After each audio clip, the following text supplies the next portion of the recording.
Hello everyone. Now, let me just change right here. Oop, right. Mm-hmm. Probably this one. Yeah. There we go. Much better. Hello everyone. How you doing? Hope you guys have been good day so far. So yeah. Last stream, which was yesterday, we just progress to Borderlands. We now have two big ass absolute wastes of fucking time arenas done.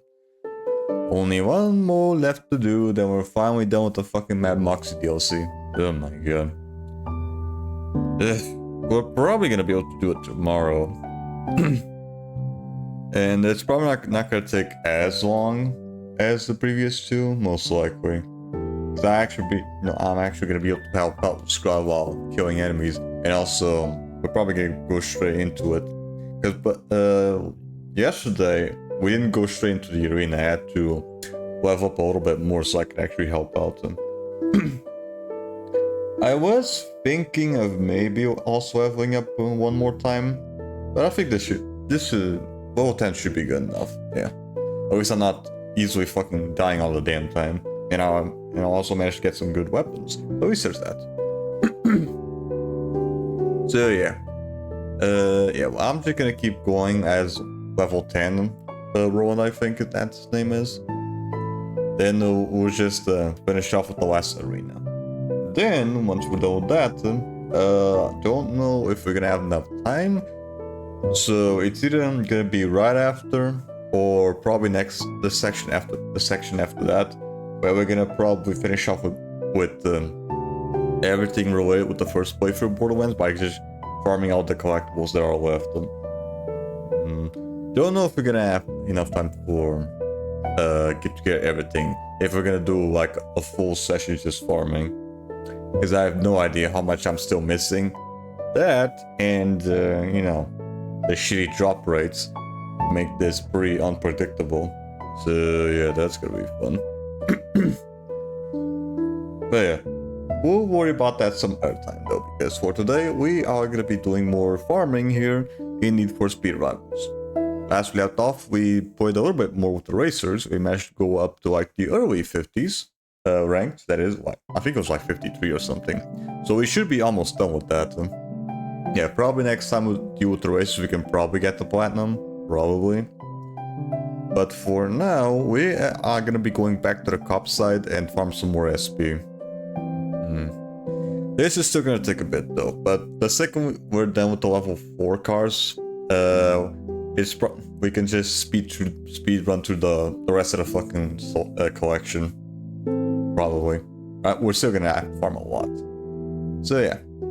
With all that said and done, let's go straight to it, shall we? So let me just change right here.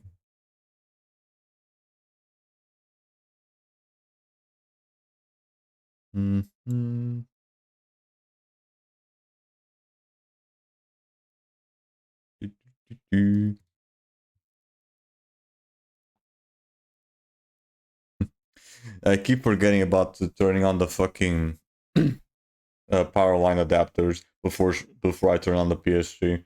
I always have to go back and fucking fix that shit immediately. Otherwise, there's no Ethernet going on the console. Alright. Hopefully us constantly doing the farm here over and over again isn't gonna cause the game to freeze. Because I think it only really does it in like the highway. When there's like a shit ton of speed going on.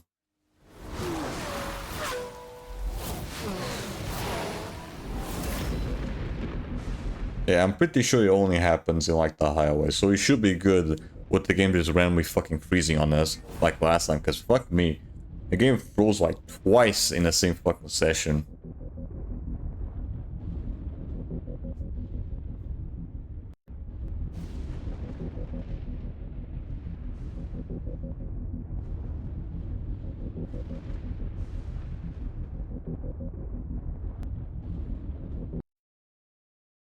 Alright, let's I'm gonna be going back to the video that we were watching before though.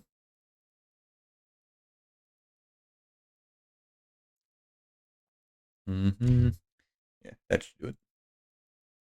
Already have that ready.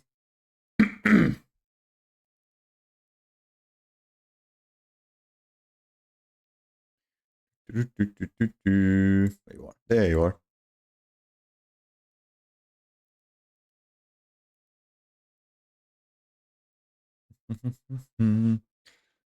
Alright. I would really like if there was a way to like farm SP with just the fucking racers and give some of that SP to the cops. Because that would speed things up a lot more. But you can't really do that per se. That kind of sucks. What do we have here? Looks like everyone is still in the garage. I guess. Man, no one has left yet. Alright.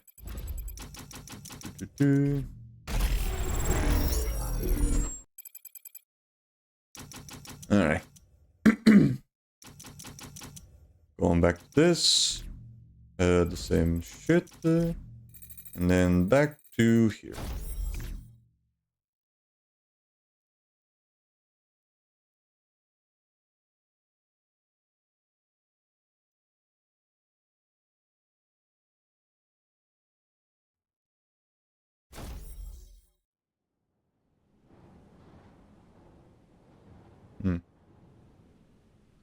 And then pull out the video.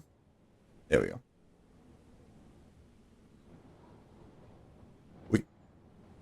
There we go. Random. There are several secret spots and levels where you can randomly find a treasure chest, Alright, let's start. a box, a pinata, or a diamond. The last two being a lot less helpful in the grand scheme of things. But it doesn't just end there, because what you find in these chests and boxes is also completely random. And There's always a fucking car getting in the way in here. Fuck me. A chest that gives you a specific thing in a level. Could be a random soul gem, could be a random hat, who knows. The only way to guarantee you get a particular thing is if you open a lot of these chests. Like, a lot. And open a lot we should. Yeah, it's fine. Easy enough to farm those chests. It's the hardest level in the game if you suck at vehicle sections like I do. Anyways, just like Battle Royale, this level has a couple of collectibles at the start, and then the rest is just fun. What? How the fuck do you mean we go back to the road? This shit. Chest plus the large stratosphere skies. Probably fucking spawn somewhere. Look at him. But after that, there's nothing more to say. Vault of the Ancients is next, and this is easily one of the highlights of the game. It's quite Yeah, I really like the Vault of the Ancients. Did seem quite overwhelming, but if you use your magnet powers wisely, then nothing should be too difficult to grab. It turns out that the only issue I had was dying in the vehicle sections, because they're so much harder than the regular fighting. But of course, that's not I guess. this game does not. I don't actually only find it a little too hard. It's terrible. Bandit trainers are. If you pay attention, you're not gonna get hit by most shit. The thing about this one is that unlike the other two, it's structured like a real level. Since fucker. the whole thing is only one chapter, if you miss a chest, you'll have to do it all again. Get your ass here, fucking bitch. Anyways, the chest I was missing is pretty stupid. I mean, yeah, the coins being underneath the platform is a pretty good indication that there's something down there. But when I'm getting blasted by cannons, there are more important things to think about than the crown jewels being upside down. Well, here we are on the final level, and this is somehow one of the easiest in the game. The combat and the collectibles gave me absolutely no issues. Neither did Chaos, now that I think about it. So, I guess that's the end of this. Get your ass here, you shit. I did pretty well, considering I got everything on most levels on the first try. You're saying? There we go. Dick. You didn't really think This was over, did you? Love that line. Anyways, that's all Shut up. 15 stars and Shut up, Dark Boy. chests. Wait, they're called epic chests, but they're So epic. Now we swiftly move on to the racing mode. Yes, as Dude, that's so epic. All 126 stars. But before we start, I should mention the land, sea, and It's so like early 2000s fucking internet of slang. Not only do each of them unlock 2 new tracks, but also the villain modes, which we'll get into later. If you're not interested in the racing, do not buy these, because that's all they add to the experience. Wow, the non-vehicle portion of this game is feeling even more neglected than it already was. And it wouldn't be so bad if it weren't for the price of the goddamn land trophy. The others are completely fine, but this one Yeah, super expensive. That thing is super expensive. I personally just use an NFC just to use it, because I'm not spending like 60 bucks just for that thing. First one is basic racing. You simply have to come first in a race against 7 other players. Now, if you want 3 stars in these races, you need to play on the hardest difficulty, but in this case, it really wasn't too bad. As a whole, I feel like the races take a little bit too long to finish. Each one lasts around 4 minutes, which can be frustrating. Some of them can take, yeah, some of them can be pretty long, especially the water ones. Next is the time trials, and it's the easiest mode by far because there's no chance of anyone sabotaging you last minute. No, that'll come later, trust me. All you have to do is beat 1 lap of a track. What's that? I was nowhere near, but no one near him. However you do in the other 2 laps, only one of them matters. That's not to say that the times themselves are easy. You do have to be precise with your steering and pick the best routes. Next up are the villain pursuits, where you have to take out a boss before they complete 3 laps of their track. Okay, forget what I said about the time trials. That's it. That one's easy enough. All you have to do is stay behind the boss and continuously deal damage. I defeated all 4 of them before they even reached the Although the Imagineers versions of this is so fucking horseshit because the health and the damage also get affected by the difficulty compared to like in Superchargers. So doing this shit in Imagineers is like way harder if you're not using the traps. The name suggests your opponents are mostly... Or just pretty much straight up impossible to do without the traps. So, I hate this. I hate it down to my very core. For some reason, the Villain Cup is 1 billion times harder than the regular races. It feels like no matter how well I race through a track, I'll get knocked out by one of the strong-ass villains, and it just comes down to luck whether it ruins the entire race or not. And the most annoying part is that if you go through all 4 races and don't come first, you have to do all 4 races again, and again, and again until you get lucky enough to not have your first place instantly drop to 8th place. Eventually I did realise my mistake is that I was using a villain instead of a supercharger. The villain vehicles are better than the supercharger vehicles, but only at base level. Since your vehicle upgrades actually carry over to the racing mode, you will be way stronger than your villain opponents, which will make it a ton easier. If you want a real challenge, try and win this cup with just a villain. It is not easy. So I went in again as the Gold Rusher and absolutely obliterated Gold Rusher. Right, Super Happy's vehicle. Have to worry about getting And the last mode is the Mirror Cup, where we once again have to beat all 4 races one after the other. That's one gimmick from like the Mario Kart style racer games that I really don't like. It's just the same race, just mirrored. It's so lame. I found them way too long. And consider the fact I prefer just like a straight up new lap or whatever, like a new racetrack. Mystical Vault is the worst offender here, taking me over 5 minutes to get through. This is even more annoying in the time trials because you can beat the time on the first lap, but you still have to complete the other 2 laps even though there's no... Yep. This was an endurance test more than anything else because the times are on the same difficulty level as the land races. I'll admit the Frozen Fossil Festival was a little bit scary since the race is just one big lap. This meant I had 1 chance to beat it or I'd have to start the race again. Luckily we got past it with 15 milliseconds to spare. So now on to Villain Pursuit, and it's the exact same strategy as before. It's actually even easier here because the tracks are so damn long. The Villain Cup and Mirror Cup weren't difficult, just mentally draining. I'm glad I knew about using a supercharger instead of a villain because I actually cannot imagine No, no, you pain bitch. having to redo these would cause. Anyway, last but not least, What? we have the Fuck up. ones are still too Get over it. but nowhere near as bad as the sea ones, so I count my blessings. As you'd expect, the regular races, time trials, and Motherfucker, get your ass here. absolutely nothing notable to talk about. Oh shit. Being honest, I'm struggling to keep my energy up when I've already had to endure so much mediocre racing. Luckily, I was able to race for the 2. And you got the chaos strap. Oh right, you also had the chaos strap on. Not too bad. But he made the last half an hour of this racing a whole lot easier. So thank you, Chaos. Yeah. He's like the most busted racer, I guess. Got another 126 racing starts, which officially concludes. Not that it makes any of the other bullshit you have to do for 100% of the game any more entertaining. So let's go over everything we have left to do. There's a lot of things left to do, and it all pretty much boils down to the emblems. I don't know if they're just calling them that to suppress my PTSD. Right, and some of them you do need a second player for that. I got given a lovely break from them in Trap Team, but now they're back for their revenge. Luckily they aren't too bad this time, there's just a lot of them to get. As usual, a good chunk of them will be unlocked naturally, like earning all the stars in racing mode, getting stars from... Again, some of them you do need a second player for that shit, You'll have though. a board full of things that you're not even close to completing. What the fuck is locking onto? Getting every single hat ever made in the Scanner's universe. Yes, all 266 of them. I think the best place to start is with the emblem for beating the game on Nightmare mode. Interestingly, this game lets you change to Nightmare mode on your current save file instead of having to make a new one, which does save us a little bit of time. Yeah, it's that's the thing with having the same engine as Swap Force. A level would count as beating the whole level, and it actually does. I was absolutely not expecting this to work, and just wanted to be 100% certain it wouldn't work, but there it is. And the thing is, I'm still playing through the levels normally. Why? Well, let's not beat around the bush. I'm not actually that close to finishing this game. I still had a ton of hats and skystones to get, along with the warrior emblem. I think you can get most hats by just playing the game normally and getting them from the shop. I would still have to go back and play the levels anyway. So I'm killing 2 junkies with 1 card. I won't really go into detail about my Nightmare Mode playthrough, blah blah blah. I have a video for that, blah blah blah. All I will say is that I did really well. I only died once in the entire playthrough compared to 14 deaths back in my last playthrough. And that 1 death was to the Darkness, who I probably could have beaten Deathless if I was using the shield striker the whole way through. But still, I think Here we go. This. for that one. I would like to give a shout out to Double Dare Trigger Happy and the Gold Rusher. I used them throughout the entire Nightmare playthrough as well as the land racing, and it made it very easy and enjoyable to get through. I definitely get some more respect for this guy. No wonder that fucker is so expensive.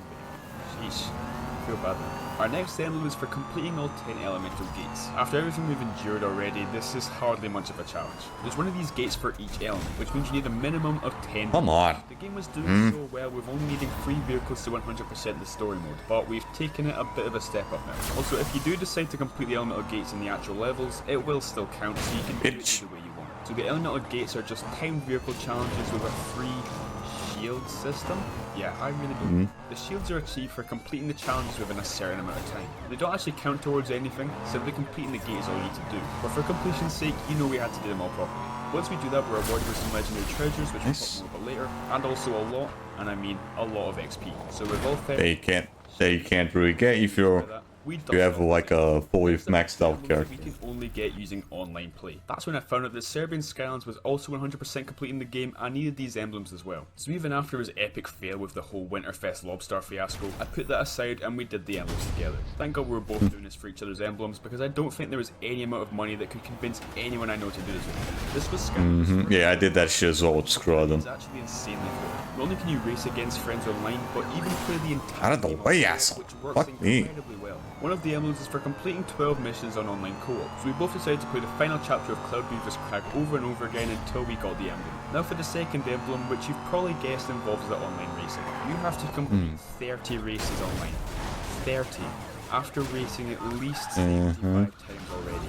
That's just something, isn't it? The added feature of playing against... Yeah, that last part I think can take a real long time. Feeling repetitive and soul draining. Plus, why 30 times when they know there's only 12 tracks in the game? It's like they're just trying to waste our time at this point. But we still got through it and collected up an extra 2 emblems. Now let's move on to the collectible side of the emblems. Firstly, we need to collect every... Yeah, most of the collectibles you can just get from the shop and just reloading the hub all over and over again. Wishing well until there wasn't any more hats to collect, and that's just how it was. And don't worry, I didn't have to transfer a single hat from a previous game this time. You don't really need to do that at all. Mods. And this one is very easy to complete because you need nowhere near every mod in the game. This one I got the emblem without needing to do any. Right, now I'm interested to know how is he gonna collect all the vehicle parts that you can only get for like the buying the fucking presents or whatever. Legendary treasures and chaos diaries. I never actually mentioned them before, but the legendary treasures in this game are pretty cool. You can place them down wherever you want in the hub world and interact with them in different silly ways. A lot of these are earned just by playing the game, but if you want this emblem, you'll need every magic item because each one gives you a legendary treasure. Now Swap Force made damn sure I had every magic item, so I just added them all in, no problem. For the chaos diaries, you shouldn't have any problem getting them, just like the sword gems and the hats. Just use the wishing well in the shop. Get your ass here. But the Skystones were slightly annoying. Every villain from Trap Team has a Skystone in this game, and the only way for us to get a Skystone for a villain is to place a trap in the portal while that villain is inside the trap. So long story short, I had to keep going back and forth, transferring villains into superchargers for yeah, that's the annoying part for superchargers. That, and also it makes the Skystone supercharged minigames a lot harder because the NPCs start using the villain fucking Skystones as well. Everything you've collected and what things you still need to get, and there is only just one Skystone remaining. I've put the shop owner out of business. I've played against every Skystone. You can only get that. I know it's probably the one that's like random that you can get in the fucking train level. Well, I found out that I was still missing the Darkness Skystone. Yeah, it's the one in the fucking trap in the train. Will give us random quests to complete for rewards. And you can only get from like a fucking Tess or Hugo mission, I think.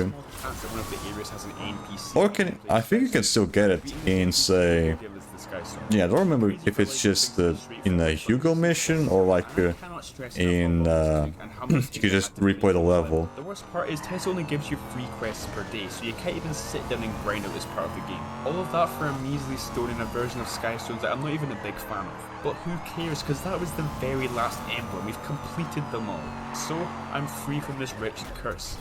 I'm free, right? Well, not quite, because just getting the emblems isn't quite enough. First of all, I mentioned that you don't need every mod for the emblem, but we still have to get every single one of them in the game. Getting all 162 of them is no easy task. I spent countless hours getting as many mods as I could, but once there were no more mods to I mean, you can technically just farm the same one over and over again because they're random. I figured out that supercharging a vehicle with the corresponding Skylander unlocks 2 new supercharged parts for the vehicle, and these parts count as mods. So basically we need all 18 vehicles and all 18 superchargers to get all the mods in the And you also need to do supercharger challenges as well. I got all 162 mods and can cross anything off our list. But another thing I realised is that despite completing the Legendary Treasures emblem, the stats menu showed me that I was still missing 3 of them, and that's when it hit me. I didn't have Tiki Speaky, Rocket Ram, or the Volcanic Vault. But after buying them with our very limited but remaining life savings, we seem to have completed everything there is to complete. Life savings, you mean wait, no. Sorry. money from like the fucking YouTube videos. He's here to make our challenge just a little bit longer and a little bit more frustrating.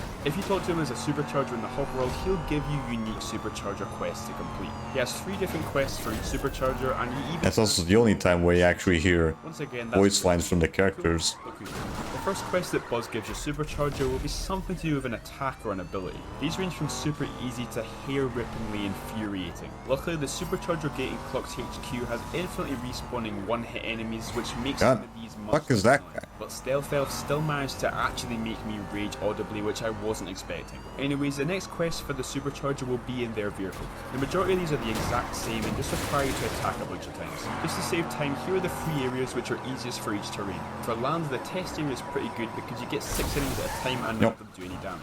For sea, I found the Vault of the Ancients to be the best. Not only is it a long mission with lots of enemies, but also lots of mines which for some reason count as enemies. For Sky, the Land of the Undead is good because once again it's long with a lot of enemies. The Thump Truck was a bit annoying because it just doesn't work very well. I won't get into it because I just don't have the mental strength. There we go. Piss off. Eventually I did manage to get it. There was just one other vehicle that gave me hassle. Yeah, some of these can be quite annoying to do.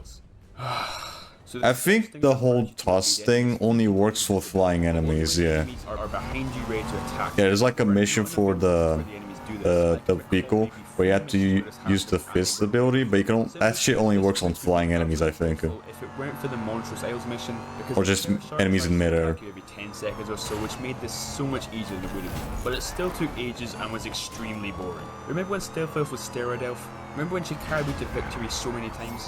What happened to you, man? And the final quest will be completing every supercharger's supercharger challenge. So we get this menu with each supercharger's challenge, meaning once again, you'll need 18 superchargers and their respective vehicles to fully complete this menu. Most people, understandably, won't see this as a worthy investment, because it's not.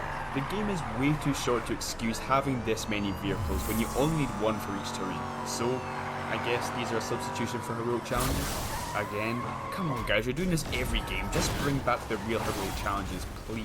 These are essentially just like the elemental gates from before, and they're pretty easy, even getting 3 stars wasn't too bad. A couple of them were quite annoying, especially Splatsome, which asks way too much of me after everything I've already done. But for the most part, I'll leave back part of the game. Right, what about the customizable shit for superchargers? Believing then, except we have another game to do.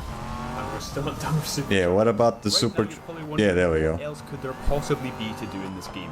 Was this thing here that was... Yep, there it is. How is he gonna farm this shit? Left standing in our way, so let's get straight to it. So this robot pukes up chests. How is he gonna farm this shit, buddy? You can customize your vehicle with, and some of this stuff is actually pretty cool. You have different paint jobs, neon colors, shouts, and even Shit. photos. You can also get boosts, which do tons of different things to your vehicle's abilities, but these are bad for us. We don't want to be getting boosts instead of actual parts because they don't have any sort of collection value, unlike the other customizables. Speaking of which, how many of these are there to collect? Okay, that's more than I expected. You better hope you've been saving up your gear bits from the vehicle section. How the fuck do you farm that shit though? This one probably took fucking forever because it's randomly you get as well. Has a single person ever purchased one of these with money? Well, don't. It's stupid to do that when there's a specific section of the game that will earn us gear bits fast. Firstly, create a new save file and play through the very first vehicle section. Make sure to use the shield striker because the yeah, this map is actually a really good way of farming cash. delete the save file and play it again. You get just over 2,000 gear bits in 3 minutes, which honestly isn't great, but it's the best we've got to work with. This means just to buy the chest with the best value, which is a ridiculous price by the way, you have to grind for over 10 minutes. And that wouldn't be too bad if it weren't for the completely luck-based reward system. Not only can you get boosts, like I said before, which are not helpful, but you can also get duplicates of parts you already have. And that's the annoying part. There were a few instances where I got no new parts from the chest, and that was pretty frustrating. Yeah, at least you can get some of your money back, if it's like a duplicate. This doesn't seem that good. When you end up getting tons of duplicates in the same chest, you nearly earn back the gear bits that you spent. Even still, this without a doubt is the most time-consuming, boring, repetitive, mentally draining thing we have endured in the entire series so far. And I wish I was joking, but this was Yeah, that can be very time-consuming. Yeah, there's like a lot of shit to collect in that game. Stupid boring straight road. I finally got the chicken leg topper and finished the nightmare. All 15 vehicle sets, 15 art decos, 15 neon lights, 55 toppers, and 101 shouts. After all of that, I can safely say that I have definitely completed this game as much as humanly possible, and there is nothing left for me to do. Oh wait, step 3. Well, thankfully the trophies in this game are very easy to do. Of course, of all the stuff we've done already, Yep, by the time he farmed that shit, he probably was already done with the platinum. 10 Tessa quests, and after the Skystone shenanigans, I only needed to do one more quest. And during this quest, you won't believe this, I found the Skystone guy again. This game series just loves humiliating me. We also have to do 10 Hugo quests, which I haven't even mentioned until now because they are boring and lame and dumb. They literally just make you replay parts of levels that you've already been through. Not fun. There's a trophy for beating the game on Nightmare mode as always, and a couple other ones here and there, but honestly there's nothing else worth noting. So we are done with Superchargers. Next up is my personal Properly game done. the entire series, Superchargers Racing. Oh wait, we're not playing this one. And just like that, we have reached the final level in our challenge, Skylanders Imagineers. Similar to Trap Team, practically everything in this game goes towards a 100% save file, so step 2 doesn't really leave us with much to do. To achieve a 100% save file, there are 3 main requirements. The first is getting 3 stars on every level, including the 5 expansion pack levels and the 10 cent. Alright. He might take a bit with getting the imaginary parts, but it's nowhere near as tedious as getting all the fucking car parts and superchargers, I think. Back to normal with the time goal and the enemy goal and all that jazz. Superchargers is a nice break from the regular system, but it's nice to have it back. Well, mostly back, because they've kind of massacred the collection style. There are no longer any story scrolls, legendary treasures, or winged sapphires. Of course, now there's a legendary selfie frame in each level, but as far as compensations go, this one is pretty terrible. The next requirement is the accolades. I'm never going to escape these things, am I? And the last one is collecting all 86 Imaginator sets. And for step 2, the only thing there is to do is to get all of the remaining Imaginator parts that aren't included in the sets. One thing that I'm pretty grateful for is that just like Superchargers, we do not have to 100% complete Imaginators on Nightmare. The only reason we ever need to do that is because of the Nightmare mode exclusive hat in each game. Now while there is an Imaginator set that you can only get by being Nightmare mode, the Imaginator sets and parts are shared between all save files. This means we can just play for a Nightmare mode separately to do the set. Because I wasn't playing that game on Nightmare mode, I decided to reset all of my senses to make it a little bit more challenging. So with all that said, let's hop into this first level. Like any first level, Cradle of Creation introduces us to a few new mechanics. Most importantly, we have the the fucking chests. The level which give you parts for your Imaginator. You can get these chests in a lot of different ways. They can be rewards for surviving a big fight or for finding a secret area. But you can also get chests added to your vault by doing things like earning stars, completing troll radios and egg rescue minigames, winning Creation Clash, uniting the 3 gems and puzzle locks, and so on. Don't worry, we'll cover all these things as we go. All of the chests that you find lying around in levels, including these goofy, chunky, snail-looking guys that you have to chase, will give you a random come on. and the chests will still be there if you play the level, and they'll give you new parts, just like how the That's the way you farm that shit. That's what I kind of do, while just doing the typical one character runs. in the vault until the end of the playthrough, so we're gonna have a lot, and I mean a lot to get through in the time. Of course, Motherfucker, do you mind? the sets that we absolutely Oh shit, get over it. So even though they're not required to get 3 stars on a level, it's a You knock it off with that. as many of these chests as possible. Okay, back to the level. We find our first Sensei shrine here, and there What the fuck? Come on. Oh shit, why is it not working? Class can activate it. This gives you a fun little cutscene for each section. Get your ass here, fucker. Dick. You can ignore the shrines and still get 3 stars, but you do get a special Imaginate chest for each sensei who completes their shrine. Later in the level we find the Battle Gong, which triggers a mini arena fight which ends with gold. This fucking thing hit it. There we go, finally. Completing the battle Fucking hell. is part of the Dare Star, and only senseis can activate Dick. it. But guess what? The sensei shrines and battle gongs are the only things in these levels which only a sensei can access. That's great, guys. It seems that they've learned their lesson from Trap Team. Oh wait, never mind, because all the older scanners have been made significantly weaker. Yep, they've been all making most of them debuffed. basically unusable and not. Yep, they all suck ass in this game. That's why I fucking hate Imagineers. It makes your entire old collection completely useless. But we did manage to take it out, which awards us with a pretty hefty Imaginate chest. The time run wasn't. Unless you're playing on easy or whatever. Even on easy, they still takes so much fucking damage. 3-star level. And like I mentioned, each star we achieve rewards with an Imaginate chest, which is a lovely bonus. Mushroom River introduces the Troll Radio and the Egg Rescue minigames. You'll find one of these each in every level from now on. So I don't know why they didn't just have these in the beginning of the game.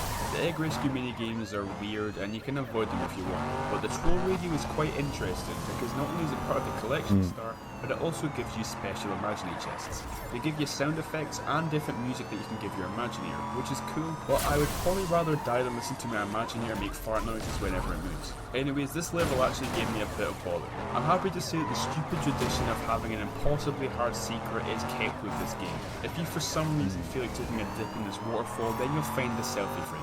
I have no words, this is actually impossible to see. And also annoyingly, Yeah, I some of failed them. my first timed run despite using my Imaginator to shred through the Doomlander. This is probably due to using Aurora. Yeah, Imagineers can be really annoying with the secrets. Not as bad as Trap Team per se, but it's up there with it. Senseis makes it very difficult to get through the levels fast. Regrettably, I decided to use my really overpowered Imaginator for the whole level, and the time difference is crazy. I'm not proud of it, but I didn't have much. Yeah, Imaginary characters are super fucking busted if you have the right moves. But in terms of the secrets, nothing really stood out to me. As long as you check every door to see if it opens and use the Because they can also level up like level 60 or 70 or whatever. Introduce another new mechanic, that being rail grinding. Most rail grinds throughout the game have these little golden pieces to collect, and if you get them all, you get an Imaginate chest put to the bottom. But if you miss even one of them, then you'll get nothing.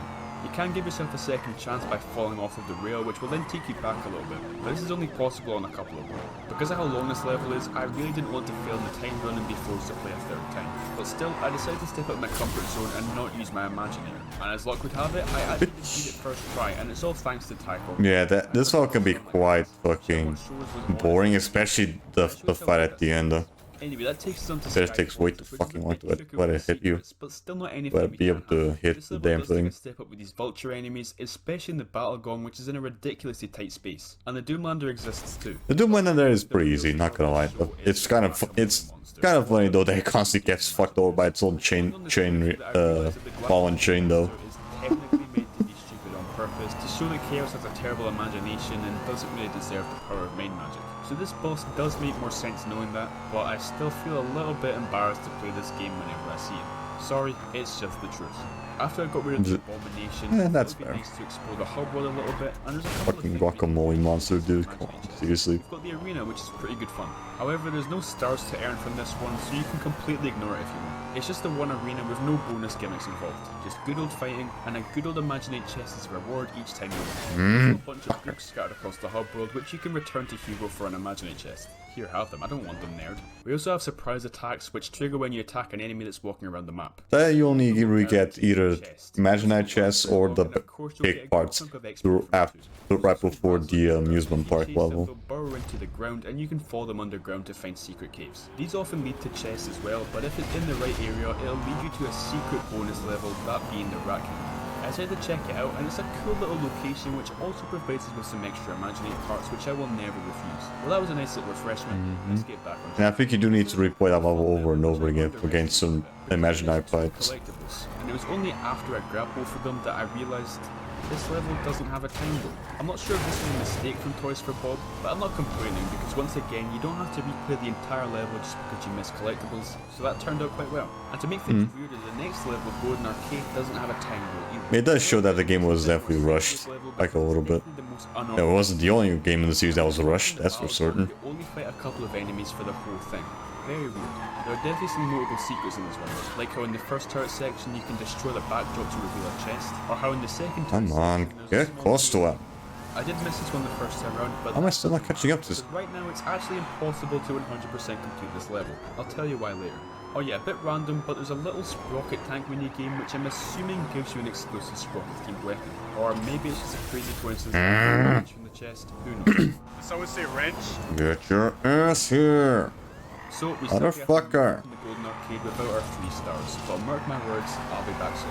Dragon Temple is like a mini oracle. It has 2 sections where we have to pick between 2 paths, meaning we can't get everything in one go. But ignoring the paths, there are some tricky secrets in this level with all the floating islands heading around. Motherfucker, do you mind? I hate when it bugs out like that. Come on. On my first run where I was deliberately taking my Fuck you. secrets, I was still close to Cheap because of bitch. this, I was able to take the other 2 paths that I didn't go through in the first run, get all the things I needed from those paths, and still beat the tango with ages to spare.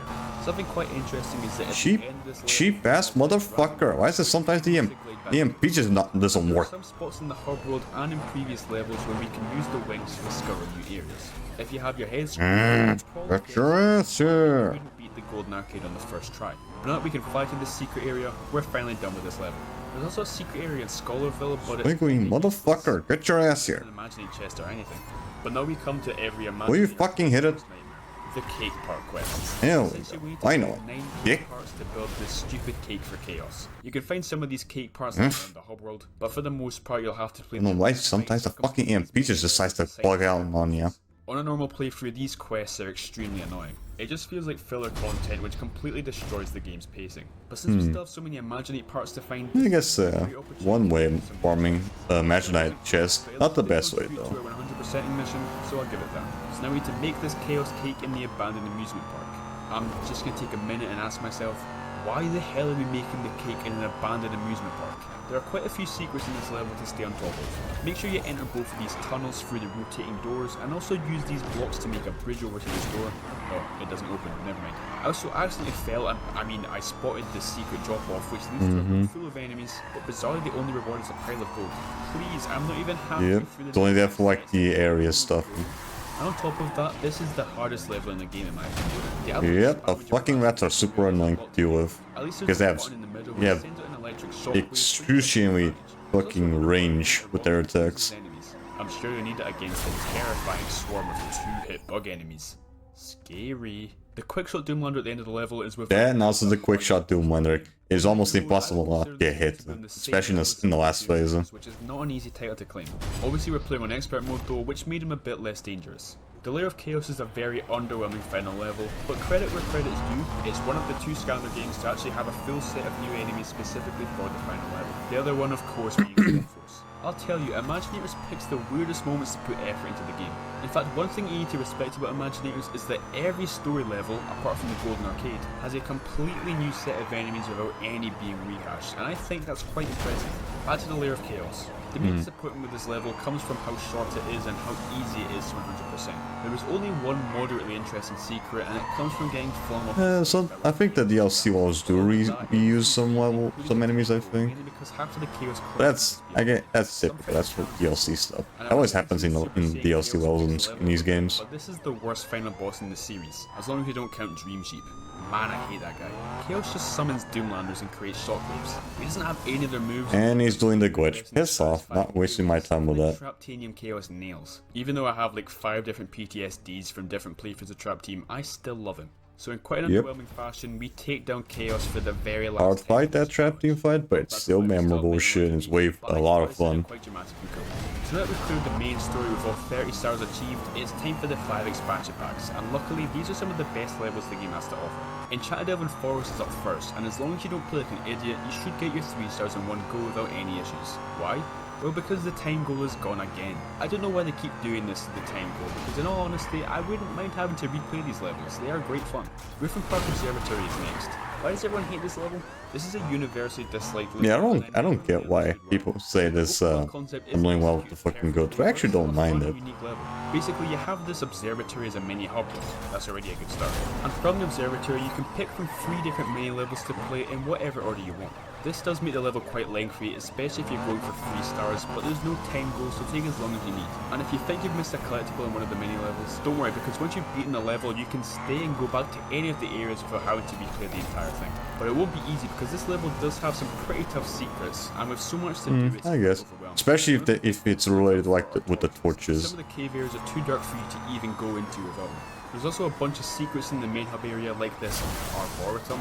I'm probably the first person to ever say that word ever, which you have to find a key for. This allows you to remove all the shrub obstacles from the level, which leads you to secret areas. I think the key only spawned after you clear like one of the areas, right? I think. You won't get the enemy goal because the enemy goal is incredibly strict. Okay, that is a lot.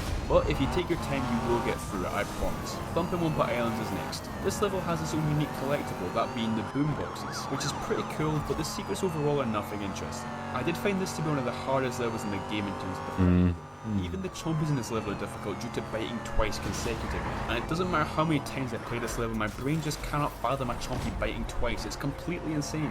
It doesn't help that Crash and Cortex, while really fun Scalanders, are definitely on the weaker side. But it's very important that you keep these two alive because they both have two. Yeah, they need them for like the extra areas. Crash's chili runs no problem, and same with Cortex's bootleg Space Invaders. Doing well in these mini games rewards you with collectibles, which is the only reason that we have to bother with them. Oh yeah, the time goal decides to show up again in this level, so I literally blazed through with my Imaginator and got the 3 stars.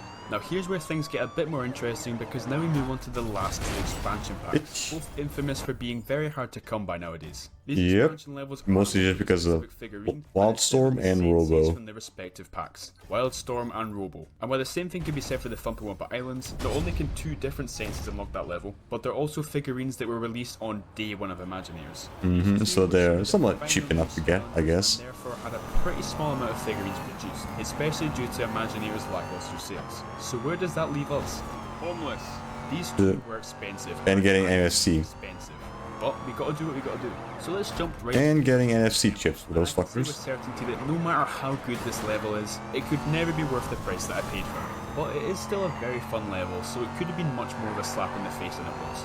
With the addition of this level and the final one, came a bunch of new Imaginary parts and sets to collect. I don't know completely how it works, but if I you also need to get the boot chest for some exclusive fucking parts as well. Imaginary parts from any chest in any level. Another thing to mention is that bizarrely there are a few chests in both of these levels that just straight up give you an entire set. You can only get these sets from these specific chests in these levels. And I think the reason why is because these levels only have 1 soul gem and 2 special chests each. So maybe they added these chests in to give the levels a bit more substance when it comes to collectibles. I counted 4 of these special chests in each level, and I sincerely hope that is the case and I didn't miss any. So let's actually talk about the level. One of the level's main ideas are these optical illusions that can only be figured out with the help of our friend Bob. Yeah, that's actually his name. So make sure you're checking out the walls in case boys for Bob? Beyond them. Something I failed to do and missed the treasure chest because of it. Yeah, that I also missed that chest. That one's very well hidden. Even with Wildstorm, who's a strong sensei, I still died during the last enemy gauntlet before the end, so I had to replay the level anyway. Attempt 2 went better. I got the missing chest and got to the end without dying, but missed the time goal by quite a long way. So I brought out the old reliable and finally got 3 stars and hopefully funneled the exclusive sets. Well, after beating Kursigi Temple, we have officially completed 50% of the game. Yeah, it doesn't sound right to me either, but you'll see that the Imaginator sets and the accolades are going to take up a large bulk of our remaining time. So just 1 more expansion pack level to complete, and it's a little bit disappointing. Yep, yeah, that's probably like my least favorite fucking level in the whole game. Because the last part just drags it to a fucking screeching hole. Identical to the first level with no new enemies to be seen, and it just copies the gimmick from Vault of the Ancients. Well, it's a bit of a shame, no one can deny that. Especially when Robo is the rarer and more expensive of the 2. Why do I make these financial decisions? Who is giving me money to do this stuff? At least that's a pretty good boss fight, and Lord was going your viewers are giving you money, that's anyway, for sure. Just like Kursigi Temple, there were a few sets to find, so keep an eye out for them. Other than that, you shouldn't have to be too alert for anything, especially since the last quarter of the level is basically just a straight road, so you shouldn't be missing anything from there. But even with the enemies being as fragile as glass and having no missed secrets to find, I was still shy of the time goal on my second run. Probably because of the boss fight being quite chunky and Robo not being high enough level. I reckon if I yeah, this fight is super fucking boring as shit to do. Use my quick shot and achieve Do not have a very high hitting fucking character. Because he just loves to repeat the same fucking phases over and over again. Each with the same 3-star system as the regular levels. Well, most of them are so easy that they aren't even worth mentioning, like the Tech Realm where you make a toy and that's it. There are a few of them that aren't quite as... Although, yeah, the Tech Realm, you do need to replay that level over and over again. That's the annoying part of it. This is probably the toughest secret in the game apart from that Mushroom River Cell. I just can't get over how evil that one is. So it's probably fair to go over some of the interesting Sensei realms. The Undead realm is quite cool because the layout, enemies and collectibles change when you replay it. This means that you probably can't 100% it first try unless you get super lucky. But after a couple of playthroughs you should definitely get everything you need. Also be careful of the enemy goal because it's very demanding. I'm not sure if this is a Moke and Mine situation where you have to keep these spell points alive to spawn enemies, but I did it anyway just in case. I remember the Magic Realms maze section being tricky due to the time goal being quite short, but as long as you remember the layout on your first run, you shouldn't have any trouble whatsoever. I had no trouble with the life realm either, but I wanted to point out that this is the best way to get money from that's the best way to rack up cash in the game as well. Playing it twice. It's pretty great.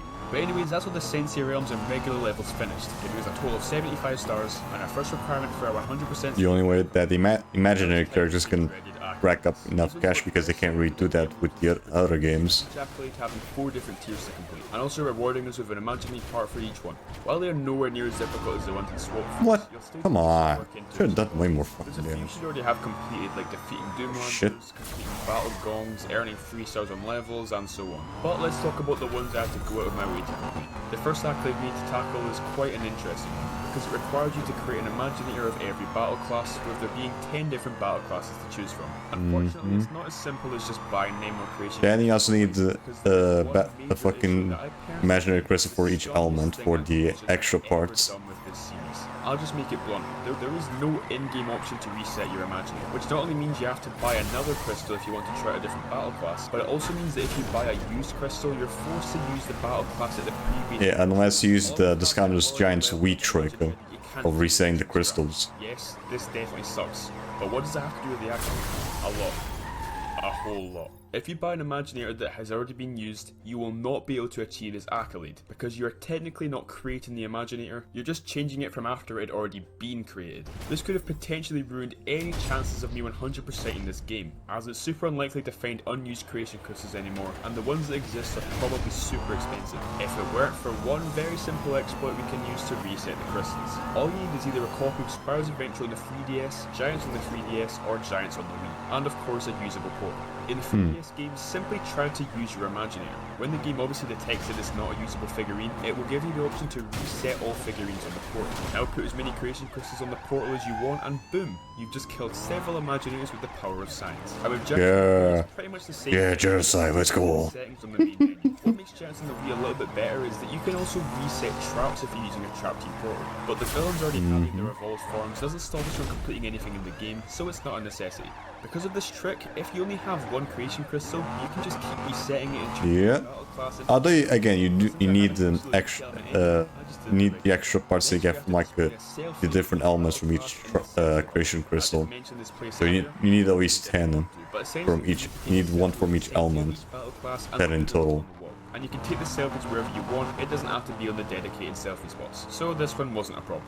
Remember the real grind challenges from earlier? Well, they have their own. Yeah, these are fucking annoying because they require a lot of like bullshit fucking prediction to be able to get all of them. Because sometimes the camera fucks you over. But just in case you're clueless, there's one in Scholarville, 2 in Shelmont Shores, 1 in the Golden Arcade, 2 in the Enchanted Heaven Forest, 1 in the Dark Realm, and 1 in the Magic Realm. You are welcome. Remember the totally optional Eggclaw minigames from earlier? Well, they weren't optional because we get an accolade for completing 8 of them.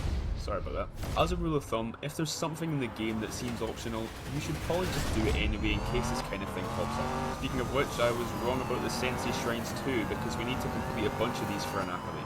Oopsie daisies. We also need to unite gems and puzzle locks, but since the incentive of an Imaginate chest, I've been doing this for every puzzle lock anyway. I don't think it's like Swap Force where you have to do it for every puzzle lock in the game, but you can only unite gems once per puzzle, so I do hope you've been doing them. Damn it. Another accolade is for beating every Creation Clash NPC in the game, and the only level without one is the very first. Oh yeah, I actually forgot to talk about Creation Clash, probably because it's kinda lame. You don't even get to choose your Sky Stones this Yeah, you don't even get to choose what you have. The game already gives you. For fun because it's so similar to the Sky Stones in Giants, but the collection aspect is completely thrown out the window, which does suck. Anyway, just head back to the previous levels and beat all of them. It shouldn't be much of a problem. This does also include the 5 expansion pack levels, so if you don't have those, I have some bad news for you. You only have 4 days to live now. Damn. Damn, that sucks. Accolade is completing Superchargers races. like I haven't done enough. Yep, you have to fucking do that again. Racing in this game. And it's way harder, Imaginators. As expected, I breezed through the land races, but because the sea and sky races are a lot more luck-based and you can't really avoid getting damaged as much, I decided to use the villain trophies and just blasted through as mesmerizing chaos. One thing that is worth mentioning is that in Imaginators you can actually play it on all 12 tracks without the trophies, and it is the exact same as the racing and superchargers, so if you want to try out the tracks, don't bother buying the trophies, just play Imaginators instead. After doing all of that, I was super close to getting the Imaginator set accolade, so I just went into the secret well. Ooh, chain reaction, nice. 2 chests each time you blow it up, and did a couple of surprise attacks too, and that was enough to complete our 16th and final accolade. So that leaves only one more requirement for 100% completion, that being collecting all 96 sets. And heads up, it's gonna Where be the hell is that? part of the game. So just There's one. So starting this step, I was They're probably still in the garage or and some I was shit, not I don't happy know. about that because I feel like I should have way more of them by now. It turns out that there are quite a few sets in this game that are only found in specific levels or from completing specific tasks. I think So we let's get them stopped out at of the this way. one? I don't Let's start with the remember. easiest one, that being a set you can only find in the Rat Kingdom. You'll have to play through the level multiple times to get this set because there's not enough chests in the level to get the whole set first try. As you might remember, I already went here earlier in the game, so I only had to play through it again once. The next one really took me by surprise. It's a set that can only be collected in the Sensei tech realm, and it's not just by playing through and finding Imaginate chests like the Rat Kingdom. Oh no. To get the exclusive set, we need to create all 27 toy combinations. Yep, that's what I was saying before. That is time consuming as all hell. You have to replay the same level like 30 times or something. To bite me in the ass. You'll be rewarded with parts other than just the ones in the set too, but I don't think those are exclusive to this level, they're just a bonus. It feels like all of these later games have at least one annoying repetitive post-game segment that I did not enjoy doing, and trust me, this is no exception. It's especially annoying when some toy combinations just decide to not give you a chest. I can't complain too much though, it didn't take me too long, it was just super At least there's like a little bit on the left that tells you which ones you've already done. That's how bad it got. So after about an hour of pain, I finally created my 27th toy and completed the Imaginator set. That was very evil of you Imaginators, very evil indeed. But hey, as long as we get one step closer to finishing this game off, then I'm happy. The next group of sets are a little bit pricey. Each creation crystal of a different element you place down unlocks an Imaginator set, and there is no other way to obtain these 10 sets than with the creation crystals. So even though you can get away with only using one creation crystal for the battle class accolade, you'll definitely need one of every element to get these sets. But don't worry, you don't actually need to reset these crystals. Even an already used crystal will still award you with the set, which is a nice change of pace. The last exclusive set is the one that we can only get by beating the game on Nightmare mode. But I was looking forward to weren't you already doing that from the get-go? Opportunities to get Imaginate chests, something I need desperately at this point in the game. As long as it wasn't too far out of the way, I tried to grab the chests in secret areas just so I had less parts and sets to deal with by the end of the playthrough. Just like the other games, I'm not going to go into detail of the Nightmare mode. You know where to go if you want to see that. One thing to mention though is that I decided to use some of my new Imaginators, and they're actually great fun. I've definitely grown to appreciate this gimmick a bit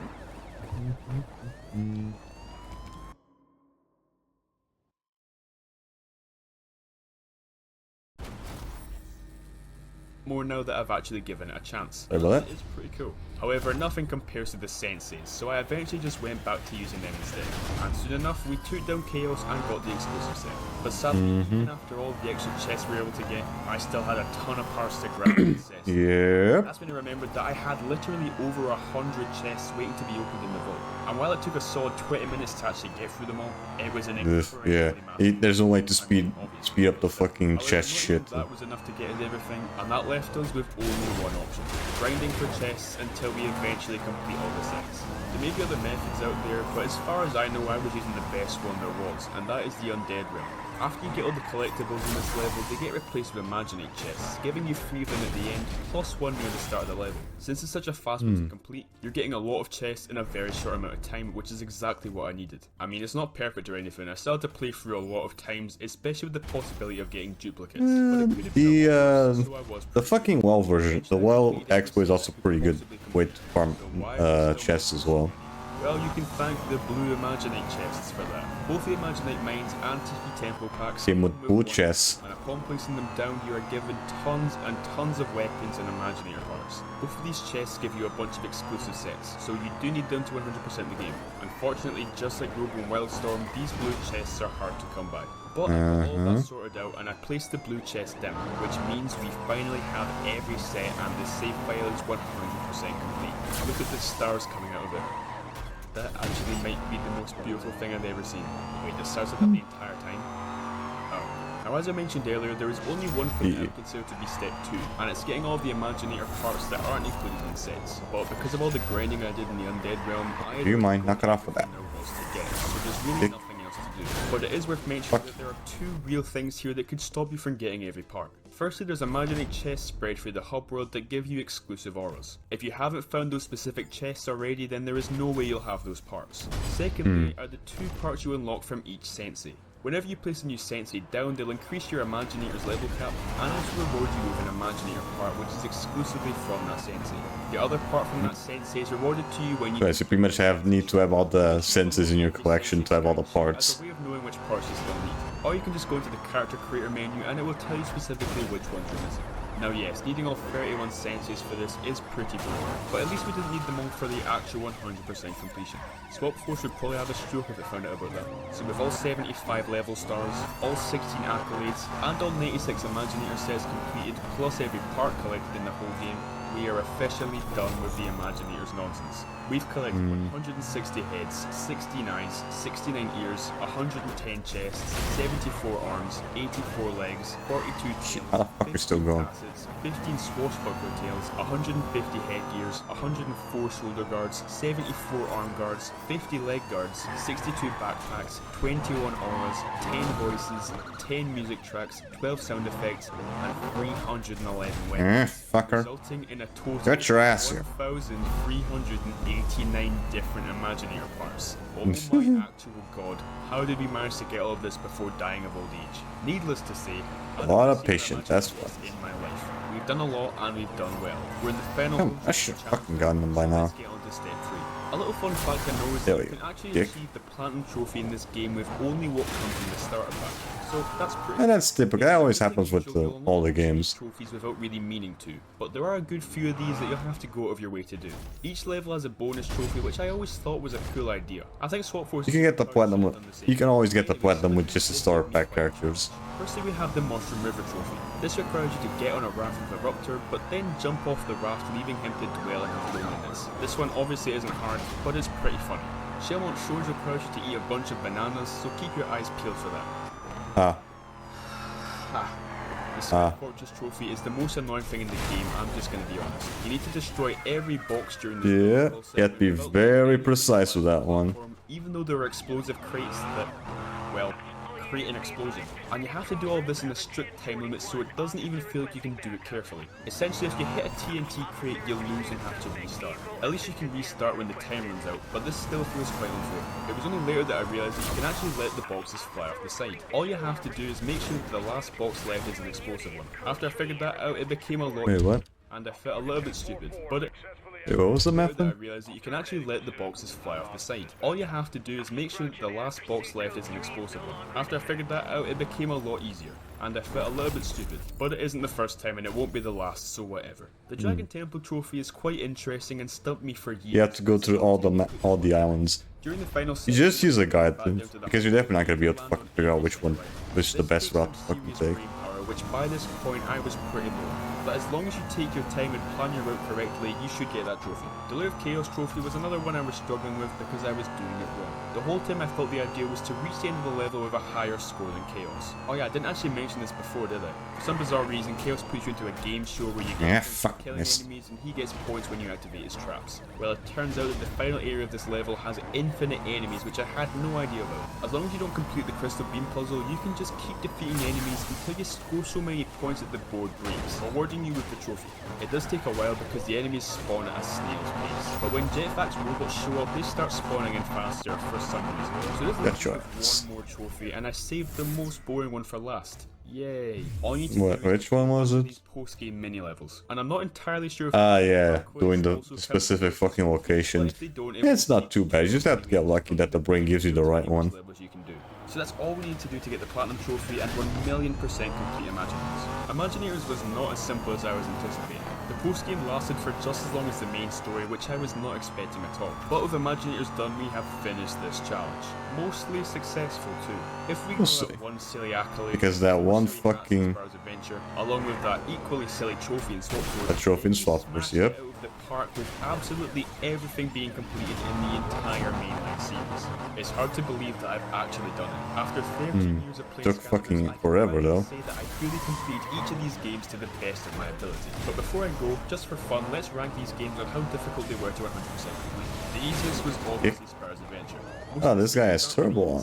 Alright. And it didn't really offer any challenge apart from the final couple of bosses. There were some tough achievements and a couple of glitches that get in our way, but apart from that, it was Mostly just from playing the HD version. Probably the second quickest to complete, with the levels being on the shorter side and only missing a couple of collectibles for the big one. The grinding for Imaginate chests and the toy making was definitely a pain, but I can safely say that I've been through worse. If I was ranking the games on how expensive they were, then Imaginators would obviously be way higher, but it was a relatively stress-free and fun game to complete, and I'm grateful for that. Giants goes here because besides the Sky Stones, it doesn't have a lot of boring repetition like the other games, but the game itself is difficult. I've always struggled most with Giants. Probably one of the harder ones. So just Second to level Trap Team, I grind, think. let alone getting the time goals, was a big challenge that took a while for me to overcome.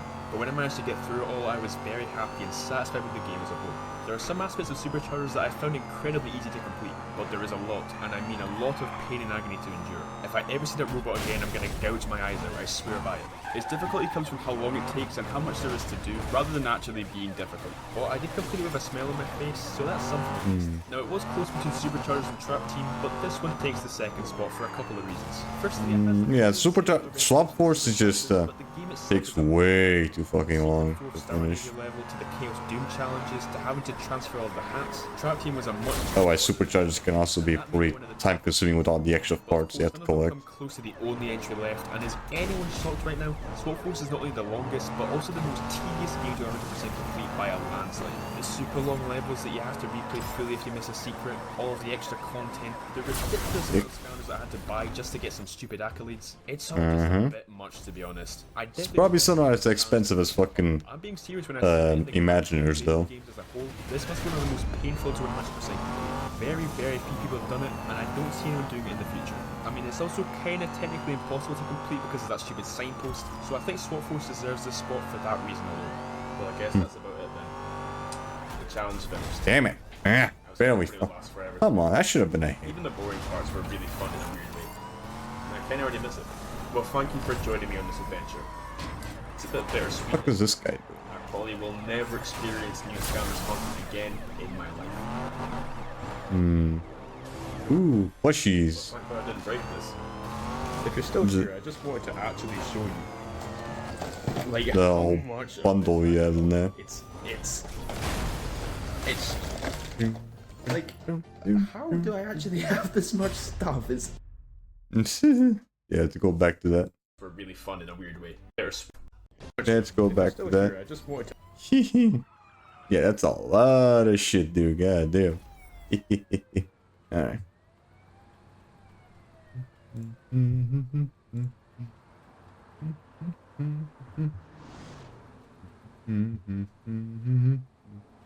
Alright, what else do we have here? Ooh, Today, Pac-Man, nice.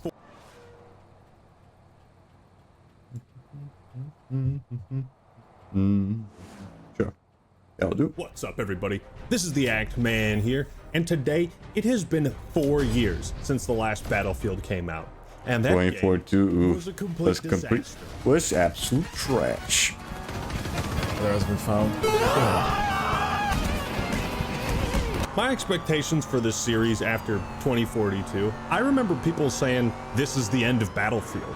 Lo and behold, DICE has released the Battlefield 6 Then 4 years later, we has get a sold brand new over one. 500,000 concurrent players on Steam. So big numbers. At the very least, what we can say right now this early on is that interest in Battlefield has been totally renewed. And that is a good sign. However, like all games, As always, it ain't perfect. always I'm a working but. on a video where I'll review the beta and give you my collected thoughts. But for now, I just want to leave it at raw gameplay. Here are my raw first impressions, all for your viewing pleasure. And I'll see you in a few days when my review of the beta comes out. Those are against bots? Oh, no. Whoa. What kind of gamer But do you he's think I by am? now? I refuse to talk to a clanker. Clankers. Fight on one side of a frontline battle for territory. Literally, that's everything I love in one sentence. War. War never changes. Never changes. Why can I not? Yes, I would like to play this. Oh, that's just the tutorial. Gotcha. Training grounds. See, that's what happens when you're dumb. Oh my god, there's a scoreboard? What the fuck? What? Oh boy. Okay, I gotta get my bearings again. Got him, Actually, no, first I'm blood. hitting with my Booyah. shots. There we go, boys. There we go. Okay, what does all this shit do? I got my walkie-talkie. What is this? Oh, Jesus Christ! Oh yeah. This is what teammates are for. Oh boy, That's me. Battlefield, alright? Can I hit- Absolute oh. chaos. I'm The a good team kind of player. chaos. Jesus! Hold on, I'm coming. I'm resting this guy. Oh, I'm I more can't double important. sprint. I'm more It's too important. modern gaming. Sure Okay, you yeah, are. they're down that. Oh, dude, and you can drag me away. Oh, Yeah. okay. All right. There's a scoreboard. There's cool new mechanics. Dude, I've been here. Okay. I spawned and the barrel of the shotgun was shoved deep into my anus. My man. Ah, man. But before we get into all of that, this video is sponsored by Mecharashi, a brand new free-to-play sci-fi RPG featuring everyone's favorite type of clanker, mechs. This game emphasizes mechs, but also tactical, as each part of a mech can be in Alright, Mecharashi for sponsoring this I video. don't care about no bullshit, no mobile bullshit. Oh yeah. They still make. Oh, just line them up, boys. Line them up. Light 'em up. Teammates down. Get Oh, he's up. sector taken. Oh, and it tells my you how many God. soldiers you lost. That's pretty cool. Yeah. Thank you, kinds. Fuck. Where are you?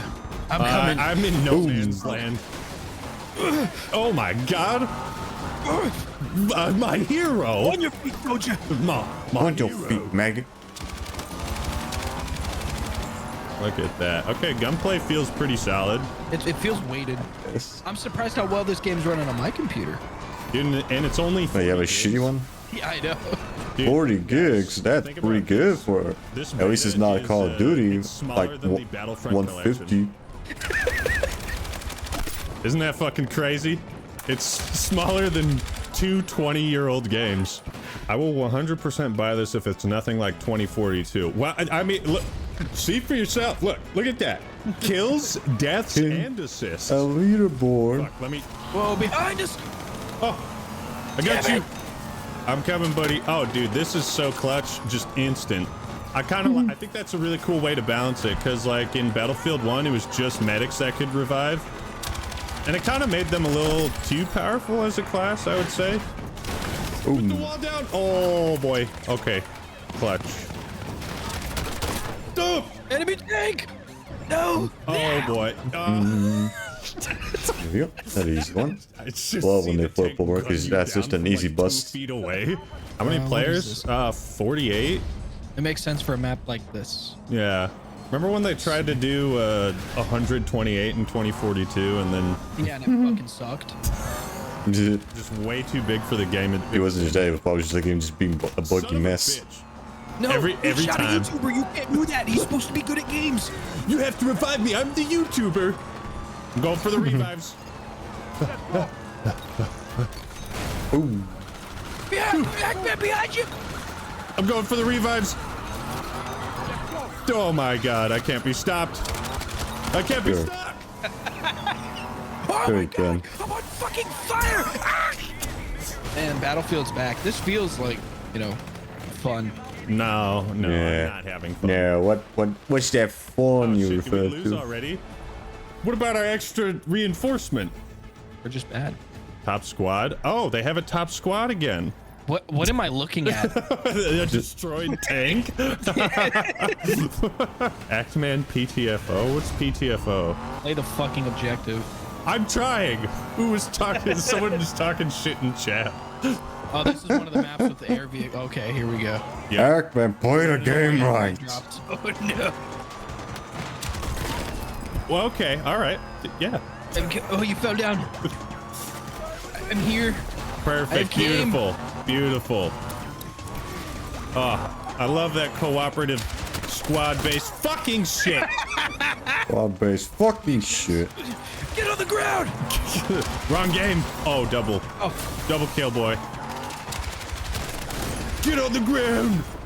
Dude, it feels so good to just run with the defib and... Oop, fuck, I missed it. Oh, but it doesn't matter. It doesn't matter. Axeman can't act. I'm acting up right now. I don't know about you. Look at me, number 5 on the leaderboard. You know what? I'm gonna come out of my position. I'm gonna get you.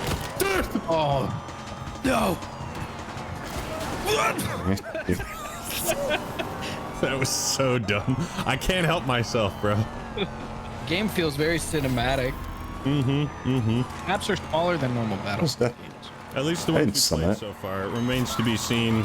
So if operations are like not as grand scale as Battlefield 1, I mean, I'll be a little disappointed, but I suppose it's better than nothing. I hate feeling like you can't, you got nothing to hit the enemy with. Like my class, I can't do shit against tanks. I really want to see some incredible, ooh, long shot. There we go. Come on, that should have done Incredible it. visual glitches. What? That guy's corpse is just twitching around. all right, not too shabby. Oh man, look at that. Couldn't even take the first sector. Did you see how many people were queued to play this? Yeah, it was like 200,000 and 200. Damn. There's more people playing the beta of this than anyone ever played 2042. Crazy. We were waiting. We were all just waiting for Battlefield. It was to just return. ready. We're It's waiting. actually getting the good game. And now it is. See, like what I like is I'm just a soldier, dude. No, you're supposed to be like an operator or like. Oh, yep, easy. First blood. Let's go. I'm Oh behind you. A lot of people are joining in now. Oh, yeah, okay. Get your ass up. Thank you, Daddy. Yeah, no problem, son. Who you calling day, boy? Jesus. Oh, last member alive. Nope. They're all right there. There's at least 3. I don't know if... Oh, I can get you. Oh, this is so beautiful. This is so cheeky. Oh, there we go. Damn it. That is a tank right there. Oh, let me, Up. Oh, Jesus. What am I doing, man? Oh, Jesus. What am I doing? Oh, Jesus Christ. Oh, there goes my cover. Okay. Oh, and I'm getting lag. Whoa. Got him. Just so much shit going on everywhere, man. I'm like, what do I even aim at? Aim everywhere. Spawn beacon down. Oh, you can mount yo, that was everywhere and like a anywhere. remnant of the parachute glitch right there from 2042. Yo, can people stop shooting me? I'm trying to snipe. Stop shooting me, I said. The people stop trying to miss the kill me. I'm soothing, trying to kill British them. Female announcer voice. We have taken objective apples. Telling me you don't Ooh. like butter? Oh, there we go. Oh, come on. He was right there. Oh. Oh, revenge. Oh, double kill. Triple kill. Oh, that. Beyond back. Look at that triple right there. Oh, boy. Jesus, what was that? Request revive. Your body's glitching through the wall. What's happening? Wait, I'm grabbing your bot. Did I get you? Yeah. I did that from you- underneath you. Oh my God, that's incredible. Oh, baby, revives. What's going on? Why are there so many Jeez. pups? I give my life to the cause. Nope, nuh-uh. Nuh-uh. This is the spot right here, see? No, it's not. No, it's not. Yep, no it's not, There we go. Got him. He Why are there so many thought cops? he could This just sit shit. there and snipe me. Oh, come on, that right there is in the, out of the combat area. Like this fucking wall. We're on the border of the combat area. Yeah, that's kind of cheeky. How does it compare to 2042? Well, this is obviously way better, simply because it's playable. Playable. That's the first thing. I'm not seeing any floating parachutes all over the place. There's actual like combat, enemies you can find, so you're not just running around a barren open landscape of nothing. Servers are full. I mean, that's a good sign that people want to play it, right? Oh, let's try to fly the helicopter and immediately crash it. Oh, I'm so yeah. excited. I'm in your gunner, baby. Let's get this. Oh, yeah. All right, we got takeoff. What the I got a fuck? gun. How do I aim? I told you what was gonna happen. Come on, that shit. It wouldn't look left. We're getting rezzed. What? Come on, dude. That should have gone them. They're probably like, you're you. idiots and deserve it. Game which only a pixel Mission left. accomplished. Jesus. Okay. This is an anti-air tank. What does that do? Okay, that's a tank. screen. That's How the fuck am I anti. gonna shoot down a jet in this? That's anti-tank. I got you. Anti-plane. Feet, soldier. I don't know if I can kill infantry in this thing. Oh, yeah, I if a can. tank I rolls can. Oh, okay. The game does look Can I fun, run though, this guy not gonna over? lie. Get the fuck away from me. I just don't tend to play those types of games that often. I got him for you. I killed him. Yeah, that's an enemy I in am front of you. really bad at this. But don't worry. Jesus. Yeah. Well, you know, it was fun while it lasted. I guess. Oh, Jimmy Neutron again, man. Okay, pop your flares. Yeah, take that, Jimmy Neutron. You know, people used to say I look like Jimmy Neutron's dad. Really? Jimbo? And I feel like that's a compliment. He's a good-looking dude. I'm so. Oh, shot Good. him off the Whatever mountain. you say, buddy. I like this map. I think this is pretty good. I like the shape of it. What is he doing? He's standing on top of the tank. He's standing on business. And he died on Hell business. yeah, he's standing on business. That's a Oh free my tank God. right there. Himself busy. How do I change views? Oh. See? Are you actively in a tank? Yeah, dude, there was just a free one. fuck Just yeah. sitting right there. Oh, I'm hanging on the back. Hit C. Look at me. Oh, secret ambush strat. Yeah, we're Good to absolutely know. shitting Good on them to right know. now.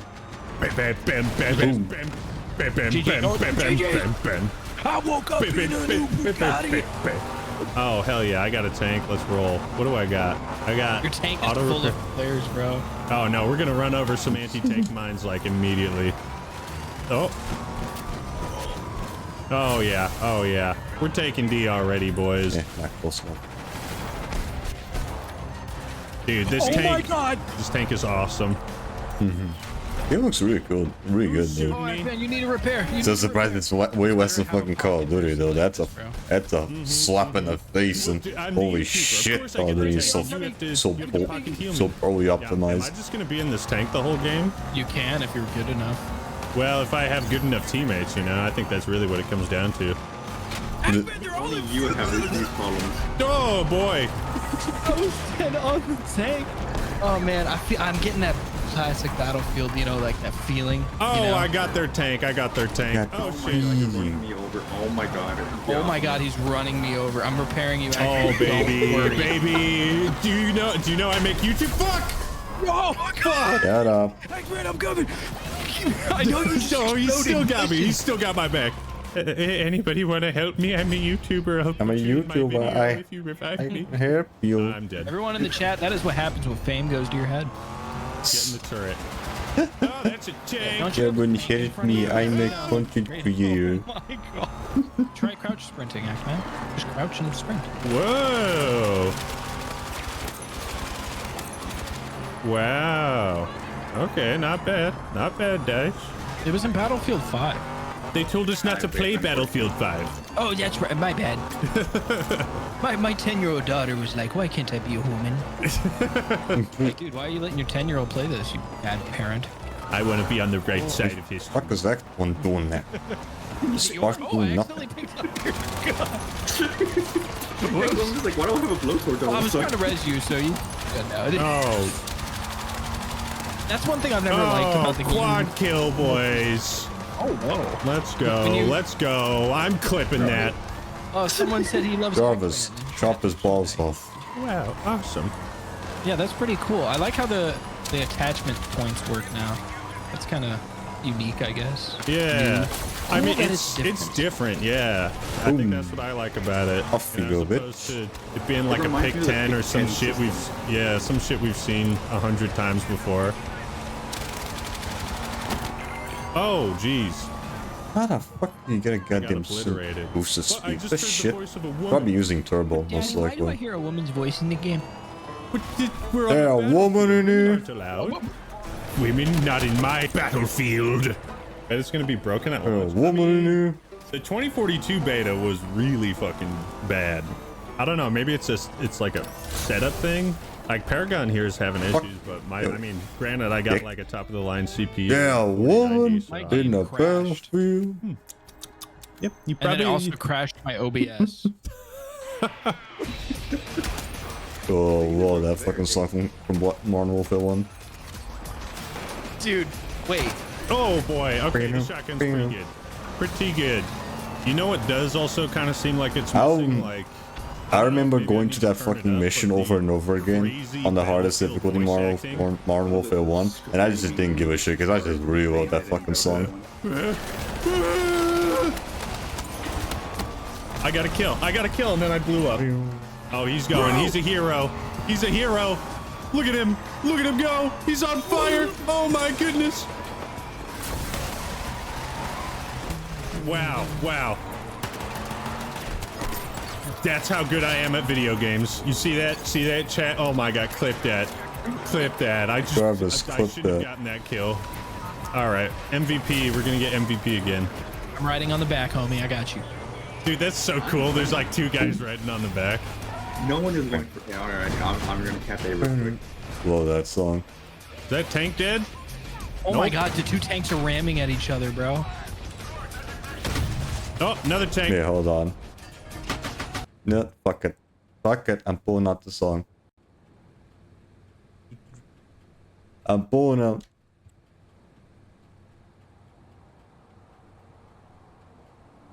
Let's see if I still remember what's named though. Fuck, what was the name? I don't remember the name of the song. Thanks to Father Damage, appreciate it. Yeah, hold on, I'm trying to figure out which song was it from Call of Duty that I really like listening to. Mile High Club, that's what it was. Yeah, there we go. Good old Mile High Club. The song that plays in that mission is so fucking good. Let's see. Yeah. This one. I gotta fucking let this shit play.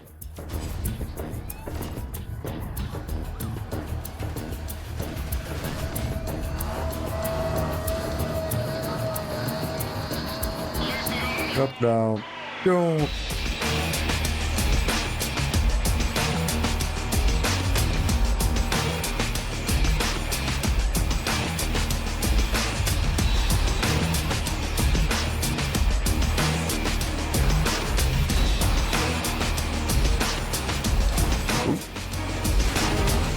The hell? I used a shockwave there.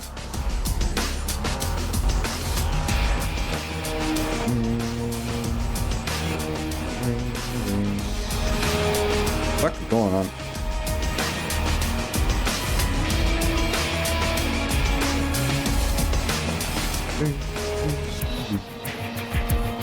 Get your ass here.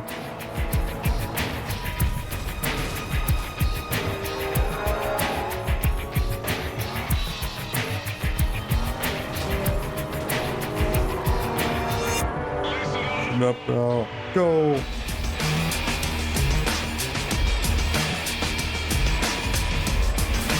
There we go.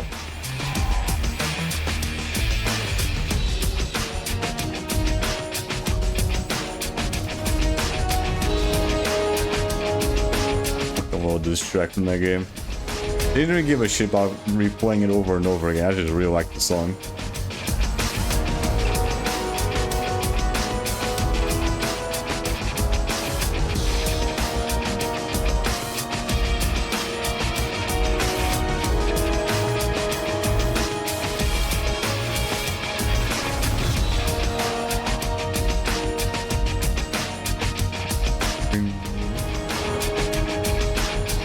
Where you going?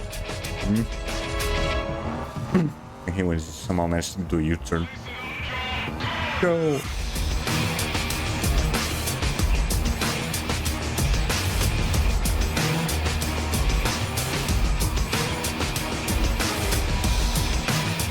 What?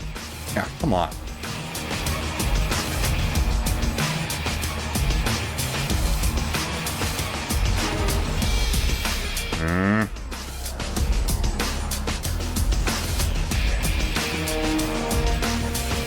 Shit. Get your ass here.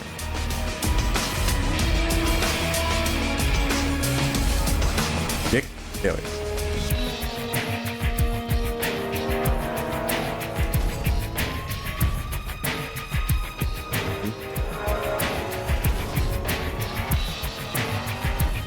Once the song stops out, we're just gonna go back to the Ackman video.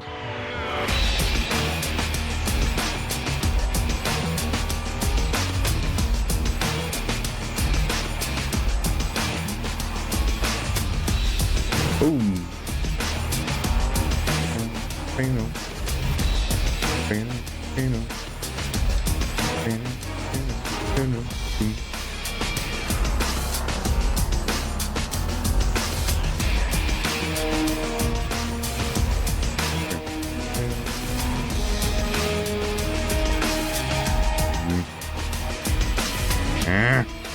Get your ass here.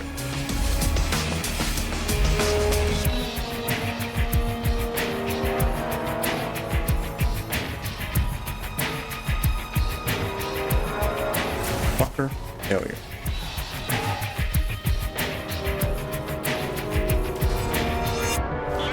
Knuckle. Go.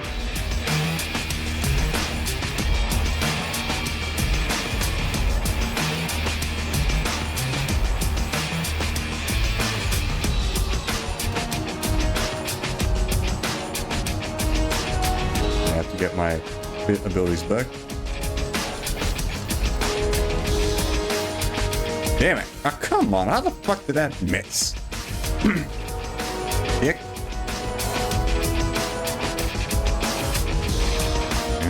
On.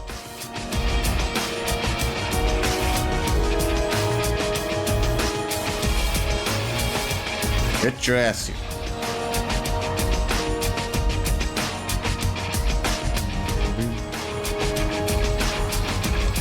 Where's that fucking person?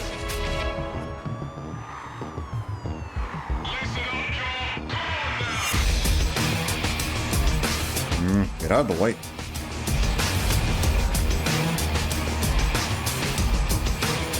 Signal.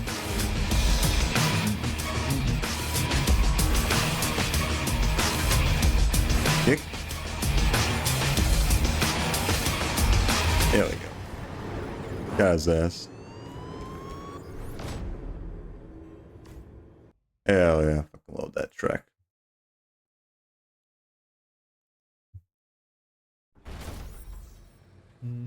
Oh, it won't be. Oh god, it's reloading. I don't want to reload right now. Fuck, how did I miss? Help. I didn't know what was I missed. How did I miss? He's fucking up bad. Yes, yes, we got him somehow. How did that not kill anybody? I hit this guy point blank with a shell. He's hacking. Sure. Oh, like that one cat girl, cat boy or whatever. It was caught cheating. Is that button? You're healing? I'm Oh healing. fuck, I can't. Oh god. I'm healing. How many bullets does he have in that fucking thing? I can't get out of here. Thank you for rinsing up. There we go. Oh baby, huge. Oh baby. Oh my good. I don't know if they actually brought back that fucking song from like the later games. I really like it. I've only played the I've only played a couple of the Call of Duty games, like Modern Warfare 1, 2, and World at War. I'm getting shit on. I'm sharing. I can't stay still. I'm coming for You guys did your best. both. Going shoddy Bugatti. I'm going around for a Dude big in flank. chat, I paid $118 to get in here. Oh baby, the shoddy is kind of cranked. Is that from? I don't know if that song's from World at War or Modern Warfare 2. I think it's probably from Modern Warfare 2. Yo, look at that, top of the leaderboards, boys. Oh, dude, I can see your camera in the bottom right. Whoa, Can you that's guys super spawn cool. me yet? Bottom right? No, I can't. It says threat nearby. the GoPro?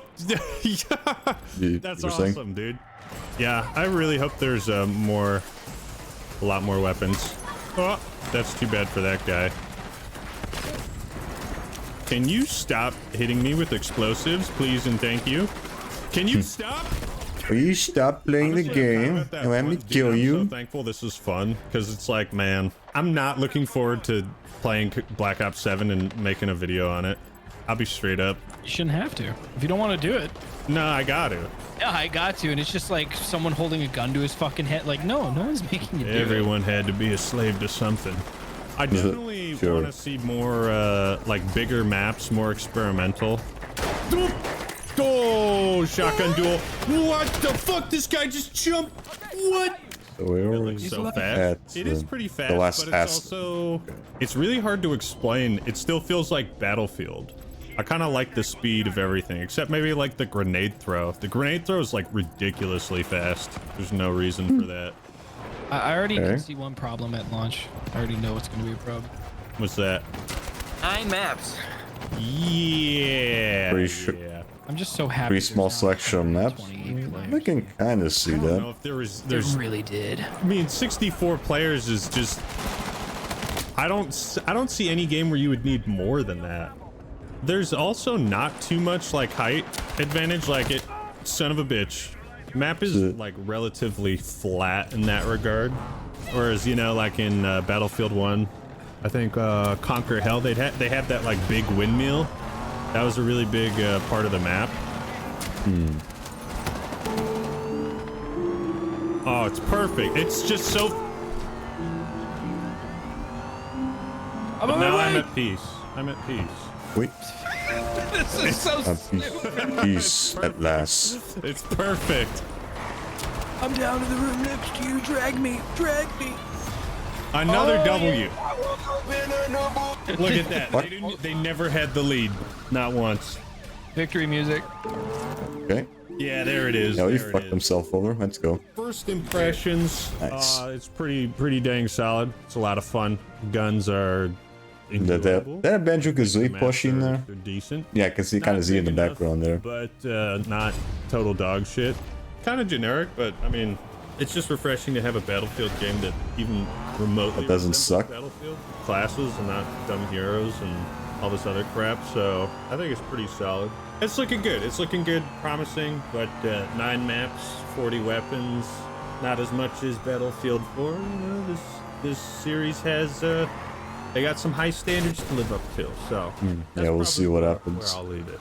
So thank you all for watching. Hope you enjoyed the video. Leave a like if you did, and don't forget to subscribe to the Act-Man for more awesome content. Don't forget to put your thoughts in the comments below. Let me know what you think of Battlefield 6 right now. As it is it fun? Are you worried about any parts of it? Do you think this game is going to have longevity? All right, everyone. That's all. Does look fun though. That's all I gotta say. All I can say that it just looks fun. I have no experience with the Battlefield games, so I can't really say for sure. All I can say is that it just looks fun. Me when I... Alright, enough of that. War of Nucks. We always end up watching at least one fucking Nucks because you always have to fucking upload a shit ton of like long ass videos to watch. People are really mad right now. Gen Z is cooked because it turns out, believe it or not, shocker of all shockers, men are voting on the right. Definitely No shit. Future fantastic news, but it turns out a lot of people don't actually care. Get ready to get absolutely buck-broken by the reality of what we are about to witness. We are going to be talking about something very funny. We are going to be talking about Dean Withers, everyone's favorite leftist debater. But first, let's talk about the actual existential meltdown that is people are going right. So you have some people that are very, very surprised that Gen Z people guys are very sticking more as a Republican. On a new poll by Pew Research, something insane came up, with conservatives losing votes with the oldest generation while gaining massively with the youngest one, including women aged 18 to 29. Over half of all guys that are Gen Z young guys are Republican and right-wing. This was posted on the Gen Z. And remember, this is including gay people and white knights that are trying to get pussy. All right, I'll be real, they are white knights. Subreddit, and people were freaking out. I'm a younger millennial, and when I was growing up, nearly everyone under 30 was liberal, left-leaning, or disliked the Republicans. True, everyone everyone was saying the right are racist. They're evil and racist. Racist and evil. This is so sad. They're obviously bad people, white supremacists. You should hate yourself, actually. And men don't care anymore. Men do not give a shit. You know what? Fuck you. They don't fall for the emotional manipulation anymore, I guess. There seems to have been a vibe shift where Gen Z overall still leans Democratic, but there is a deep and polarized gender schism. Gen Z women are leaning hard Democratic, where Gen Z men are leaning hard most Republican. Why? Are you guys hearing this on the ground? Is this the trad wife stuff too? Is it dating apps? Is it radical toxic feminism? Young men, tell me how you really feel. Others chime in too. This is a safe space for your perplexed millennial liberal uncle. And by the way, it's not a safe space. It's a locked post because people are getting opinions that they didn't want to hear. So this is the reason why there's a big difference between the genders. Safe space, my ass. Fucking Reddit.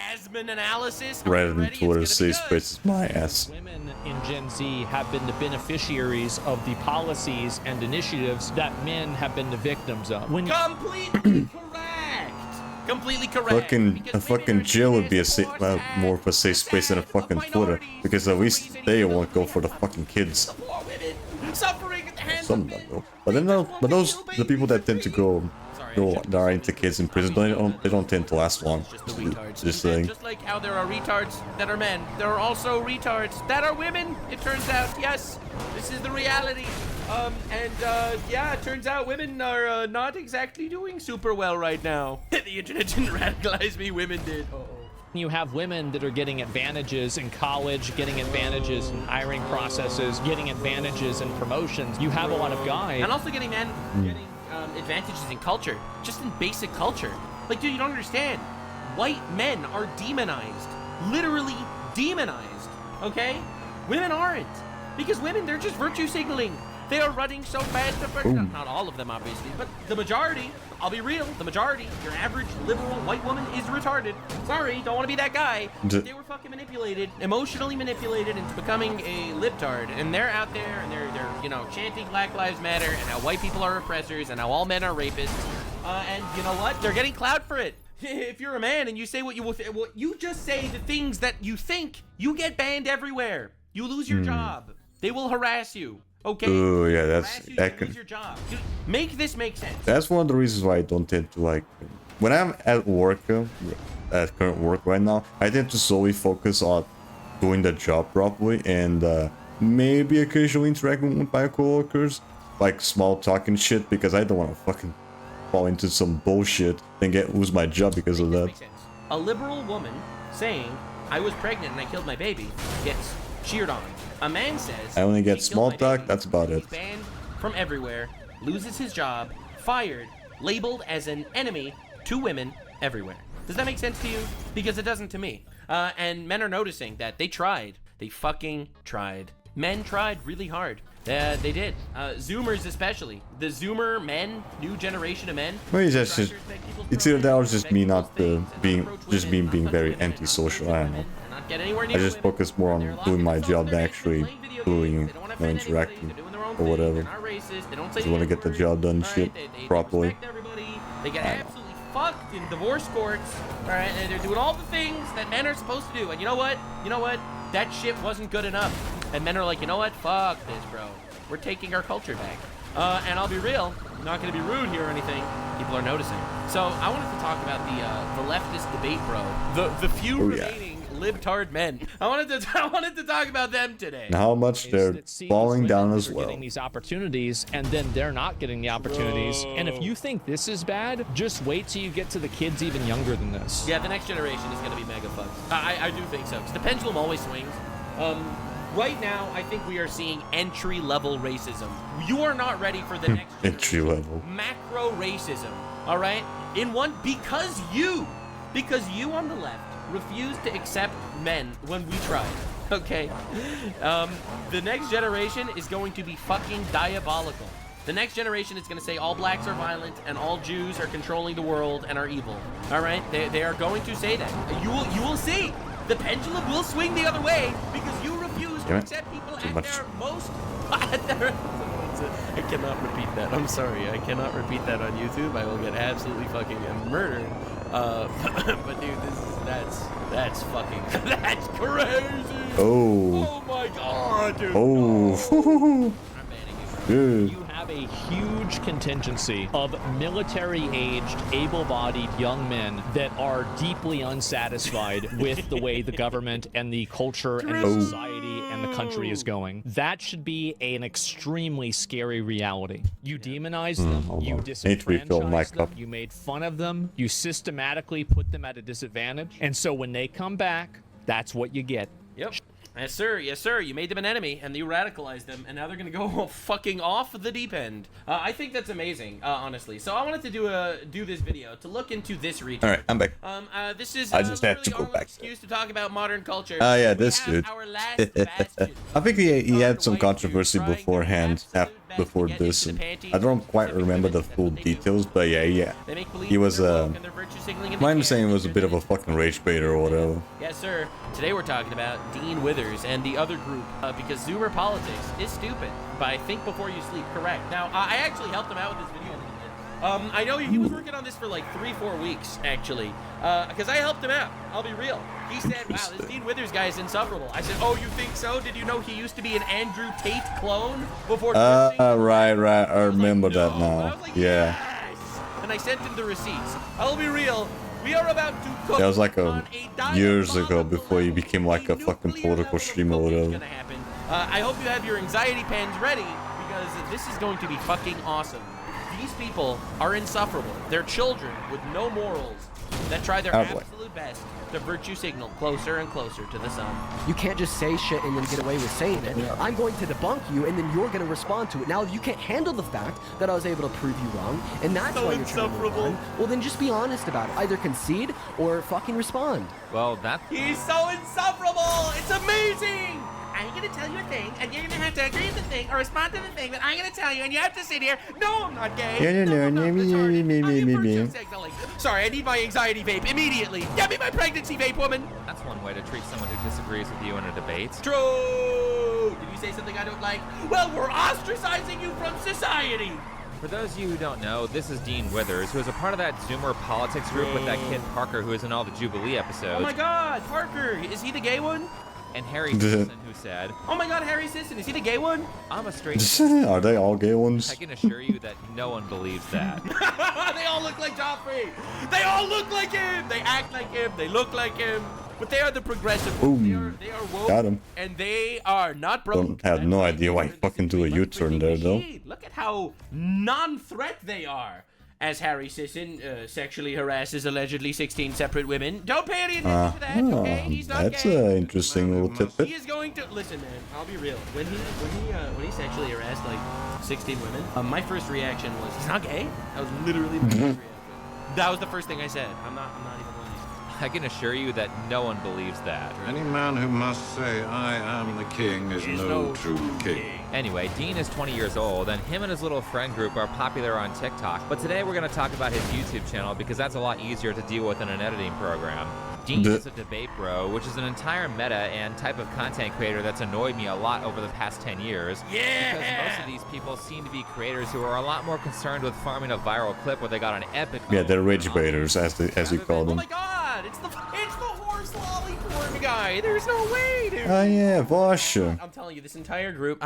find me... This entire group is absolutely fucked with degenerates. White man. That's not a complete retard. Like, I'm sorry, bro. I don't want to be rude. I don't know any. To actually try to understand the viewpoint of the person who disagrees with them. Dean is a perfect example of this type of influencer, as it is immediately obvious when you watch him that he will do anything to make his opponent look like a complete piece of shit. He is an unbelievably bad faith actor. He really is. Evidence of that is in a video called, These MAGA Fanatics Are Out of Control. Oh, no. What's up, Crisco? Do you support Trump? Yeah, I supported his. Yeah, immediately starts with that shit. Fuck me. Man, for women's sports, I'm a girl dad. Immediately tries to vilify the other side. Fucking hell. Compete on a high level, and I would never want them to have to compete against a male because we are naturally stronger.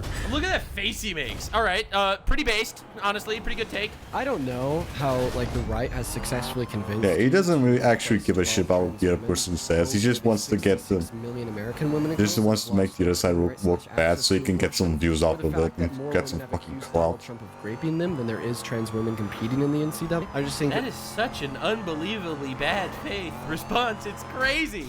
And he does like this head bob, condescending talk. I am a 19-year-old that has no life experience, and I'm gonna tell you why you shouldn't care about your daughter's well-being. You actually should think that your daughter should be beaten up by stronger men. Yeah, actually, I don't know why you care about your daughters not getting beaten up when Donald Trump literally is a white supremacist, Nazi, rapist, pedophile. Wow. Yeah, pull out the whole dictionary to describe Trump. What does that have to do with what the caller was talking about? Like, where the hell did abortion What the fuck? I hate when the MP just decides not to work. This shit. Trump is against trans women in sports. And Dean immediately shifts to whatever he wants to talk about. Yep, every time. Piece every of time, shit. bro. Do you mind? Every time. It's crazy. These people are all Hate when the retarded. MP decides not to work. You could never have a normal debate with these people because they'll always just shift it to my own. They need to make themselves look better than the other I'm not side. being hyperbolic when I say that Dean didn't even wait 10 seconds to do this. Because Yep, it's literally the first fucking question. Now, a lot of people don't Immediately start with fucking Trump. People don't actually know what he does, so I'm gonna actually tell you. He goes on TikTok live streams. He gets retards calling into his TikTok live streams where he mutes them while he talks to them, so that he can say whatever he wants and mute them whenever they have anything to say, and then he will essentially be like, completely owned Trump supporter, it's over.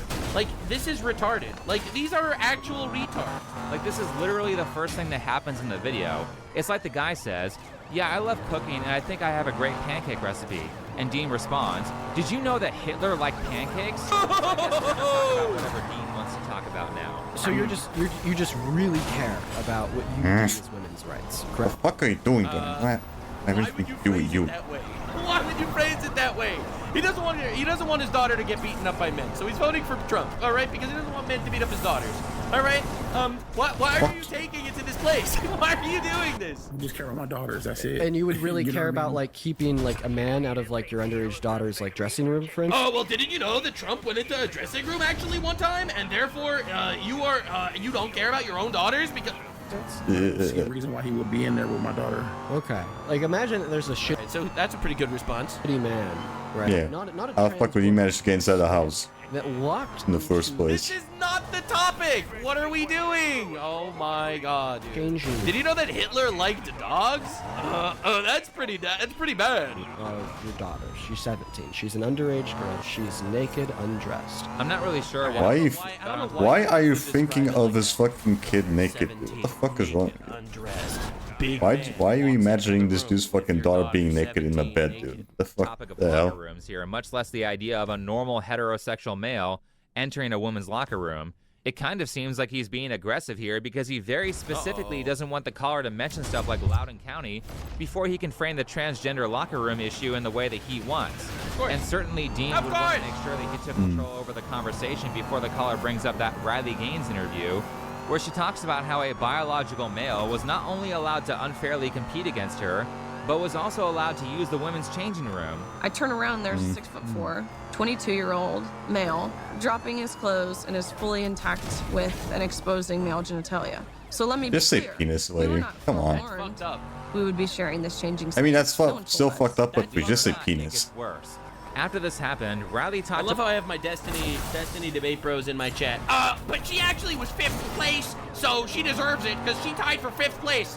Okay, so she was 5th place, therefore it makes sense that there should be naked men in her locker room with her question Yeah, mark? exactly. Doesn't matter what place they shoot that. It doesn't matter what place she was. They shouldn't be in the fucking competition in the first place. how a biological male was allowed to The fuck is that fucking? I went up to him and I said, you know, I The fuck is that understand debate? The guidelines for the The fuck is that argument? At the time, it was only 12 months of hormone suppression. I said, I know that, but what are the guidelines for the locker room? And word for word, this is what he says. Oh, we actually got around this by making the locker rooms unisex. So I'm thinking, I'm like, Okay. Oh my god. Okay. Uh-oh. So this means that any Wait, man. so any man can walk in? Wait, what? Right, any man.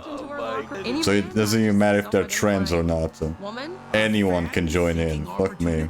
and no one told us. This whole event also included the women who went to the school of the male swimmer being told their lives would be ruined if they spoke out against him. And that's true, by the way, all right? You don't understand. A lot of people are going to look back at history and not believe this. People are going to say that this was a hoax. People are going to look back and think of this like it never really existed.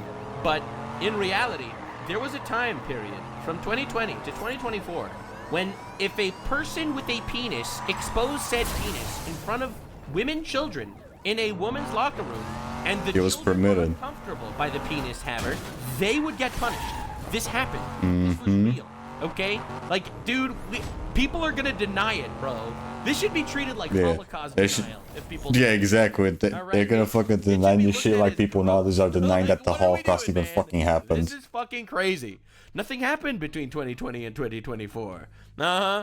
And they had to go to re-education courses. Like so they could absolute think more fucking dipshits. inclusively. True. This was quite an infuriating interview to watch. But anyway, let's see where Dean is going with The Holocaust denial is crazy. Holocaust. The Holocaust denial. situation. Why would he bring that up? It seems like a great way to lose a debate. Like, imagine that there's a shitty man that walked into the changing room of your daughter. She's 17. She's an underage girl. She's naked, undressed. What do you Yes, think all happened right. to that man? He's like trying so hard to rage bait. Oh, Trump was that man. Trump was the man because he walked into a beauty pageant one time. He walked into a beauty pageant and Trump was the man. Got him. So therefore, you want women to beat up. Fuck is that dick doing? Huh?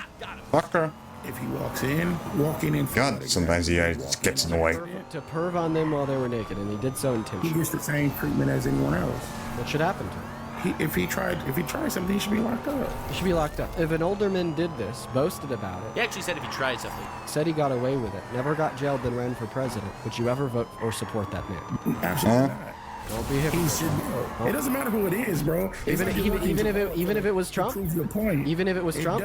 Even though he wasn't proved that he did, that was the point. Just to get you on like the nuanced little. That was the point. It was just to make Trump look bad. This is the strategy. It's like, haha! I caught you in a You just get him in the fucking gotcha point. And destroyed you. You are so done.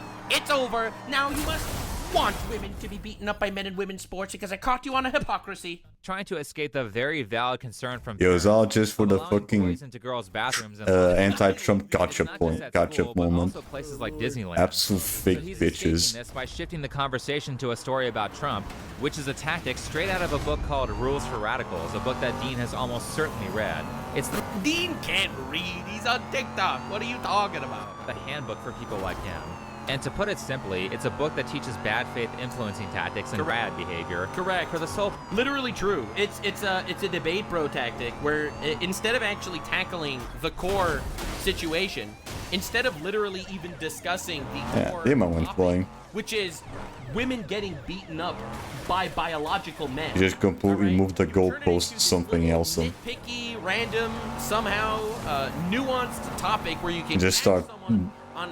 Where you just completely miss the fucking argument of the original argument, just start talking about something else completely. So you don't Because you just don't give a shit about the original argument. You just make yourself look good. Towards the end, there's a chapter on tactics where the author describes different rules to follow to be effective in convincing people of radical political change. Rule number 2. He's going for the Never fucking go thing. outside the Piss off. experiences of your people. No, you're not. This one's not that bad. I'm not gonna because waste it's my actually time a rule that every applies time he does that You should fucking always thing. try He to always stick to the bugs out him. experiences that people you're talking to can relate to. This is just a basic communication skill, but it's all set up for the next tactic, which is Rule 3, that says that you should, wherever possible, go outside of the experience of the enemy. This rule is great because any one person can't know everything. True. So it's like when you make a nebulous claim, do you support old men going into women's locker rooms? And it's like, of course not. And it's like, well, this reminds me of that thing that Trump sort of did by a pageant that he owned. Destroyed. You were caught on a hypocrisy. It's over. Now, you must admit you want men to beat up women. What a fantastic debate tactic. So as a dishonest person, you can just bring up some random snaffle fact to your opponent, and if they don't know it, The audience will perceive them as stupid. You might even convince your opponent. You got Dean withered! Withered, just like my penis when I see a woman. My penis is only fully erect when I see another man. That they're stupid. Got him, destroyed, it's over. You brought up. It's quite an effective tactic in a live debate, especially against people who are unaware of it.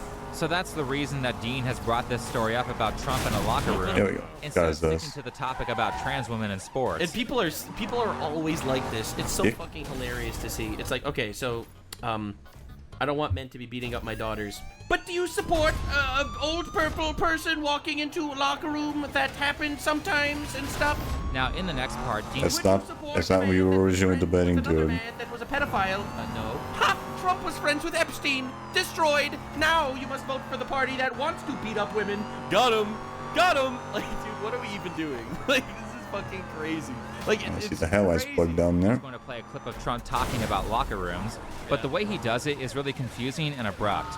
For context, he plays a 2005 clip of Donald Trump talking to Howard Stern about beauty pageants, and to make it less confusing, I'm going to use a different cut of this moment, but I will play the exact words that Dean plays, and then cut back to him talking and abusing the caller. Oh, I tend to think about the conflict a little bit later on. The question is, how can it not be construed? No, I mean, some of these foreign girls, you know, Mr. Trump, my country, we say hello with vagina. And, well, you could also say, as the owner of the pageant, it's your obligation to do that. So you have done it. Now, tell Well, me I'll tell you the funniest is that I'll go backstage before a show. Yes. And everyone's getting dressed and ready and everything else. And, you know, no men are anywhere. And I'm allowed to go in because I'm the owner of the pageant, and therefore I'm inspecting it. You know, I'm inspecting. I want to make sure that, like, is everyone okay? You know, they're standing there with no clue. Is everybody okay? And you see these incredible looking women. And so I sort of get away with things like that. So the non-hypocritical Inspector Gadget over here. rational response would be at this point to say that you're no longer a Trump supporter, because immediately before I rolled that tape, you said that you would never support anybody that did this. You'd never vote for You said a thing, and I've contradicted you, and now you must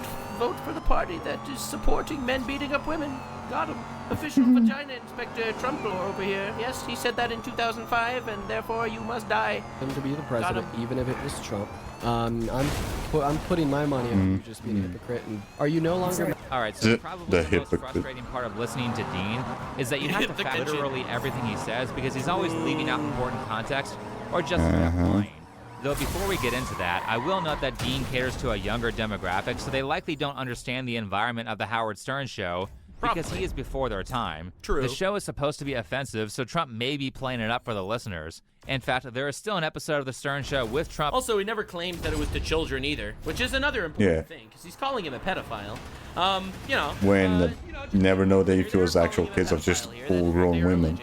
So, I don't know, I think it's important. As someone with an anxiety pen, I think he should definitely try his best to be as on top of things as he can. Up on YouTube, and you can see Howard pushing Trump to be edgy. Stern. Yeah, I mean, look, I don't think it's a nice thing to do personally. I definitely don't. In fact, I would go as far as to say I don't like a lot of Trump's personal life choices over the course of his life. Abso-fucking-lutely. I think it's weird as fuck. I'm not going to try to sit here and say that it is a good thing, but absolutely, if you want to defend your children in locker rooms, you vote for Trump. Obviously, there is no other option, unless you're literally voting for the party that wants men in locker rooms with your daughters. So, realistically, that's just life. I can't believe that adult straight women that are professionally showing their bodies are having a powerful man in the room with them when they get ready to prepare themselves for showing their bodies. This is truly diabolical. Stern does that every show. The whole point is to have dirty humor, so stories or storytelling may be embellished. That being said, there is so much context missing here. Dean says that Trump was creeping on minors, but there's no indication of that from Completely true. Yeah, that's a popular, famous headcanon.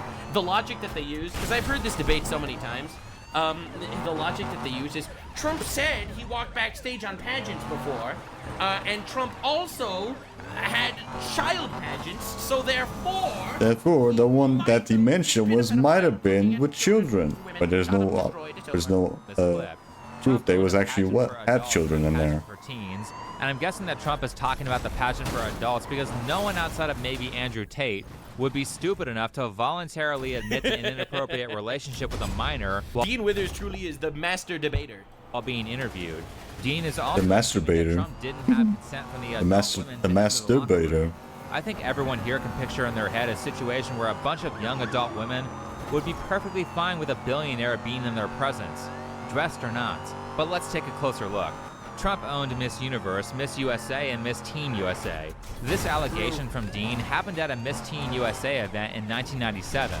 So basically 30 years ago, and the articles I found on it were 20 years after the event, so I'm sure everyone's memory is crystal clear. Probably. To sum it all up, these are just stories from people who were there, and nobody has any concrete evidence that Trump did anything illegal. This article here says that the girls' chaperones for the pageant told them to get dressed before Trump entered, and states that the chaperones would have never allowed anything inappropriate to have happened.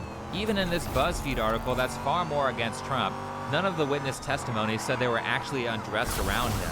Oh, so he's making up allegations from no actual people that no one even made these allegations. It's a podcast joke out of context where you don't know the context. No women came forward saying anything like this happened, but you are standing on this glass house making believe that this means you should be voting for the party that wants your daughters to be beaten up in women's like, what are you doing?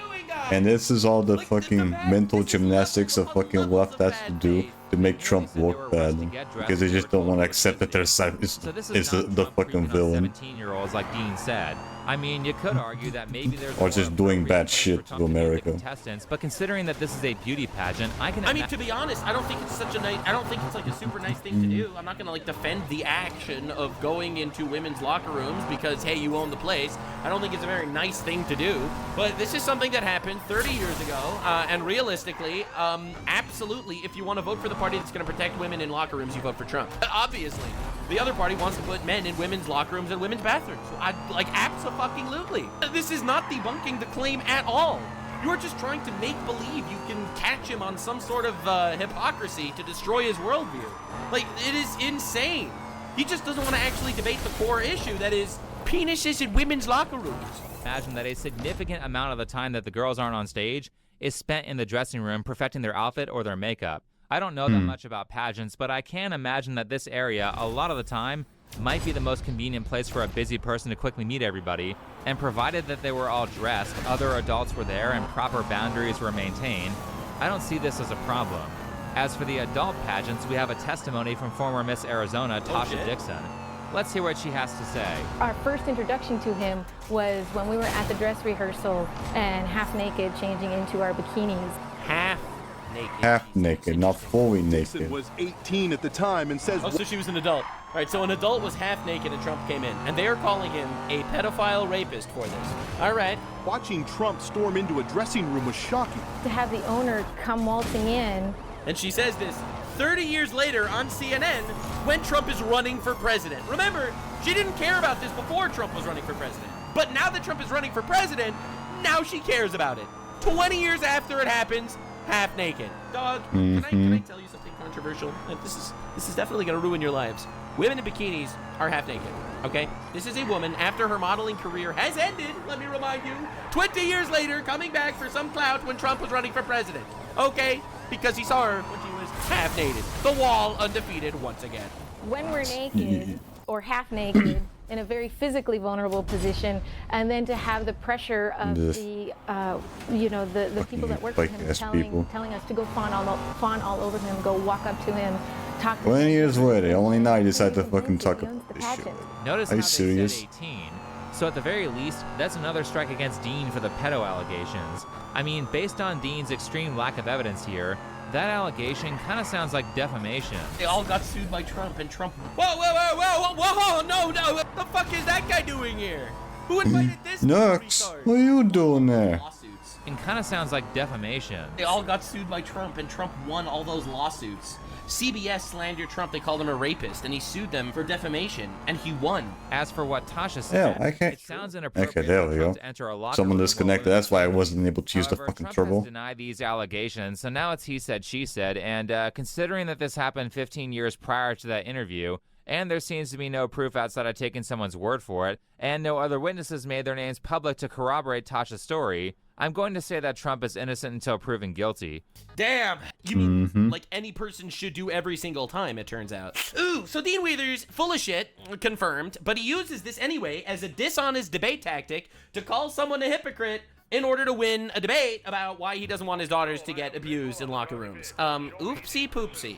False allegations happen a lot with rich people and public figures, and the reason we have legal standards is to prevent abusers from witch hunting everyone they don't like. Completely true. Tasha claims. Think about how easy it would have been for the Democrats to put Trump in jail if he was a pedophile. Like, I think of this every single time.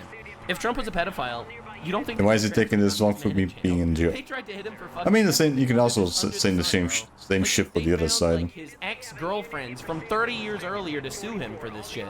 Like, they tried fucking everything. I mean, you think Trump is the only one that has fucking skeletons in his closet? Every politician has some skeletons in there. Her allegations weren't politically Dude, every time I see someone using a clip of me, it's like an actual flashbang, though. motivated, but I find that very hard to believe because she appears to have made them a month before the 2016 election. Every time. Every fucking time. It's like the woman that was abused 20 years ago remembered now, while Trump is running for president, that now is the time to go on the television to attack him. Yep, of course. Very opportune sexual assault allegation there. So I don't think she's being honest about that.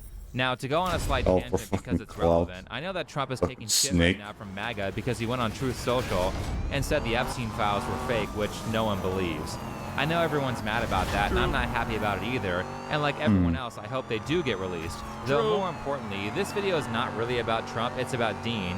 And Dean just so happens to be talking about Trump here because he talks about Trump in like every video. I mean, this guy uses MAGA in his titles more than people used to use the word woke before Fox News anchors made that term cringe. I think woke is dead. So understand that anything I say here is not an endorsement of Republicans not keeping their promise to release the list. It's to talk about Dean's constant use of bad faith tactics. And since Trump is basically the only thing that Dean seems to talk about, we're going to talk about Trump. Anyway, as the debate goes on, instead of with the ideas of his opposition about trans women in sports, Dean continues to use this video to do anything he can to attack Trump in any way. Is there anything that Trump could do? Any red line that would make you regret your vote? I want an answer to my question. Yes or no, is there anything that Donald Trump could do that would make you regret your vote? What if he committed a genocide on the other side of the world? Listen, I voted for the party that... And has he done it? ...to the locker room. Oh yeah, well, Israel-Palestine. Has he? Literally got him. Tell me, has he? So over. Oh my God. Wow. Israel-Palestine cooked. Dog, first of all, there's no genocide, okay? We could stop doing this fucking... There's no genocide. You're just being a pussy. Stop it. They dropped 85,000 bombs. 85,000 tons of bombs. There's no genocide. You're just a drama queen that wants to see... That just wants clout. Which is a tragedy, don't get me wrong, okay? But that's not a genocide, okay? And no normal person actually thinks it is a genocide, okay? I'll be real. Tragedy that a lot of innocent people are dying? Yes. Come on, dude. What are we fucking talking about? That's one. Okay. And two, the second point, you do realize that this shit was happening under Biden, right? You do realize this was literally happening under Biden, okay? Like, you realize the level of retardation we're dealing with? So this is Israel retaliating against a terrorist organization that attacked them, that still has hostages, that could still literally end the war today if they wanted. All right, that's one. All right, and two, it happened under Biden. Okay, your argument is retarded and also not even remotely related to women getting abused in locker rooms. Like, do you understand the hurdles of bad faith you need to jump through for something like this? He bombed and killed 1 million people. Would you still support him? They should retaliate. Okay, well, that also didn't happen anywhere. But also, let me remind you, the British killed 1 million people in Germany. All right, innocent people in Germany during the war. Let's not forget that happened. The world pretty much considers that a good thing. Also, Obama dropped 26,000 bombs, all right, throughout the Middle East over his term. No one cared about that.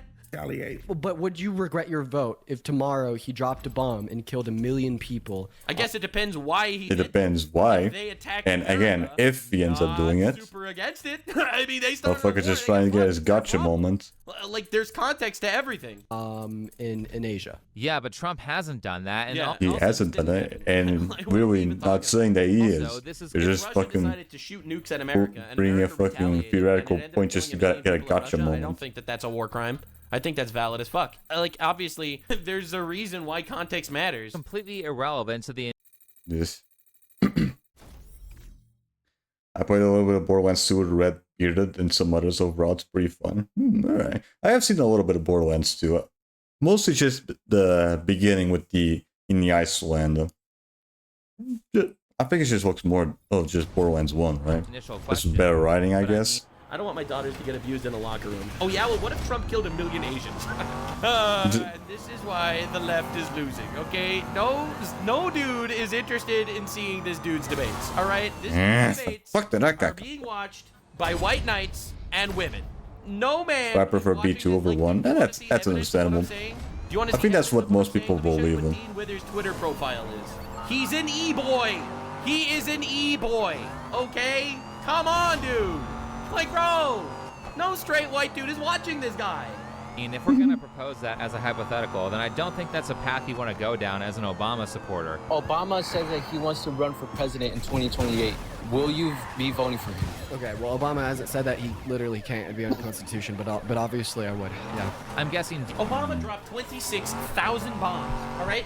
If you want to know another interesting statistic that's going to blow your mind, Israel's combatant to civilian ratio in Gaza is better than Obama's civilian to combatant ratio. Also, DXP, it catches people up if they're lower level. Yeah, I know. When he dropped 26,000 bombs. That's how I heard them. You can just go back to you could just have like a low level character join a high level character, and then you're gonna get a shit ton of XP just being near the dude. In the Middle East. Okay.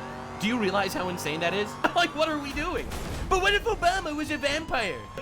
Oh yeah, would you still vote for him? What if he was a vampire? Dean didn't know this because he got into politics like 5 minutes ago.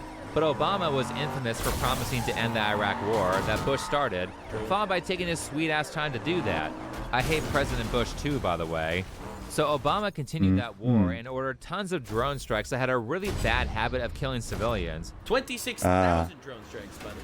And then he goes 26,000. Sheesh. Just look at this one. All under right? Obama, goddamn. Yemen killed 55 people, including 21 children. All right. These stats are literally worse than Israel's. Literally.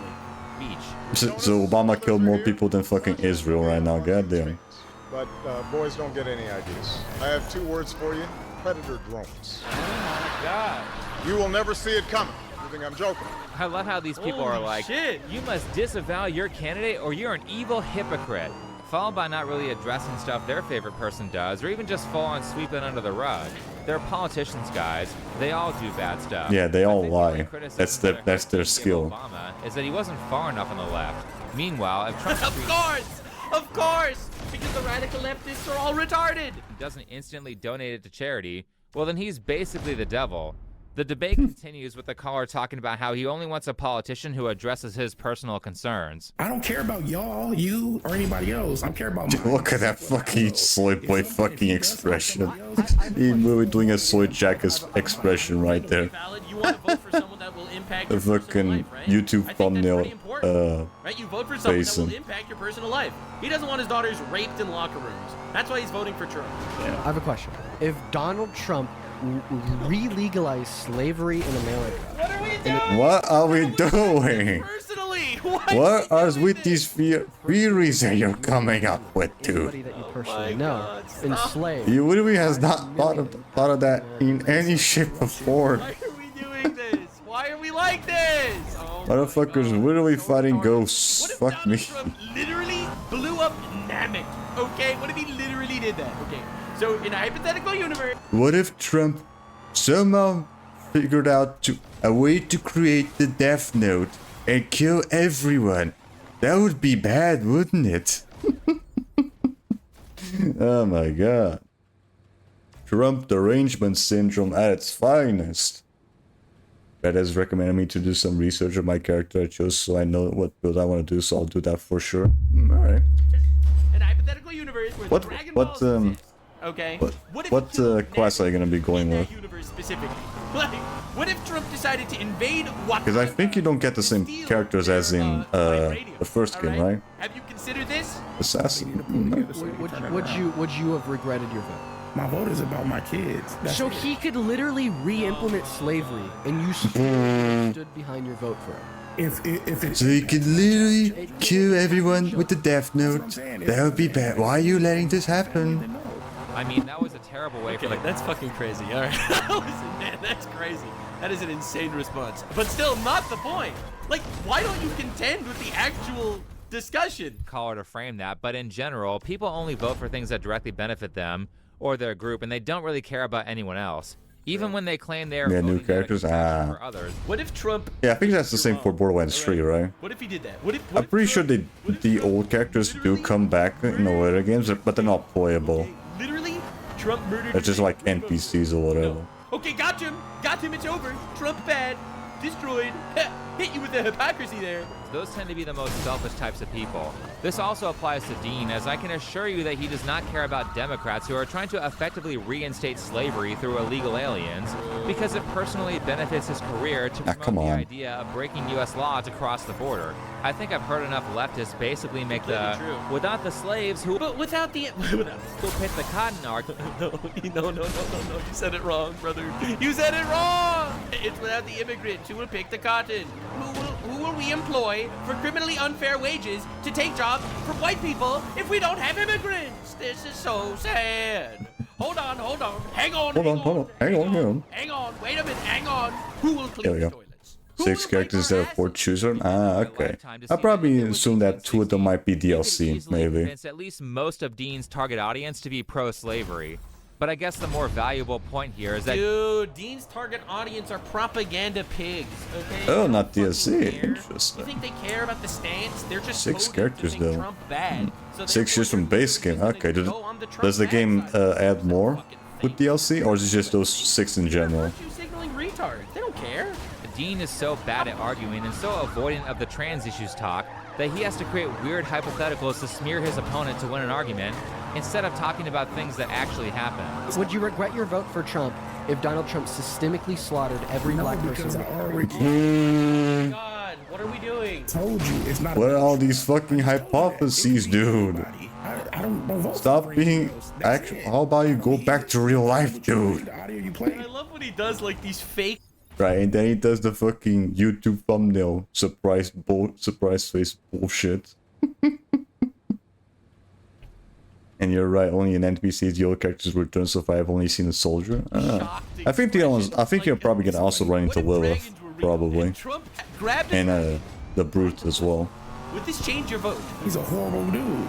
But if you get Trump out of office right now, then... The fucking surprise face bullshit. So that guy was an actual psychopath. So he fully what that will do. That was completely, just absolutely great.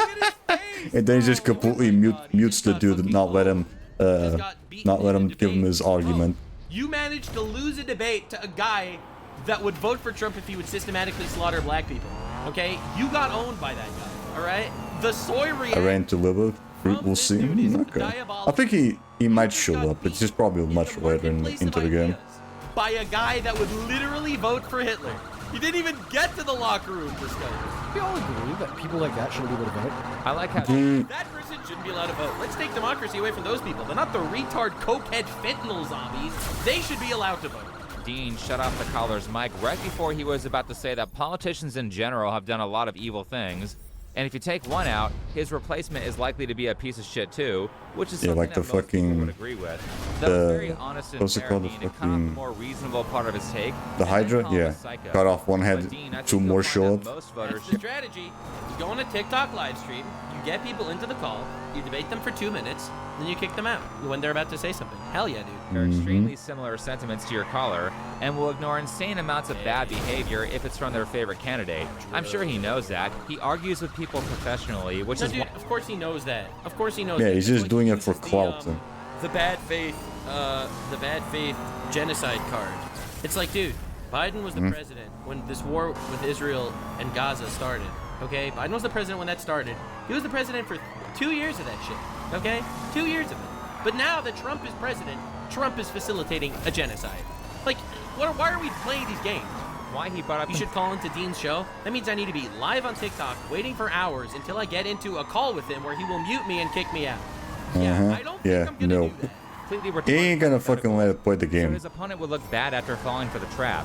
He's really just clip farming here. He spends the whole interview using false evidence as fact, does everything he can to and take the caller out of uses context, bullshit fucking makes up extreme hypotheses. and irrelevant hypotheticals, Yep. and says the caller is a psycho at the end. Well, as stated in Rules for Radicals. But wait a second, why aren't white people, like white males aren't really looking up to him though? That's so weird. Ridicule is a man's most potent weapon. Dean has to do that because he can't win on merit. And think of how embarrassing this is. As a professional, without using bad faith tactics, he can't even defeat an unprepared, low-information caller who admittedly is a single-issue voter. That is pathetic. But again, Dean, are you sure that violence is a route that you want to go down? Remind me which party is responsible for effectively all the political violence. Damn it. Every time. Like how many people on the left? Right, the leftists are all kill men, burn Teslas, attack cops, attack ICE, light cars on fire. That's the left. The left is the violent party in America. They are literally the actual terrorist supporters. They're fucking chanting for Hamas. Like, bro, they're chanting for the people that are murdering and starving their own people. All right, like you have to realize what level of audience-captured virtue signal grift insanity is going on. Like it's correct. Fucking teleport again. To kill white people or Jews, Get your ass. or said things that are disgustingly racist for the purpose of justifying those things. Bro, yeah, giving money to Carmelo Anthony, bro. Jewish is not an ethnicity. This constructed ethnicity. This demonic ethnicity. Also note that this guy, Mike from... That's Mike from PA. One of the Mike from PA, alright. on Twitch, baby. Yeah. And he got banned for saying that shit. Tolerant and so good. Because so tolerant. Yeah, Mike from PA got banned from fucking Twitch because he said that the Jewish culture is a demonic culture or whatever. And then he only got banned for like a week or so because of that. DMCA. Meanwhile, Tectone called Frogan fat and he got 2 weeks for that shit. The Reddit archive of this to cover up what was said. He copyrighted Reddit. Absolute cinema. And what about Destiny saying that Trump and his supporters should be killed? Well, I mean, a lot of the left is saying that these days. Taylor Lorenz made a whole clip. I'm so happy he brought this up. This is fucking crazy. Of it. In fact, speaking of Taylor, she and Hassan Piker did a talk where he openly encouraged. Yeah, the Taylor Lorenz. Another dumb shit human. You drive and I'm gonna kill you with my AR-15. Like that's what the fuck off. Leaving in these dudes of this dude's office, and he's resigning. Like he's literally, this is his last term. So I think that people are a lot more radical now. This is a time, is an unprecedented time. And you actually wrote about this, and it was a great video where you talked about, you know, someone has to. Come on, that should have done When I it. say that, everyone knows exactly what I mean. That which is, I think that shows that there's a lot of anger, a lot of resentment, and untapped potential. I have talked about this. I would have gone a bit deeper, but yeah, I talked about this already in previous videos. It's fucking insane that he's saying someone's got to do it, that someone needs to go kill Trump. It's fucking insanity. Revolutionary potential as a matter of It's fluid, the exact same shit that happened with the Trump assassination before he got fucking, before he became president. This. Chilling out together. Actual terrorist supporters are getting together to chill together, and it's fucking insane. It's fucking crazy. Also, why the hell has this guy not been arrested? Are they just gonna let him incite violence over and over again to a huge audience with no consequences? They're probably building up all the tallies. Like, I don't know why this is even remotely acceptable. I'm so happy more people are on the fuck Hassan train. Look, as someone that's been on the fuck Hassan, he needs to go to jail train from chapter 1, from the first station, I'm really glad that other people are picking up on this. I will say this though, because in the past, I used to be more kind towards people like Dean or people in the Hassan group chat. Yep. And that shit has changed because these people are fucking degenerates. Fuck these people, literally, I don't care. Stop, they are anti-American in every possible way. They hate America. And certainly, I still will give them credit for making good arguments, and I will try to counter-argue in good faith. I do that for the audience, and not out of respect for a person like Dean. However, I also now realize that a lot of people out there are just evil or demonic, and only use their words, emotions, or kind sentiments to deceive people. Demons use words to trick humans. It's so funny. He showed me this clip from Freerin. He said, can I include this? You can't trust a thing they say. It's in their blood. They're descended from liars. A very on-the-nose. So he showed me that clip from Freerin, and he said to me, listen, I want to include this clip because it's very, like, poignant and very on topic. right? That deep fuck demons, right?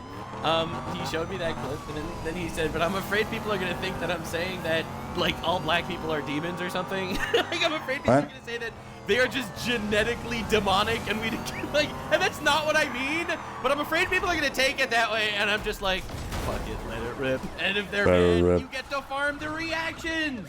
Yep. Let her rip, dude. Metaphor from anime.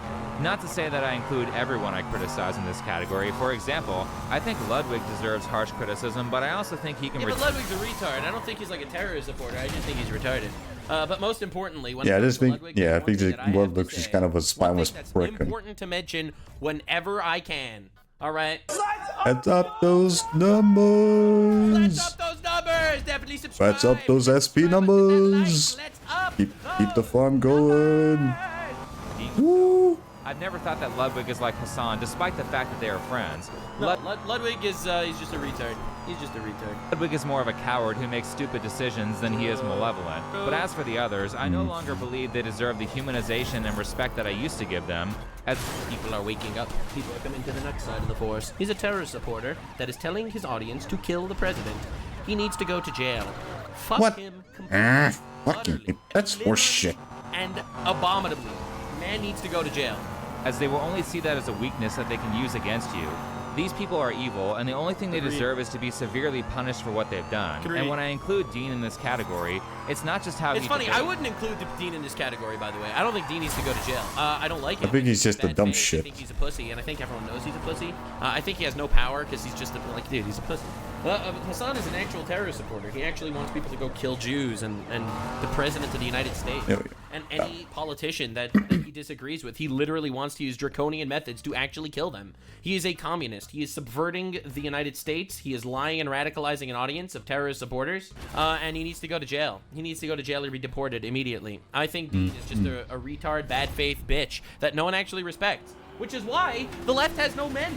Nobody also respects Hassan, but he's way more radical than Dean. Give a shit about what the left has to say anymore. Because fucker, out of the way. On the left, a complete retard.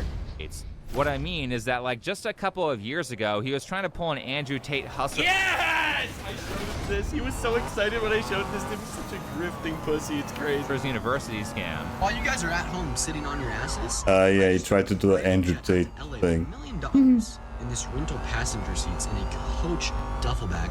Couple grand in the lap. I'm about to go drop it at Louis Vuitton. When I opened up the pre-order, sure, dude. Sure you are. Goes over effectively every single way I've been able to live my dream life at 17 years old, making money online. Yeah, he was a fucking Andrew Tate grifter. That didn't work out, and then he became mega woke. Yup. People are really gonna believe a 17-year-old is a multi-millionaire real estate mogul or whatever, who has advice that's worth paying for. Look, he's even copying Andrew Tate's posing, and he tried to The crypto part is explained in this next clip that is the courtesy of this YouTube video by Remnant777 that I linked him that YouTube video. Very much does not have enough views on it. So yeah, Next did work on this video that did help on the video that he's reacting to right now. Cryptocurrency trading. By the way, for some reason, all this stuff is still online even though it's 3 years old. You can go to this Telegram here and fact check it yourself. Yep. However, when all this Andrew Tate scam artist stuff didn't work for him, still on the internet. Dean moved into politics because there's a ton of money in politics if you want to lie to people professionally. Just ask Nancy Pelosi. And a lot of Dean's videos seem to go like the one where he's arguing about locker rooms. He starts the conversation off semi-politely, goes completely off topic, And that's just and then with tries politics, to accuse they the lie opponent of being towards the you. devil. Which brings us to one of Dean's latest dramas. Now, the full context Dude, of it's every time, though. It's every time. Someone will say, I don't want my daughter to get raped. And they'll be like, you would vote for Trump even if he would kill black people? Oh, my God. this, I believe, my is lost God. because Dean memory holed it after the Yeah, fact. shut up with But he with and the that caller bullshit. appear to be talking about Trump's ownership of the Miss Teen USA pageants and his appearance in the locker room that I spoke about earlier.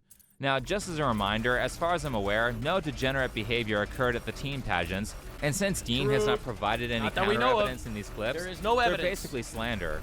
I Anyway. agree, by the way. I don't think, if I was Trump, okay, if I was Trump, I would want to clear my name, all right? And I would sue every person that called him a pedophile. Every single person that called Trump a pedophile should get sued. And just see how far it goes. Yeah, it could be thousands of people. Massive Yep. fucking lawsuit. Every single one of them. Bully the shit out of them. Everyone on the left would be absolutely fucked over. That's what I have to say. You're gonna tell me that the parents of the teenagers aren't there either? I mean, I wouldn't send my kid to a pageant by themselves. Do you think that a parent can consent? Let's take a little break though before we continue on. At least this room is not nearly as fucking hard as it used to be. God damn it. I'm nowhere near sweating as much as yesterday. Sheesh. Although it has been a lot cooler compared to yesterday as well, so that might be that as well. But yeah, before we continue on, let's take a little break, shall we? So yeah, let me just hold on. Do that. Then do this. Probably also remove this for now. There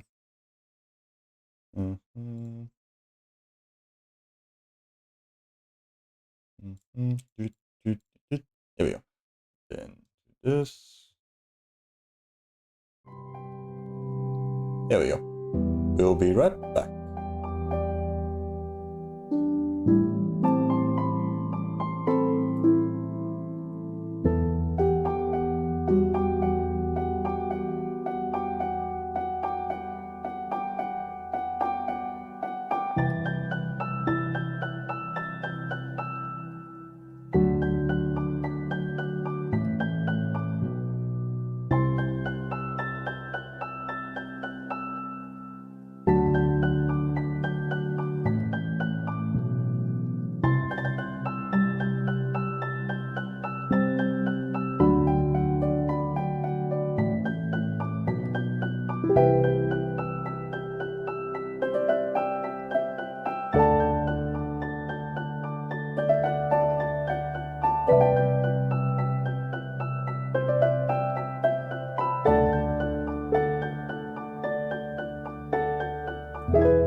just see, change back here. Also, was the music not playing?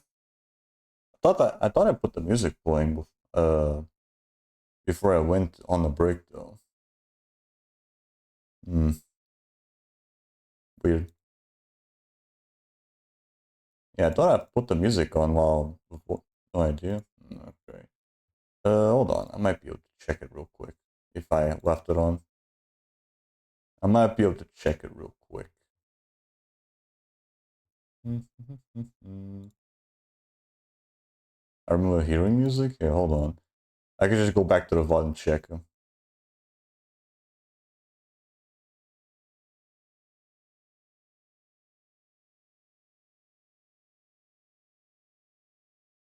Okay, yeah, there was music playing. I probably accidentally hit a button on my headphones, which caused the fucking thing to pause or some shit. I don't know, but it was playing during the break. I'm pretty sure. Yeah, it was playing music during the break, so it's fine. It's probably only stopped when I got here, maybe. All right, what do we have here?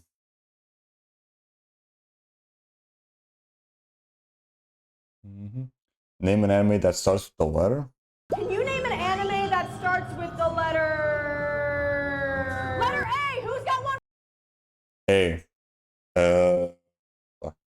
I'm really bad at these types of games, guys. I can never remember this shit. Shit. Right, Attack on Titan. I'm bad with this shit. I actually did. I was speaking of Attack on Titan, but then I didn't immediately think. I didn't immediately think they started with A for some reason. Attack on. Chainsaw Man. I'm wearing it right now. Demon Slayer. Ooh, nice. Erased. Erased.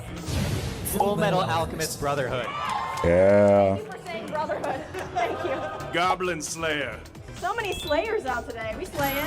We slaying. Yeah. I. Who's got one for I? Oh! I see someone with the I right there. Me. Inuyasha, let's go. Yeah. Any Gojo stands in the house? You crying? Kill a kill. Kill a kill. Yeah. Yeah. Lucky Star. Macross 7. Negima. Okay, for O, I gotta put Aura on. I'm sorry, guys. Oran. I'm sorry, I gotta put Aura on. I had no choice. Perfect Blue! Yeah! Hell yeah. Seen an anime that starts with Q? Perfect Blue! Satoshi Kon movie, fuck yeah.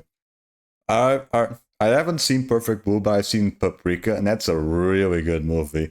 A bit of a mindfuck, but I actually really liked it. I've heard good things about Perfect Blue as well. Yeah! Anyone seen an anime that starts with Q? Whoa! Qualidea code. Do you want to spell that? Anime with an R, anybody? ReZero. Yeah, anyone got? Oh, I see a Hawks over there. You got an Hawks. S? You got an anime with an S? Sakamoto Days. Yeah! Yeah. Undead Unluck. All right, V. Ooh, Undead Unlock, that's a new one. Wolf Children. Yeah. XXX Holic. Yu Yu Hakusho. Yeah. All right, last one. We got a Z. Z. Zone of Enders. Zone of Enders, everybody. Woo-hoo! Wasn't Zone of Enders also a Kojima game or some shit? Or no, it was Zone of the Enders. But he said Zone of Enders. Zone of Enders. Yeah. No, it was also Zone of the Enders. Okay. But I'm pretty sure that was also a Kojima game. Hey, hold on. Zone of the Enders. Kojima. Yeah, it was a game by Kojima as well. I'm pretty sure that there's the PS3 collection as well on PS3 for that. PS3 collection on PS3. Yeah, no shit, dude.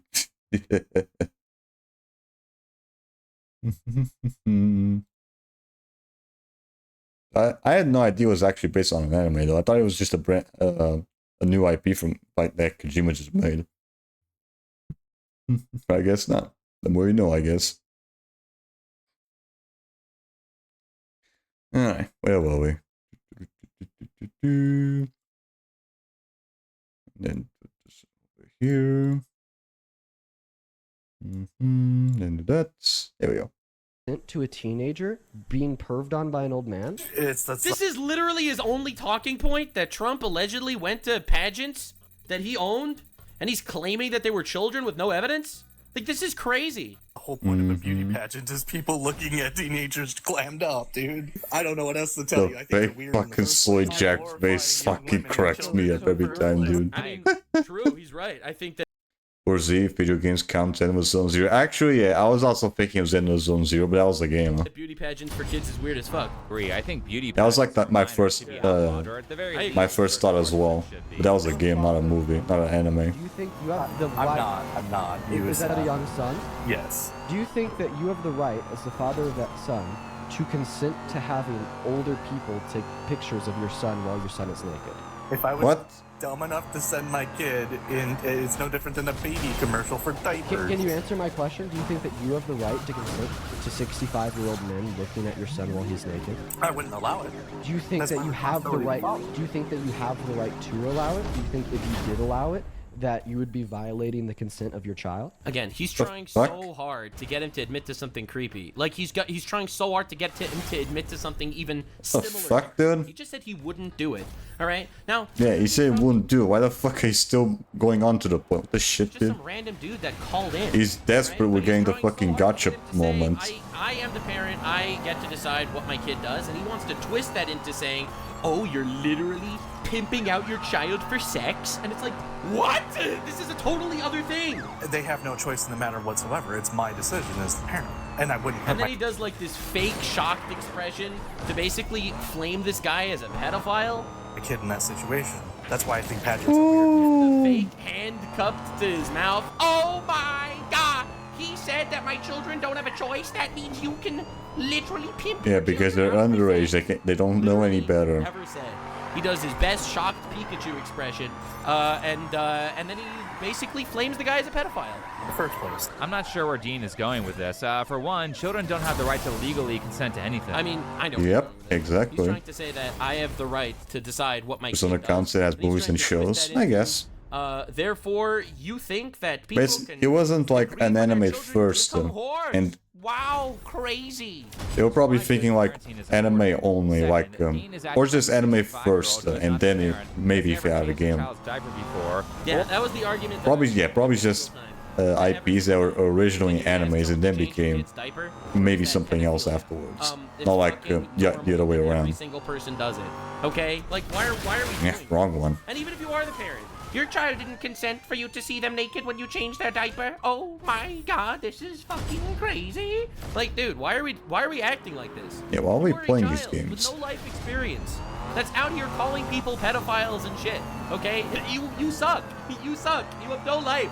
And this is why no one looks up to you. Everyone thinks you're a loser, except for some thirsty e-girls. Or he's acting like parents don't give consent for They probably paid for him. without clothes on to perform an exam. Just make himself look good, I guess. Aren't a thing that people commonly consent to. Yeah, first of all, I think that's weird. I think baby pictures are kind of weird. Naked baby pictures. They're weird as fuck.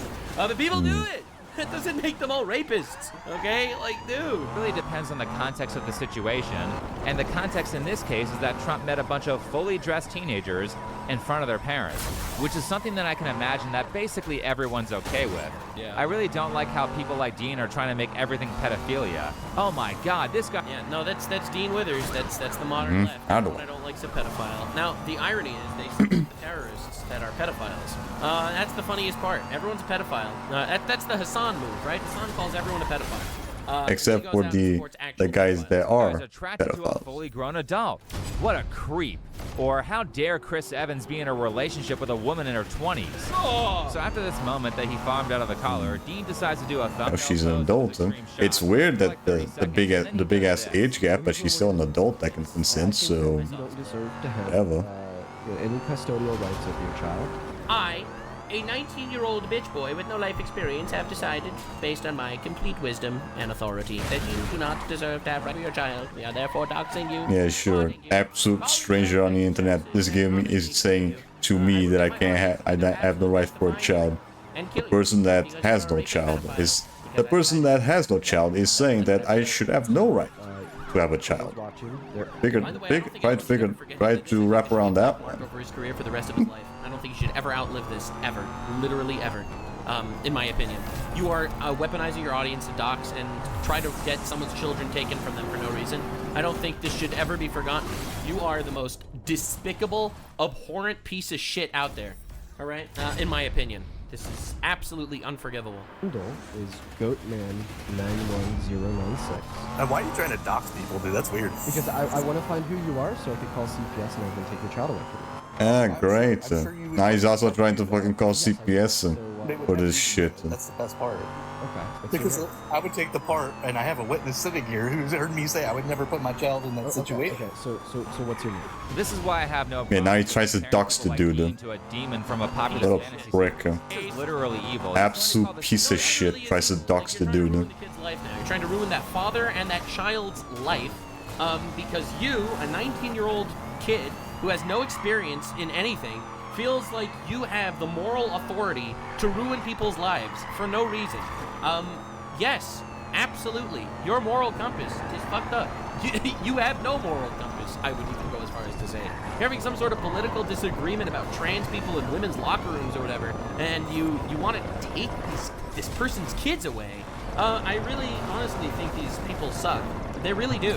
And they are fucker. For a generation of retards. Really? Like, he is the most popular debater on the left right now. I don't think you're aware of this. He is the biggest leftist debater probably in the world. All right? The left can't do better than him. Does that make you feel stupid? The left cannot do better than this guy. That's on someone to win a debate. And you know he got this. No way. Yes way. I am telling you. Unironically. Like, he is the biggest debater on the left. He really is. And he's a complete retard. This idea from the whole Ethan Klein drama where a bunch of Hassan viewers and groupies like Denims called the CPS on Ethan and laughed as they tried to have his kids taken away for basically the same reason, which again was to win an internet argument. All these people, incidentally, who are promoting this type of insanity are, in fact, childless and will likely remain that way. Yeah, it's not a shock that it's always childless users who are doing this to their kids. Only a complete piece of shit would try to alienate bad empanada over here. Internet drama. So naturally, Dean starts to educate people on how to dox someone, which is a crime, by the way.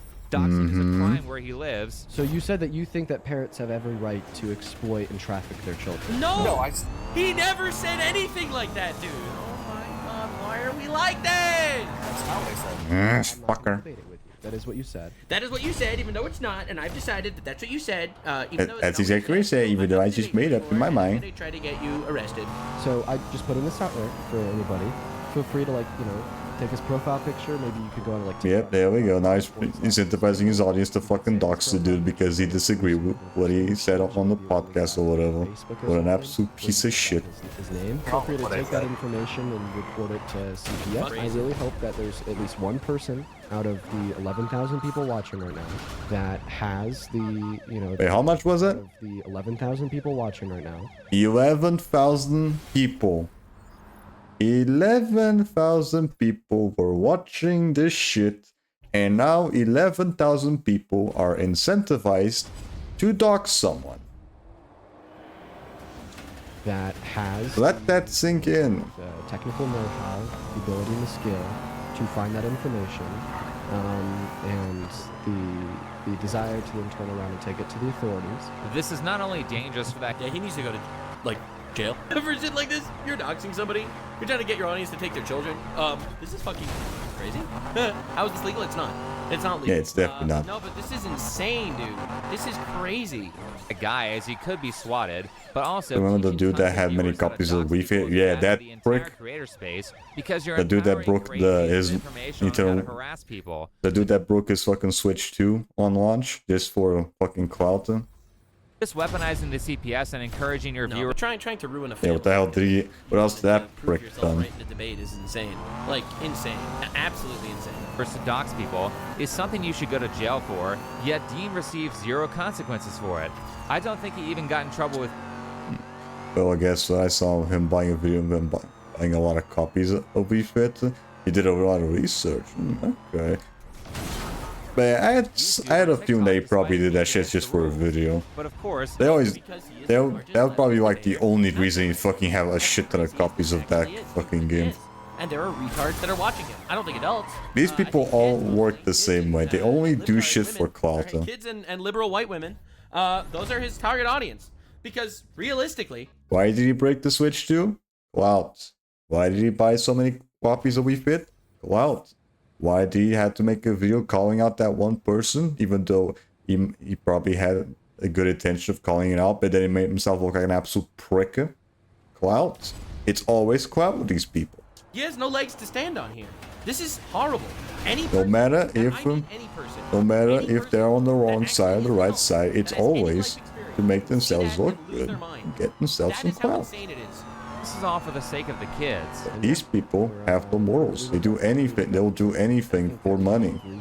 We look out for children, so we're trying to remove a child from their parents and get them swatted and harassed. That'll definitely be good for the kids. That we care about children's safety. Yeah, sure. We care about children's safety, so therefore we're trying to ruin a child's life. That's the play. Yep. Said that he believes he has every right to exploit and traffic his child. Except he never said any of that. He never said that. You're making that up. Yeah, he didn't say that.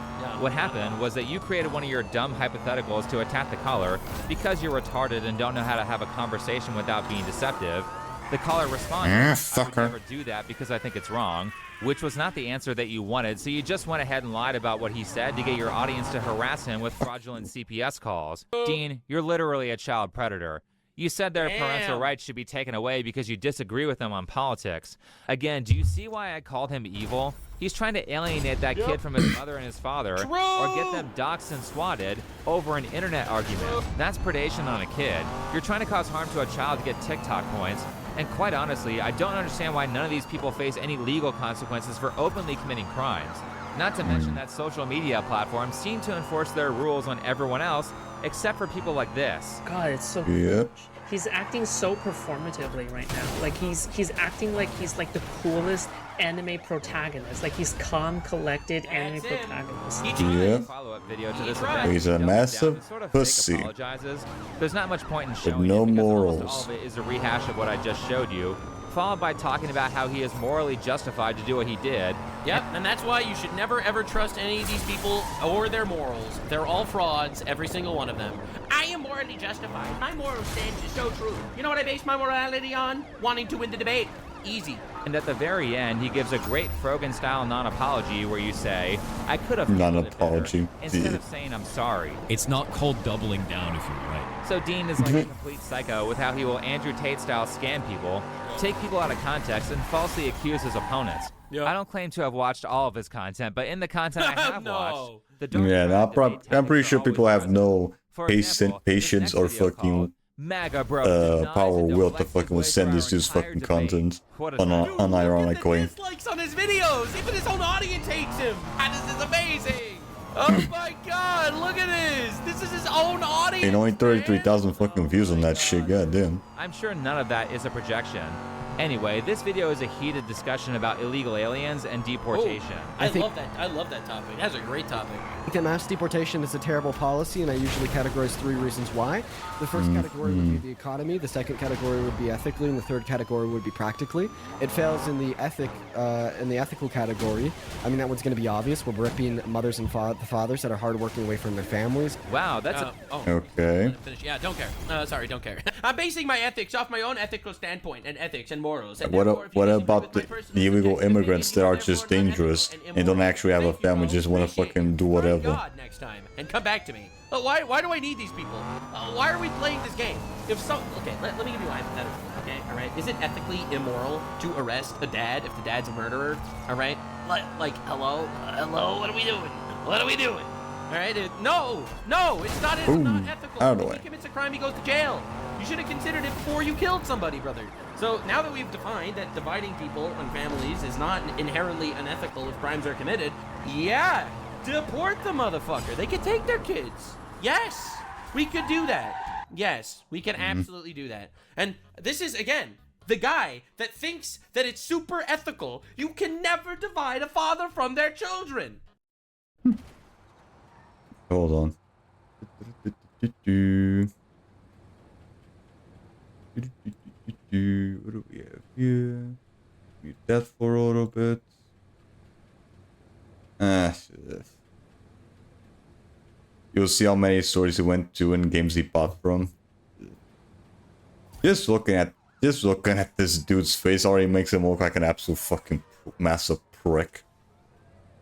Hey guys! This video has been in the works for almost a year. Doesn't mean it'll be any good though. You may have caught a sneak peek of this video at one point and thought I was crazy. I'm not. Yeah, dude, you don't really have to do much effort to make yourself look like shit. You really don't.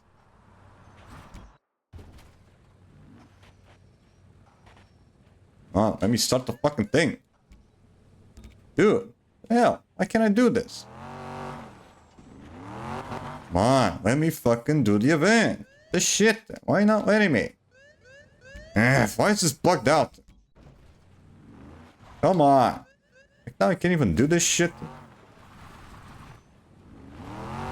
Come on. There we go. What the hell is going on? Crazy. I'm insane. And I'm Yeah, glad please, I noticed that part. done with this. So about a year ago, I decided to start the experiment of buying every single copy of the game. Yeah, he's really trying the whole Scott the Lost thing, but the dude just has no fucking comedic timing whatsoever. Like, he's failed miserably at it. Why? Well, because of some reason, Wii Fit is the video game I see most at secondhand stores when I shop at one. And I was wondering, how many could I buy in a certain time frame? And how much would it cost me? Since people love it when I They probably should be pretty cheap again. They should be pretty cheap copies because they just want to get rid of the fucking stock. And let's not forget the fitting So they're probably selling it for fucking pennies.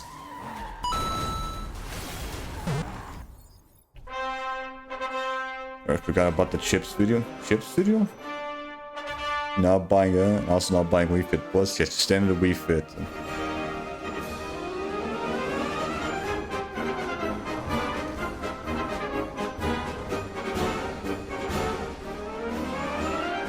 Can I please fucking do the damn thing, dude? Come on. Let me fucking do the damn event. Do you have any more copies of Wii Fit? Come on. Dude, why is it bugging out? Let me fucking do the event.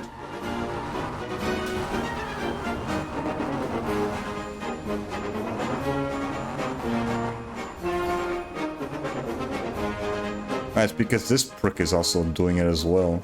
That's probably what it is. Yeah, there we go.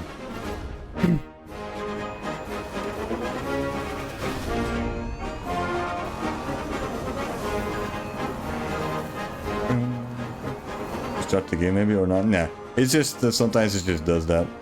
It mostly just does it when there's like another person nearby.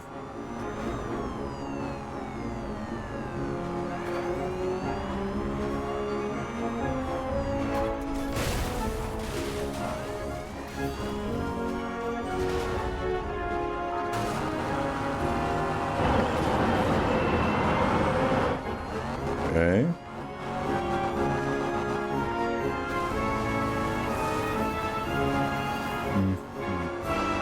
Is this the whole video? No commentary, no nothing. Yeah, damn it. Is this the whole video? Just footage, not saying anything?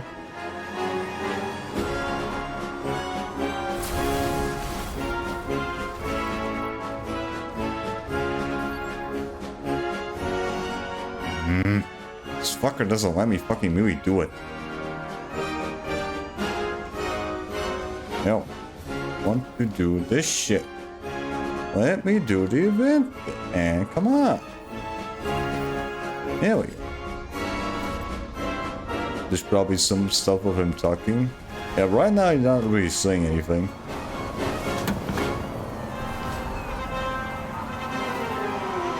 Yeah, he's even pulling out the fucking clown music. He unironically pulled out the clown music on himself. What a bitch. Oh my god. He unironically pulled out the fucking clown music on himself.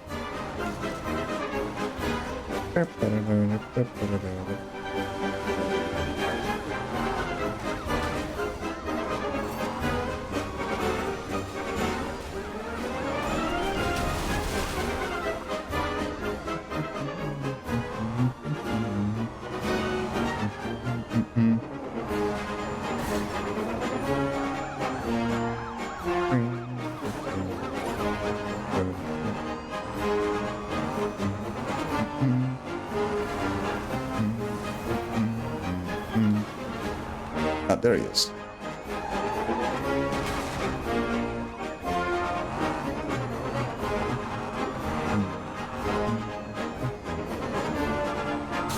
There we go.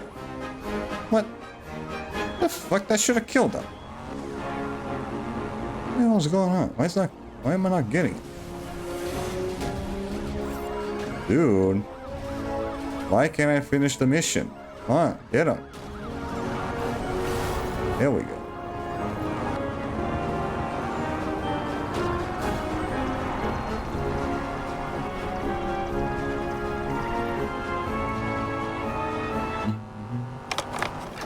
That shit.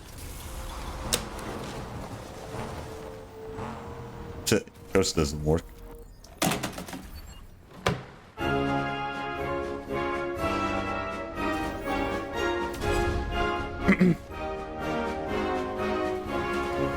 Remember him stuck in the middle of it, so that's probably in this.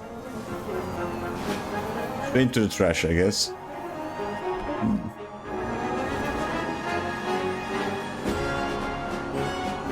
Hey, if this was any other YouTuber, he'd probably be interacting with the cashiers or whatever.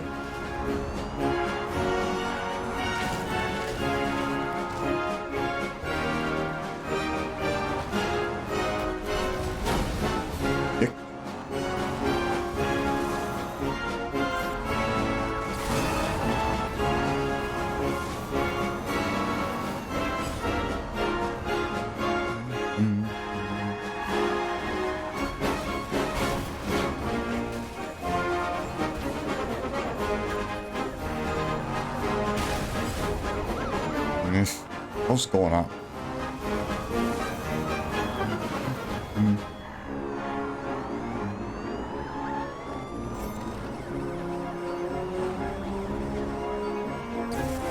Ah, fucking hell, that's horse shit. Why does this not work? How the fuck did EMP not work there?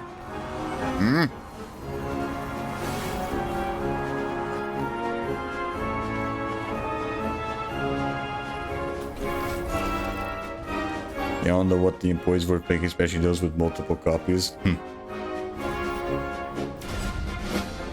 I guess this guy is also farming SP with me.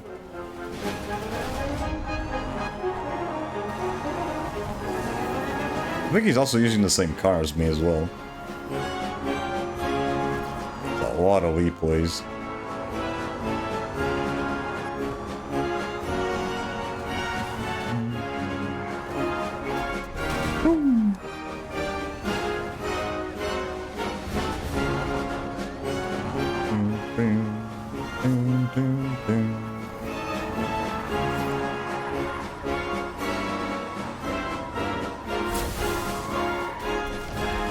Damn it.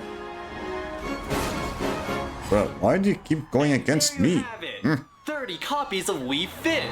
But why did you stop? Well, for the same reason people are forced to stay indoors now. Will you continue buying Alright, this was probably during COVID. Clears up? No. Because I realized how great it was to leave the house without worry.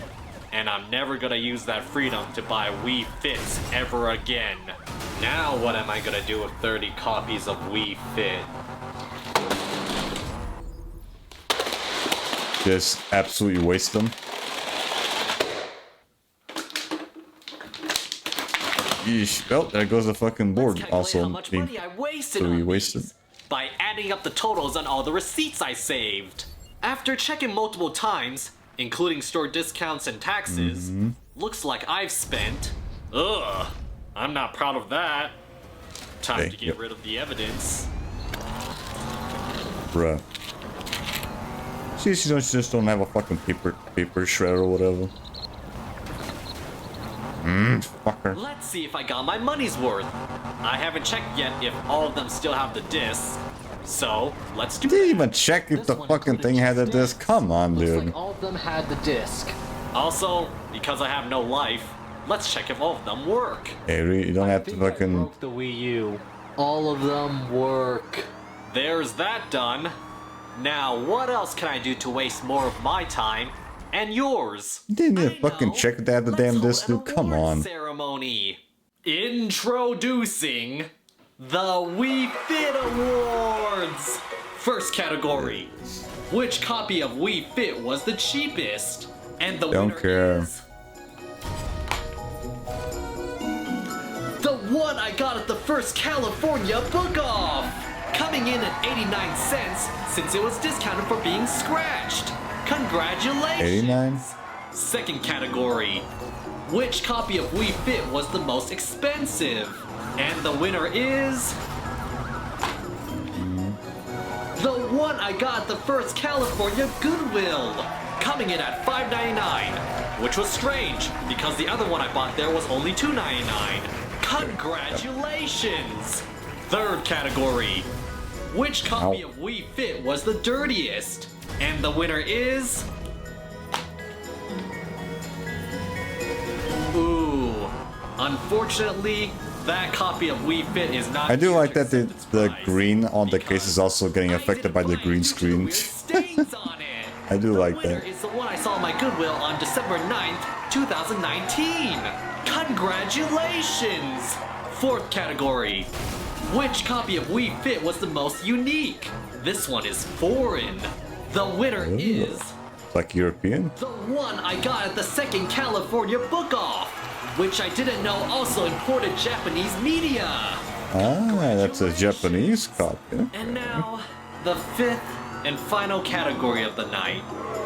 This award won't go to a copy of Wii Fit, but to the store I bought the most Wii Fits from. The runner-up is Savers, where I got 9 Wii Fits from. But the winner, by 1 Wii Fit, with a grand total of 10 Wii Fits, is... Bookmans! Congratulations!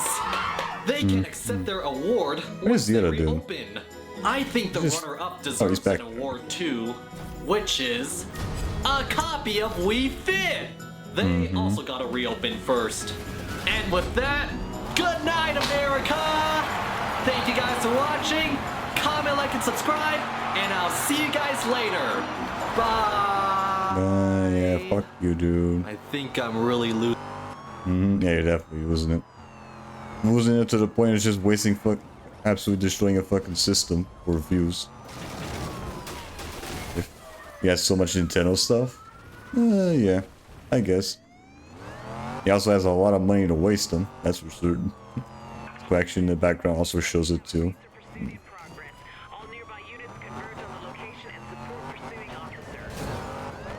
I see. Oh, he's at the fucking crash into me.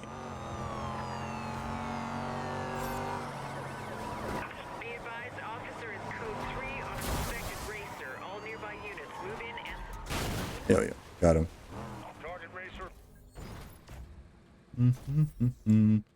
Alright. Where were we?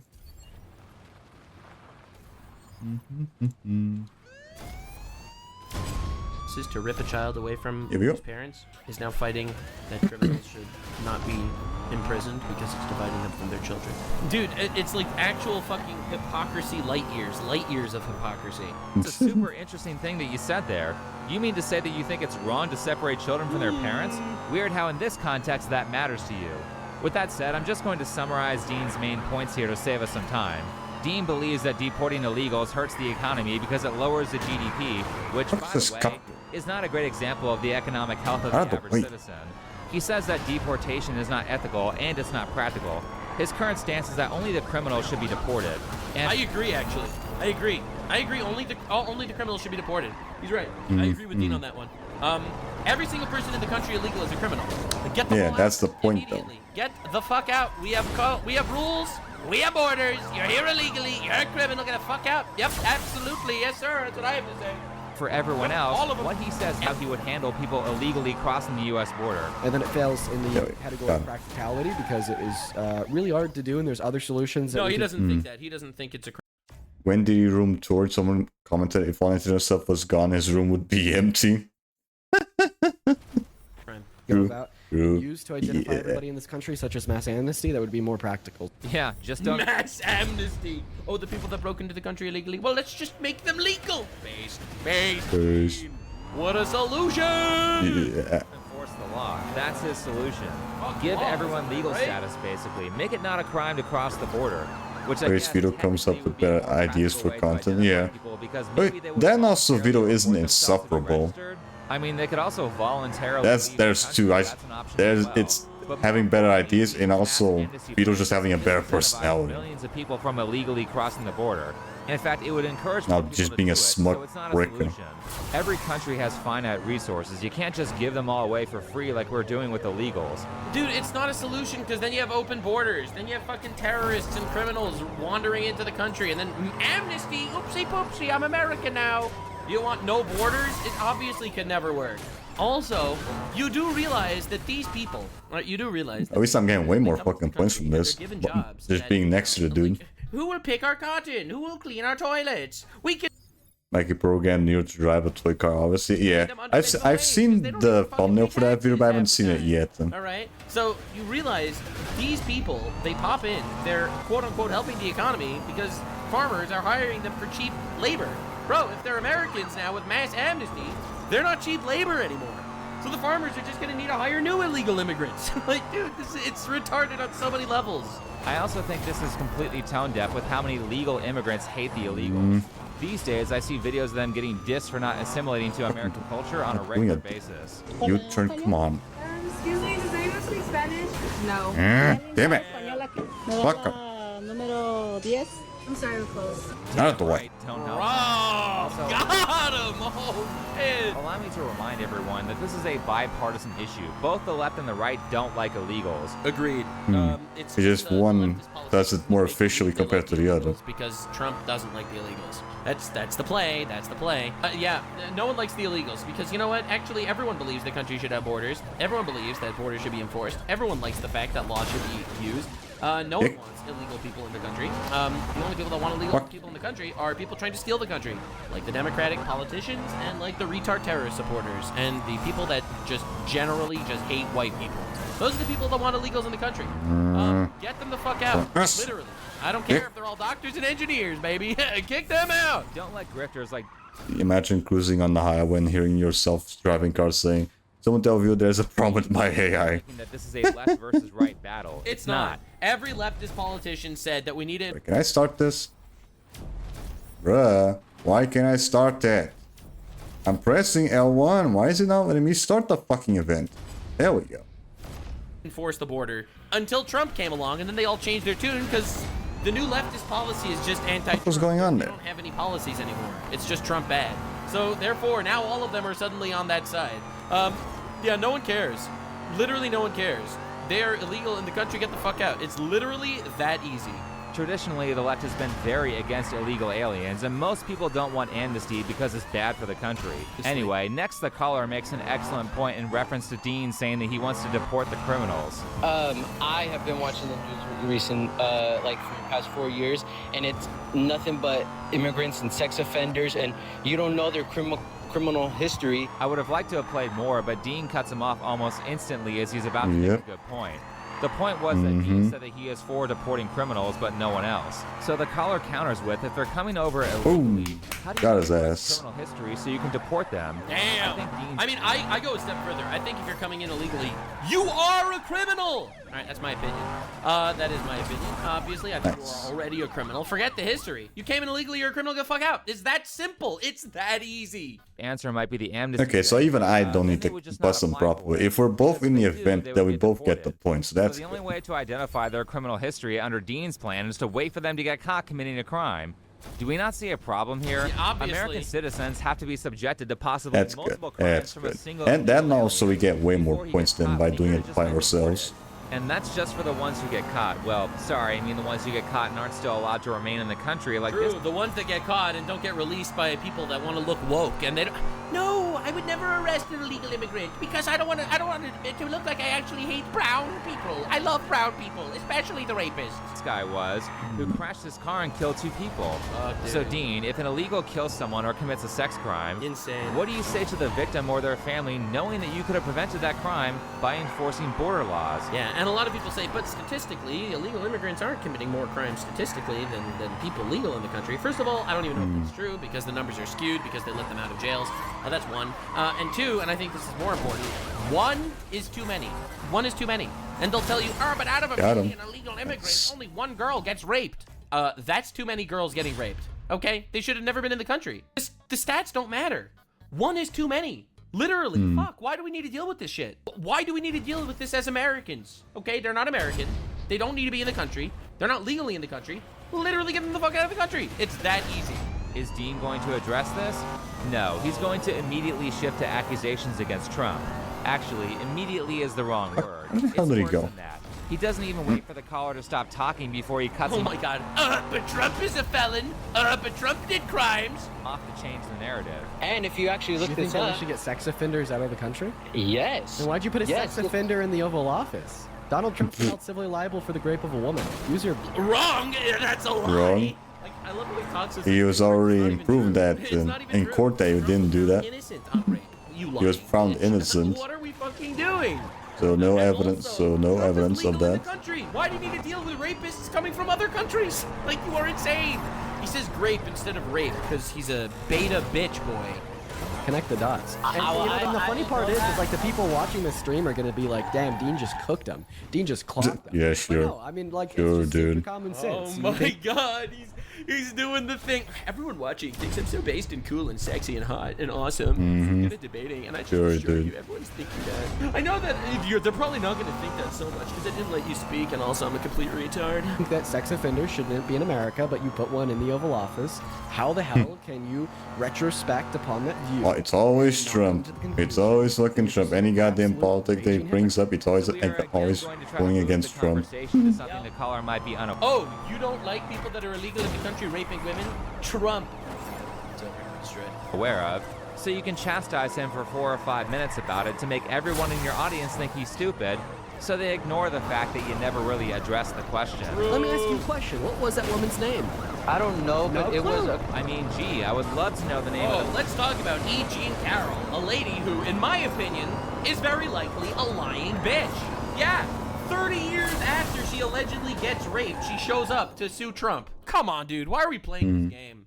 And, by the way, the court found him innocent of rape. They found him liable of sexual assault. They found him innocent of rape. Please. She comes out of the woodwork after 30 years to sue Trump when he's coincidentally running for president? Like, come on, dude. The person that you're talking about so I can fact check you, but you never say it. Okay, let me ask you a Yeah, goddamn fucking water went to the wrong pipe there. Donald Trump is guilty of rape and are used to find him guilty. I don't know that case. You don't know any evidence that they used to find him guilty. Let me ask you a question. They didn't. They found him innocent of rape. They actually found him innocent. Did he rape her? Like I said, I don't know about that case. No year. He never raped her. According to the court, they found him innocent of rape. In fact, Trump sued ABC for calling him a rapist, and he won the lawsuit, and they paid him $60 million because he's not a rapist, according to the court. Oopsie. But Plain Rock, besides like the one I showed you or skits or whatnot, or his actual videos was New York for the midnight release of Smash What, but I'm pretty sure. Oopsie. That's awkward. What a gigantic clown. It's You're really doing a lot of research on that dude for some reason. I love how he says great. Is there any reason in particular why you're doing it? Neanderthals and Because you just don't like to do this well? What year? You said that to me right now. So you actually have no prior information about this woman, about the civil court case, about the jury that ruled he was guilty. Yeah, that's exactly why you brought it up. You know he doesn't know about it, and because you... And also, it's not relevant, let me remind you. It's completely irrelevant. Saying that I don't want 20 million illegal people in the country that could, for all I know, be rapists and murderers, to be in the country. And you coming back with saying, oh, but there was a guy who was found guilty of sexual assault and he paid her for it or whatever. I really don't see how that's even remotely relatable or similar. Yeah, rape is bad. That's my hot take. So let's mitigate the rapists as much as we can. Probably already educated. I've been watching him for a few years. Okay, so you probably already know a couple stuff from him already. Was about to make Makes sense. Criminality. What Dean is doing is... I just find that the guy really doesn't give you a good first impression of him. Get in there. I think the case is a sham. Personally, I do. That's just my personal opinion. Into that, may I remind you that House Democrats are well known to use false allegations as a political weapon. So there's a strong chance that this was done against Trump for political reasons, like the false allegations of sexual assault against Brett Kavanaugh to try and prevent him from becoming a Supreme Court judge, and the riot they started for that same purpose. With that said, as for Trump, of course he was tried in civil court because the burden of proof is much lower in civil court, and he was accused of an assault Yeah, by fucking NPC. I almost had him, then he pushed him back. Fuck you.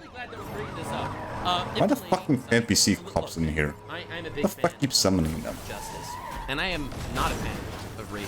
Hell yeah. But if somebody, after 20 years, decides they're going to sue somebody else of rape, after 20 years, when that person is running for president of the United States, literally at the peak of his popularity, and you decide to show up after 20 years to sue her, you're probably a fraud. You are probably a fraud. That's my opinion. But anyway. Ready, throw that case out. It's way too old. The reason the statute of limitations exists is because people's memory gets shitty over time. The way they got around that was just to straight up change the law in New York to expand the statute of limitations. Anyway, to speed things up, Trump lost the case, but here's the thing. They did not find him See if guilty I of rape. can send a message to that one dude. And he was not found guilty of rape. So every time Dean Withers says that, Hot candy? he's defaming Yeah, him. I think it's... He's literally defaming him. Illegally a sex offender. So let me just point out, like I did earlier, that Trump sued and won against a CBS anchor. Yep, I just showed that. For accusing him of what Dean accused him of. And personally, I think Carol was lucky to get any victory over this case, considering that as far as I No information on the really the only trophies, though. evidence she presented was her own story and a friend retelling her story. There wasn't a Let's police see. report or a rape kit or a security camera or witnesses who were at the store who testified. So I have... That's why I think it would be a huge balls move if Trump just sued everyone that called him a rapist or a pedophile. I think it would be such an insane power play. And I would support it completely, because I actually think defamation is bad. Yeah, defamation actually not a good thing. You know who else thinks defamation is bad? You know who else thinks defamation is bad? Let's see if I can find it. God! Leviticus 19:16. Do not go about spreading slander among your people. Sorry, bro. That's what I have to say. Yep, that's it, bro. Here we go. God thinks slander is bad. So, yeah, literally cook this little... He made 2 separate videos from that trip. One was a trip and the other was a Smash Midnight release. Okay. So you're already pretty familiar with what he does. He's been watching him for that long. Right, now which one was it that we had to play?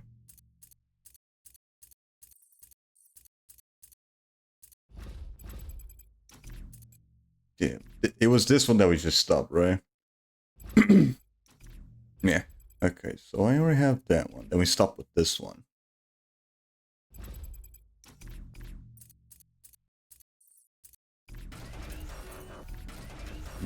Okay, so that one's already done. Only had 2 upgrades to get. Alright. This one. Oh, you already have some stuff. 4, 3.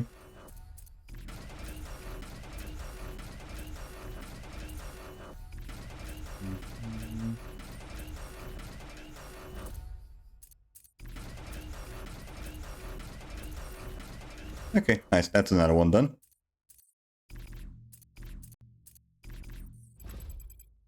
Yeah, damn. Already done with 2 cars.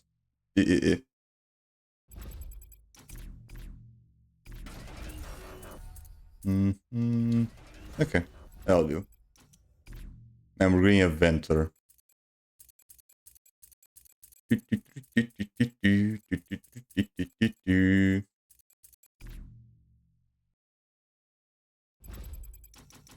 Is he still there? Yeah, he is. Alright. Little twink, please. If he's known for anything, I think a lot of people know him for smashing electronics. Yeah, I think that's the first thing that people come to mind with him. Border crossing. This Especially with the Switch that 2. Dean brought up a lot in videos that I watched. Kilmar Armando Abrego Garcia. Yeah, the Maryland man. The guy making this video. He asked me about Kilmar Abrego Garcia, and I was like, you mean the human trafficking illegal immigrant gang member that beat his wife? Yep, or the Maryland man. Yeah! He was an immigrant that was sent to Sikot and El Salvador and beaten, tortured for 3 weeks. While he was there being beaten, tortured, the Supreme Court had unanimously ruled that the Trump administration's removal of him to El Salvador was illegal and they had to facilitate his return. And then after they ruled it as illegal and told them that they had to facilitate his return... Why was it illegal? He's such a disingenuous fuck. Because he was originally from El Salvador that also beat up his wife. He didn't want to be returned to his homeland of El Salvador because he was afraid that they would hit him because he was a gang member. So he was afraid they would kill him there in El Salvador. They also had domestic abuse shit on them. Shouldn't go back there. Then Bukele ended up getting elected and cleaning up the fucking country. And so after that happened, in my opinion, it's perfectly fine to put him in El Salvador because they cleaned that shit up. They arrested the gang members. So in my opinion, fuck yeah. But now it's also important to mention that the court, this is very important to mention, that the court did say that he needs to get deported. Trump's mistake was deporting him to El Salvador instead of deporting him somewhere else. And also, I think that the reason... And the dude was originally from El Salvador. He's a terrorist. He's a fucking terrorist. Gang member, wife beater, allegedly. Why do we care? I don't understand why this guy is the hero of the left. Trump's White House went on Twitter and said that he's literally never coming back. And this was all while Abrego Armando Garcia was being beat and literally tortured by the... First of all, he got fatter in prison. And second of all, don't care. He could have left himself. He could have self-deported. He was illegal in the country. They had a deportation about him, and they deported him. Good. Guards in Sikot and El Salvador? I mean, he's like testified to have been forced to kneel from 9 p.m. to 6 a.m. And no! He testified about himself. That's probably trustworthy. He fell out of exhaustion. He would have been beat by the guards. He's a terrorist. He is a terrorist, human trafficker, illegal in the country, wife beater.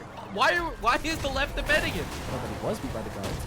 Testified that the guards kind of like stuck him in a room. I mean, I had to make 2 separate views I don't care for... about a single testimonial. I mean, I had to make 2 separate views for Connecticut, and it would be very long if I command all 4 days. He literally is not trustworthy. They could have told me to just join all of them. I think it probably just also...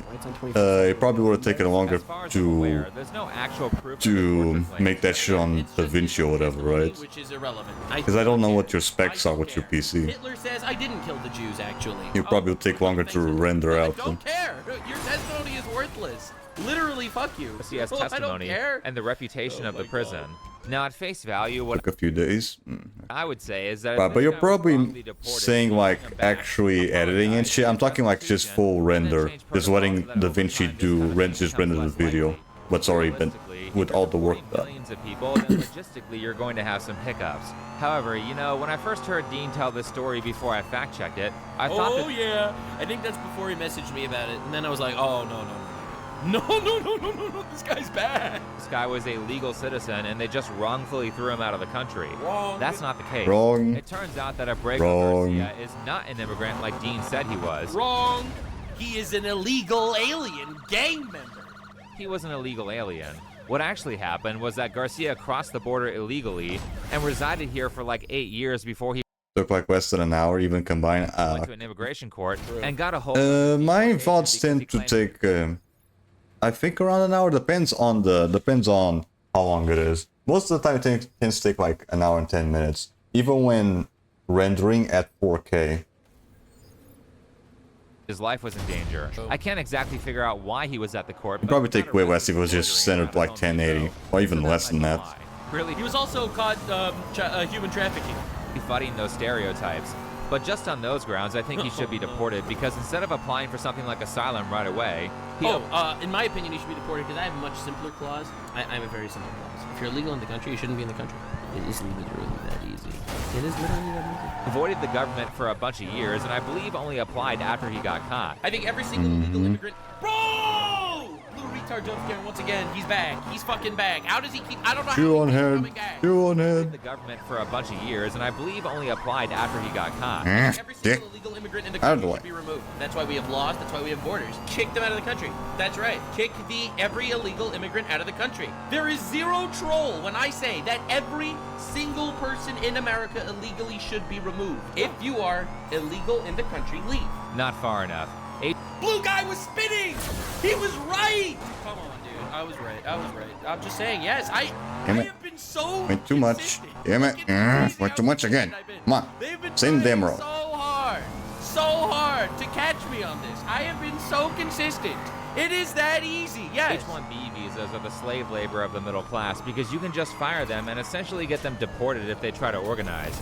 These visas need to be cut way the hell down. Microsoft should not be firing American workers to get cheap labor from India. Oh my god, what is causing these frame drops? Microsoft recently cutting thousands of American workers while requesting 14,000 more H-1B workers. Oh my god, what is going on here? Tesla. Why is it so bad right now? 1,000 American employees were fired in April 2024, and many were replaced with H-1B visa holders. On Twitter, Elon Musk and What was going on there? he tried to chalk this up to these immigrants just simply being the best and Dick. the brightest. Yeah, okay. Listen, man. Maybe because you're not using an Ethernet cable? No, because DaVinci doesn't use internet to render videos. You don't need to use internet to render stuff. DaVinci can work just fine offline. There is no one as useful as sort of licensed. You're only really gonna need internet for maybe exporting it straight to YouTube, and that's about it. As proficient in their duties as Indian. DaVinci can work just fine offline. Scholars, whether they're licensed or not. Goddammit. You're paying them less for longer hours and more work. And So internet has no factor into render times or whatever. Allow me to remind everyone that Shoe on Head is on the left and also a fan of that Bernie Sanders clip where he says that open borders are a scam. Yeah, by the way, I think that Bernie Sanders is a freak. I know a lot of people like him. I don't. I don't know. I don't know why everyone likes this guy. Like, he's not likable at all. He is a complete hypocrite fraud. Immigration policy is not a right versus left issue. Most Americans... Yeah, it's a normal versus inhuman issue. It really is. Countries need borders. It's been like that since the dawn of time. Americans do not want open borders. Bernie is based on borders. If there are no borders, there are no countries. Based on borders until Trump showed up, and now he's calling Trump bad for everything. All right, literally shut up, okay? Like, dude, you have no morals if your entire political opinion is Trump bad. Sorry. Borders. Anyway, back to Abrego Garcia. He was trying to skirt the system, and he should not have been rewarded for doing that. His ass should have been deported back in 2019. Wait, he actually... Dude, you know, you realize Bernie Sanders hated millionaires 2019, until he became a millionaire, and then he just started hating billionaires. Was that? No, that was still during Trump's first term, right? Yeah. That is a multi-millionaire that owns 7 mansions. Okay? Right? He said borders are important until Trump started deporting immigrants. And now he's saying Trump is Hitler for it. Like, I'm sorry, man. I have no respect for him. Actually did apply for asylum, but was denied because that's supposed to be... I could totally see Nintendo doing a midnight release for the new Tomodachi Live. Yeah, probably. Unfortunately, I mean, I could totally also see them doing that with their more high-profile games like Donkey Kong Bonanza. MS-13 gang member, and after applying for asylum, the BBC says he got a withhold of removal status because he said that he was afraid of being persecuted by the rival gang of MS-13, so that is suspicious as fuck behavior and accusations. I know that Dean is a believe all women type. Maybe Rhythm having a groove? Maybe. We'll see. I guess it also depends on the developer if they want to fucking do that shit. And unless they are Jews in Israel, alright? So aside from those groups of people, I believe all women. So these following allegations in Dean's eyes should be as good as true. That being said, Garcia has been accused of domestic violence. I don't think developers anything with how shipping works or whatever. I'm pretty sure 3 times. I'm pretty sure. I guess it also depends on just the store as well. 3 separate times. And the only reason they didn't stand is because she didn't show up to court, which might be because he threatened her or someone in the family emotionally bullied her knowing he could be deported. Garcia also is currently on trial for trafficking tons of illegals, and it sounds like he's guilty. Personally, they caught him on body cam driving a car without a license with 7 Mexican fellows that were not legal in the country in the back. That's what they happened. That's what happened, I think, if my memory is right. That's what they caught him. Okay, now. So he was illegally bringing more people to the country. From the border to Chicago. Okay. All right, dude. No evidence of trafficking here. Like human trafficking shit. Damn. Okay. Maybe he was driving them to the Chicago Home Depot, okay? Maybe. Only I think it's very unlikely that you're this close in proximity to this much criminal behavior if you aren't a criminal. His trial is still ongoing, so I guess we'll see what happens, but I think this is exactly the type of person that Dean said should be deported, yet he's defending him. For any... Because he's an immoral, grifting fuck. He's a spineless bitch. There is no reason to take him seriously. All undocumented immigrants that were deported under Obama without any prior violent offenses, I disagree with that too. My view on immigration is actually a little bit further left-leaning than the Democrat Party. Whether he gets... Dude, leftists are so cooked. They're so fucking... Lefts are full they're so fucking... on the left. Bro, every single leftist voice is more left than the leftists in America. In every single one of them. Oh my god. Residency or not, may I point out that Dean brought up Kilmar Abrego Garcia in every debate video that I watched. I love that people bring him up. And I think everyone that brings He up just went down there. Think about what that and now he decides to spawn. It implies that I'll tell you what it implies. Took the sweet ass time. I don't know if you think before you sleep. I don't know if he's gonna say it, but I'll tell you what I told him. I said there has not been one instance of an actual legal person in America deported. If the only ammo they have, their only ammo is Abrego Garcia, right? Then they have no actual evidence of anyone ever being deported. Let me see if I can find No. You're not gonna go for that fucking jump, dick. Because that was a funny message. Alright, so he was talking to me about this Abrego Garcia guy. He's like, basically, that's what the wiki says. Flat out admitting he's a wife beater. Dean brought this guy up in every video. And when I read the story, I just laughed my ass off. That was the best example of someone being wrongly deported he had. I got shit for this, but I'm gonna tell you something. Not one legal immigrant was even accidentally deported. They're all shitting themselves over due process and shit. They haven't made one single mistake. True, by the way. They have not made one error. Not one. Yeah, as you can see, Nux is very much well connected with people and shit. Deportation order, then you are on the wrong side. The deportation of people who have some legal right to be here happens so infrequently that this is the example that he has to use. So like I said, I think Dean purposefully brings up these very nuanced cases that are incredibly difficult to research to make people look stupid so he doesn't have to address any actual arguments. True. I mean, don't you know what happened in court in 2004? No. Oh Nope. my god.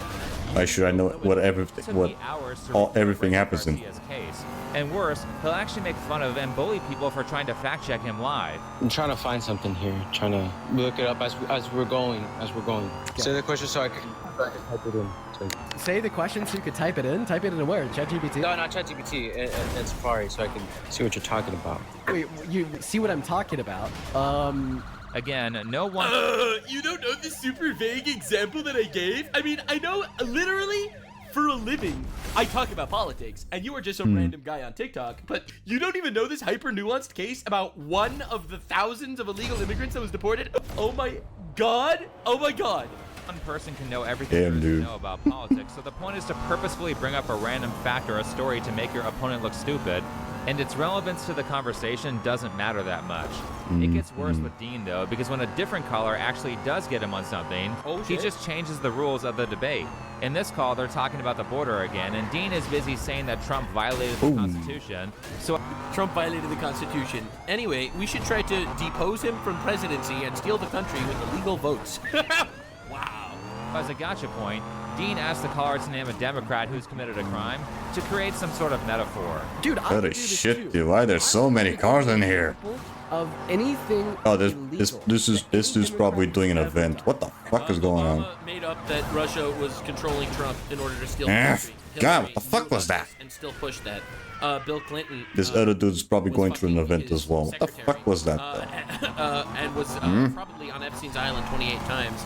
To the point that Epstein even had paintings of him in his room. Get your ass here. Every single person in Congress is probably insider trading. Every single one. All of them. Yeah, literally all of them. All right, so anyone else? Are we good? Like, literally, are we good? Anything. Adam Schiff probably did mortgage fraud. Tisha James also. How many times? How many times do we need to do this? Illegal that any Democrat has done. Yes, ever. I mean, Bill Clinton with a 17-year-old Monica Lewinsky. Monica Lewinsky wasn't 17. Questionable. Okay. Okay. So she was 24 in 1997, but you're saying that she was under the age of 18 when she started going to the White House. Maybe this was like potential coercement. Okay, I'm not going to use that as an example to show my hypothetical. Would you give me an... On the Howard Stern show saying that I went backstage at beauty pageants, not even talking about minors, is enough for him to call him a pedophile. But this is not enough. Another example, okay? And Get a double standard on this dude. Just because, again, Trump derangement syndrome. For sexual harassment. To be fair, I can't confirm if these specific Clinton grooming allegations are true or not. Yeah, it's not the point. They all committed crimes. Like, why are we doing this? All of them. What are we talking about? And sexual harassment is the least of Cuomo's crimes, but Dean just got wrecked. Is he going to disavow these people like he constantly... You disavow every criminal? Like, dude, they're all... First of all, they all do financial fraud. Like, come on, dude. Are you kidding me? Like, are you actually joking me? Nancy Pelosi, on a salary of $150K a year, is worth $200 million. Like, come on, dude. Please. Ask people to disavow Trump? No, he's not. He's instead basically going to tell the caller that's not fair and change the terms of the question that he asked. Can you give me an example of like something illegal that a Democrat has done that isn't like sexual? Like, because I'm just okay. I'll explain to you the point that I wanted to make. Could you give me an example of something a Democrat has done that is incredibly nuanced in my very, very, very, very, very tight pussy? But you're like only bringing up examples of like sexual harassment and pedophilia, and I don't want to. What the fuck? What I want, like my. What the shit? I hate when it just doesn't work. Every single one of his videos. What do you mind? Fucking Come on. lesbian over here calls Trump a pedophile in every video. Fucking little bitch. As it relates to like sexual harassment or pedophilia, I just don't want to distort like an allegation of SA or P3. Oh, okay. So what about financial fraud? Like every single person in Congress is doing. Pedophilia. I mean, Get your ass here. Request that in this case, considering all the statements that he was motherfucker. out of this around confirmation bias, where he would hypothetically say that as Get a your ass. Democrat, any crime a Boink, politician commits doesn't count as long as he likes them. And the reason he didn't want to use the caller's examples is We because love he using didn't that want to damn distort ability. the allegations of a sex crime. Bro, you literally have done that multiple times to your opponents, to the extent where you might be found guilty of defamation if you were sued. Dude, please, Trump, please. It would be so funny. It would be so funny. Sue this lesbian. The hypocrisy here is ridiculous, and there's so much bias. In this next clip, they're talking about how the caller thinks that America should not grant birthright citizenship to the children of illegals, because that should only be granted to people with parents who are citizens. During this, Dean argues that deporting somebody with the current legal interpretation of birthright citizenship is a constitutional violation. Okay, but now you're saying that you just legally, so you morally don't support giving citizenship to the children of undocumented immigrants. Well, like, that would call for like taking the proper legal channels in order to amend the Constitution, okay? Right? We obviously can't just say because Donald Trump doesn't like the Constitution and you agree with it that you don't like the Constitution either, that you could just throw the Constitution out of the fucking window. Sure, it is unconstitutional. I mean, I could take the L on that and say that EO was unconstitutional. Okay, all right, the EO is unconstitutional. And then earlier in the conversation, you said, well, if it was unconstitutional, why? Look, you're allowed to think the Constitution doesn't say. I hate when it just randomly does that for no fucking reason. Come on. The Why? child of illegal immigrants shouldn't get citizenship, and then they have to issue with this whole constitutional shtick. He's not trying to change the law. He's just telling you his ethical and moral opinion. I don't understand why this is crazy. Why hasn't he been impeached for this? Basically telling me and everybody else listening that you think if a president does something unconstitutional, such as an EO banning birthright citizenship or banning guns, they should be impeached. So now that I've got you to concede that that was unconstitutional... He has no idea what anything is. He has no idea that you can actually change the shit. You can make amendments. Is he so retarded? Like it's crazy. No, either that, he just doesn't know the actual laws or whatever. Like this fake outrage, bad faith. He's just doing it for brownie points or whatever. Like, he knows. I think he knows how it works. He's assuming that the person he's talking to doesn't know how it works. You're now going to turn around and call for his impeachment, correct? Sure. Okay, so then you're no longer a Trump supporter because you think he should be thrown out of office. I'm still a conservative. I mean, this is just ridiculous. It's Remember crazy. how Dean talked about how much he likes Obama? Well, Obama constantly violated the Constitution. Okay, Obama dropped 26,000 bombs. Like, dude, what are we fucking talking about? None with congressional approval, by the way. While I will say that I do believe that we should take the proper legal channels to amend birthright citizenship, what I really don't like is how people like Dean will say that you violate the Constitution Move your ass. if you want to deport kids with their parents, but at the same time, if you want to follow the Constitution by saying only the parents have to leave, well then you're separating families if a sociopathic parent refuses to take their kids with them when they get deported. So this is like intentionally designed to be an unwinnable argument through emotional bullying. The correct answer is to not play this game by saying that you don't care, and by saying that they shouldn't have broken the rules and they can either fly a plane back to their country of origin with their kids, or those kids can He's go right. into the That's right. That's right. You don't need to play your stupid bitch boy game. Sorry, bro. I don't need to play vagina checkers with fucking Dean Withers. Yes, I don't care. I do not care. Get them out. Literally, yes. So real. Them being negligent parents is not our problem. They have the option to be with their kids. Yeah, not our job. Too. Take care of other Probably people's most fucking people kids. would agree that birthright citizenship should be abolished for children born to non-citizens, or people without some legal status like a green card. We're all quite tired of illegals using anchor babies as human shields, while saying, have some compassion to stay in the country. Trying to manipulate people by threatening to abandon your child if the U.S. deports you for breaking the law is very morally close to child trafficking. They talk to us so that they may deceive us. Every word is a bait. More friend. They're monsters. More friend clips. Let's go. Used it twice. If you're willing, he used it twice. Right. So maybe this was the context that he was referring to. He's afraid that people think that he's going to be calling brown people monsters. That every word is a trap. No, it's obviously not what he's implying, okay? It's just manipulative language, okay? That's what he's saying. To throw your child away. Have some compassion for the 300,000 children lost at the border under Biden's presidency. Have some compassion! Way like that, or use them as a means to an end, then I don't have any sympathy for you. But speaking of Obama, Dean, where were you on all those Fourth Amendment violations that Obama did? I'm curious if I did get a message from the dude. Talking about taking the proper legal channels. See. Did Obama do that when he started enacting all the gun control Okay, during his I got no presidency? problem. Let's go. No, he didn't. But I guess that's okay because your friend Harry Sisson said that guns were scary. So I shot a gun for the first time today, and I've always been told by Republicans that after the first time, I'll be in favor of guns and I'll want more guns. But for me, it was the exact opposite. Sir, you are an entire vagina. You are a vagina. Like, this is crazy. Like, in anatomy class in school, they just need to show this guy instead. I don't even know what to do. You are a unbelievable pussy. I don't know why. You don't want to mess around with fucking guns? Even fake ones like fucking Nerf shit? Come on, dude. Come on. Generation of libtards. Bro, what is even happening? Oh my god, dude. What a pussy. Guns are awesome, okay? You suck. You absolutely suck.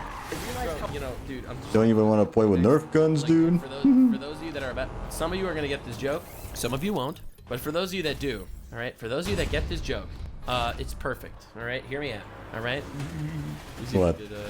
Yeah, all right. Do you get it? Do you get it? All right, if you get it, you get it. All right, if you get it, you get it. All right, some of you probably get it, some of you probably don't. But if you get it, you get it. But he's in prison? And I'll want more guns, but for me, Yeah, I don't get it it's either. the exact opposite. I realized how powerful these guns are, and they're so powerful. Yes! Boom. Exactly! Correct! True! So if someone breaks into your house and wants to kill you, you could kill them first. Yes, very base. Moment's notice, they can be used to take someone's life. And the fact that in many states in this country, you can walk into one of these stores and 10 minutes later walk out with an AR-15 is absurd. AR-15? Huh? Well, you got community notice. Wait. Pursuant to federal law, retailers are required to submit an ATF and NIZ as Yeah, if it's like AR-15, you're definitely gonna need a license. But if it's like a small-ass pistol, then probably not. Absurd. This experience made me want more gun control, not So you are anti-constitutional, right? So you are against the Constitution, is what you're saying? less. Jeez, is he the one who Dean called the F-slur? Oh, and here's one of my favorite Obama moments where he openly says that he was going to use executive orders to subvert the Constitution. We are not just going to be waiting for legislation. Forgot about the Roblox controversy. That we're providing Roblox controversy. I've got a pen and I've got a phone, and I can use that pen to sign executive orders and take executive actions and administrative actions that move the ball forward. This is your hero, right, Dean? Also, he actually says this multiple times. I'm going to be working with Congress where I can to accomplish this, but I'm also going to act on my own if Congress is deadlocked. I've got a pen to take executive actions. Oh God, where he does that Congress all the won't. time. And I've got a telephone to rally folks around the country on this mission. But I guess none of that matters to people like Dean because That's it's not about you or making good arguments or admitting defaults. It's about... And you see, Dean very much followed his idol Obama. Not only are they both black lesbians, but also,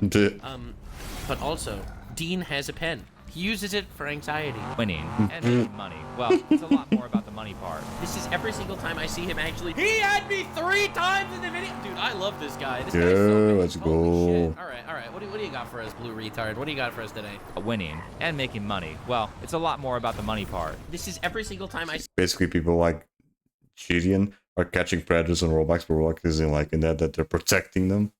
They're like protecting them. Interesting. That's probably not the first time I hear something like that. I probably heard something similar to that.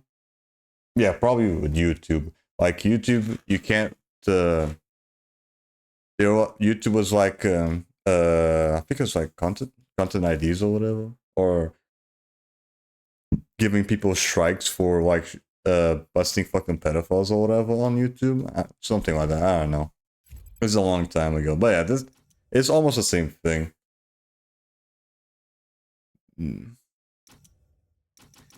My understanding on why they want to do that is just short term. They don't want to show the image that their platform has pedophiles, so they just want to hide that shit. That's just short term shit, which is such a bad fucking mentality. Because if this shit is happening on your platform and you're not gonna talk about it, it's just gonna keep fucking happening, and it's just gonna spread, and it's just gonna get worse. It's just the short term mentality that some companies have that's just absolutely fuck themselves. Wait, it was someone named Schwepp, and that was the one mostly catching predators on there? See him actually doing a debate. He'll do like these weird gotchas. He'll be like, do you think that the Bible is moral? And he'll be like, yeah, I think the Bible is moral. Oh, the Bible allows slavery. You're pro-slavery? Guys, this guy's pro-slavery. It always becomes him trying to trick people into like admitting to like... We did go from powering imaginations into protecting pedophiles. Yeah. Which one is I working with? This one? I think I fully upgraded this one, right? Yeah, I did. Right, then move on to this one. Paradox.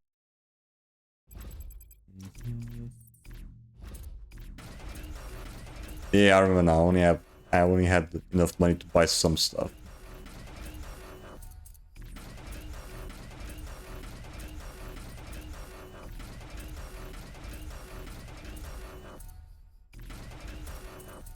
Right, there we go. Alright. How many more of these fuckers are we still missing? No?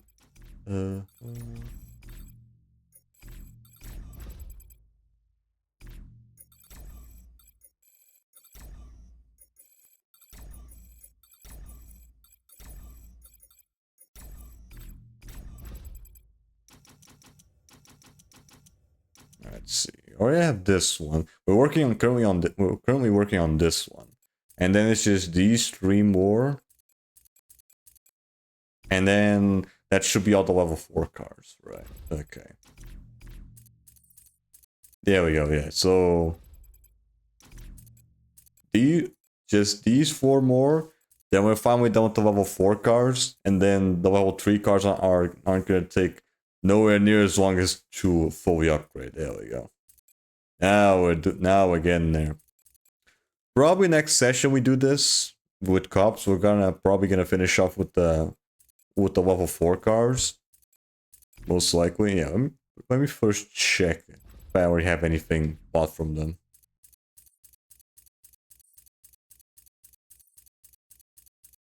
I don't have anything with this one. What about this one?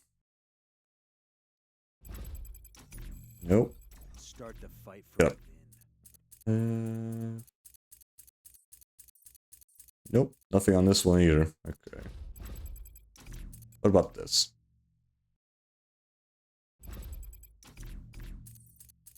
Nope, completely empty as well. Okay, so I most likely never used this one. I most likely never used this car before. Yeah, most likely. So yeah, I'm gonna have to fully upgrade these 3, like from scratch. And then we're almost done with this one. So probably next time we get a farm with the cops, we can probably finish off the level 4 cops. Level 4 cars. And if we have the time, we can maybe start with the level 3 ones. I don't know. We'll see. We'll see about that. But yeah. For next session, next time we're gonna do this, we're gonna go back to the cops and probably finally get the platinum, most likely. And then we'll probably start farming SP with them as well. Man, at least with the racers, farming SP is not gonna take nowhere near as long. Yeah, definitely not. Just because the racers have a much better way to farm SP because of the multiplier.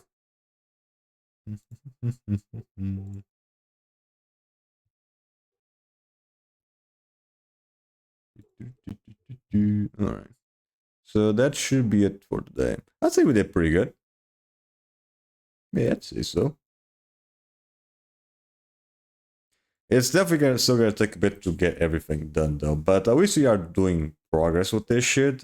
And thankfully the game didn't freeze on us. So yeah, it's probably just the fucking highway that always causes the fucking game to freeze on us. Because every time I do farming on that area, it never freezes on me.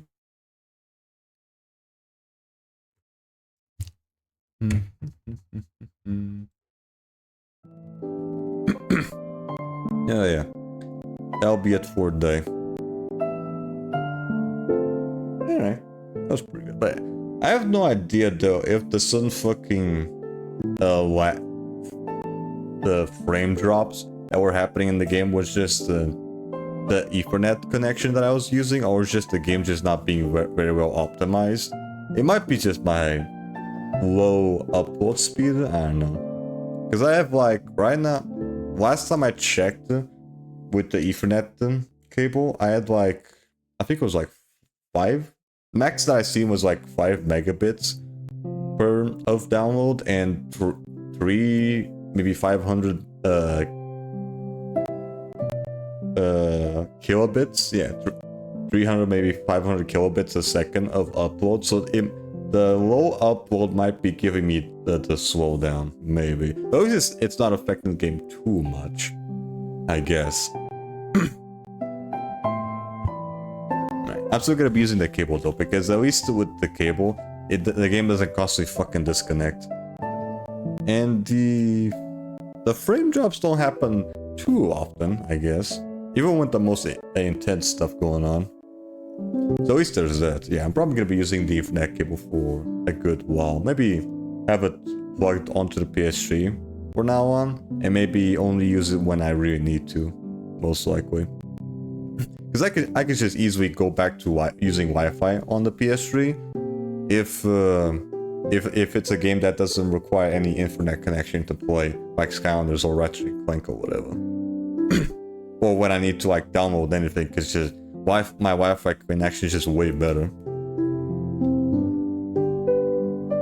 But yeah, we'll save that for another time though, because for next stream, this is gonna be tomorrow, we are gonna be hopefully finishing off with the fucking Mad Max DLC.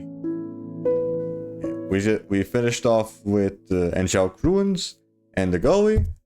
Now we're gonna be going for what was it called? The Heli. It was the Heli something. Hey, hold on, let me pull out the fucking Borderlands guide. There we go. We did the Gully, then we did the Angelic Ruins, and tomorrow we're gonna finish it off with Hellburbia. There we go. We'll see if I have also enough time to maybe farm some stuff with Claptrap. We're most likely just gonna be doing Hellburbia, most likely. That's still probably gonna take a bit to go through. Probably around the same as the arena. But yeah. If everything goes well, we should finally have the fucking DLC done, most likely. But yeah, again, next stream shall be tomorrow at 9:30 PM GMT1, where we are going to be continuing on. We're let off with more Borderlands. We're finally finishing off with the Mad Max DLC. If you like to be notified when I go live or any other shenanigans of my stream schedules with all video uploads, you can go by Discord where you'll be notified as such. If you also want to keep track of my previous streams as fast, you can also go to my YouTube channel as well. All that said and done, I'm gonna be drawing today. Well, let's use on right now, shall we?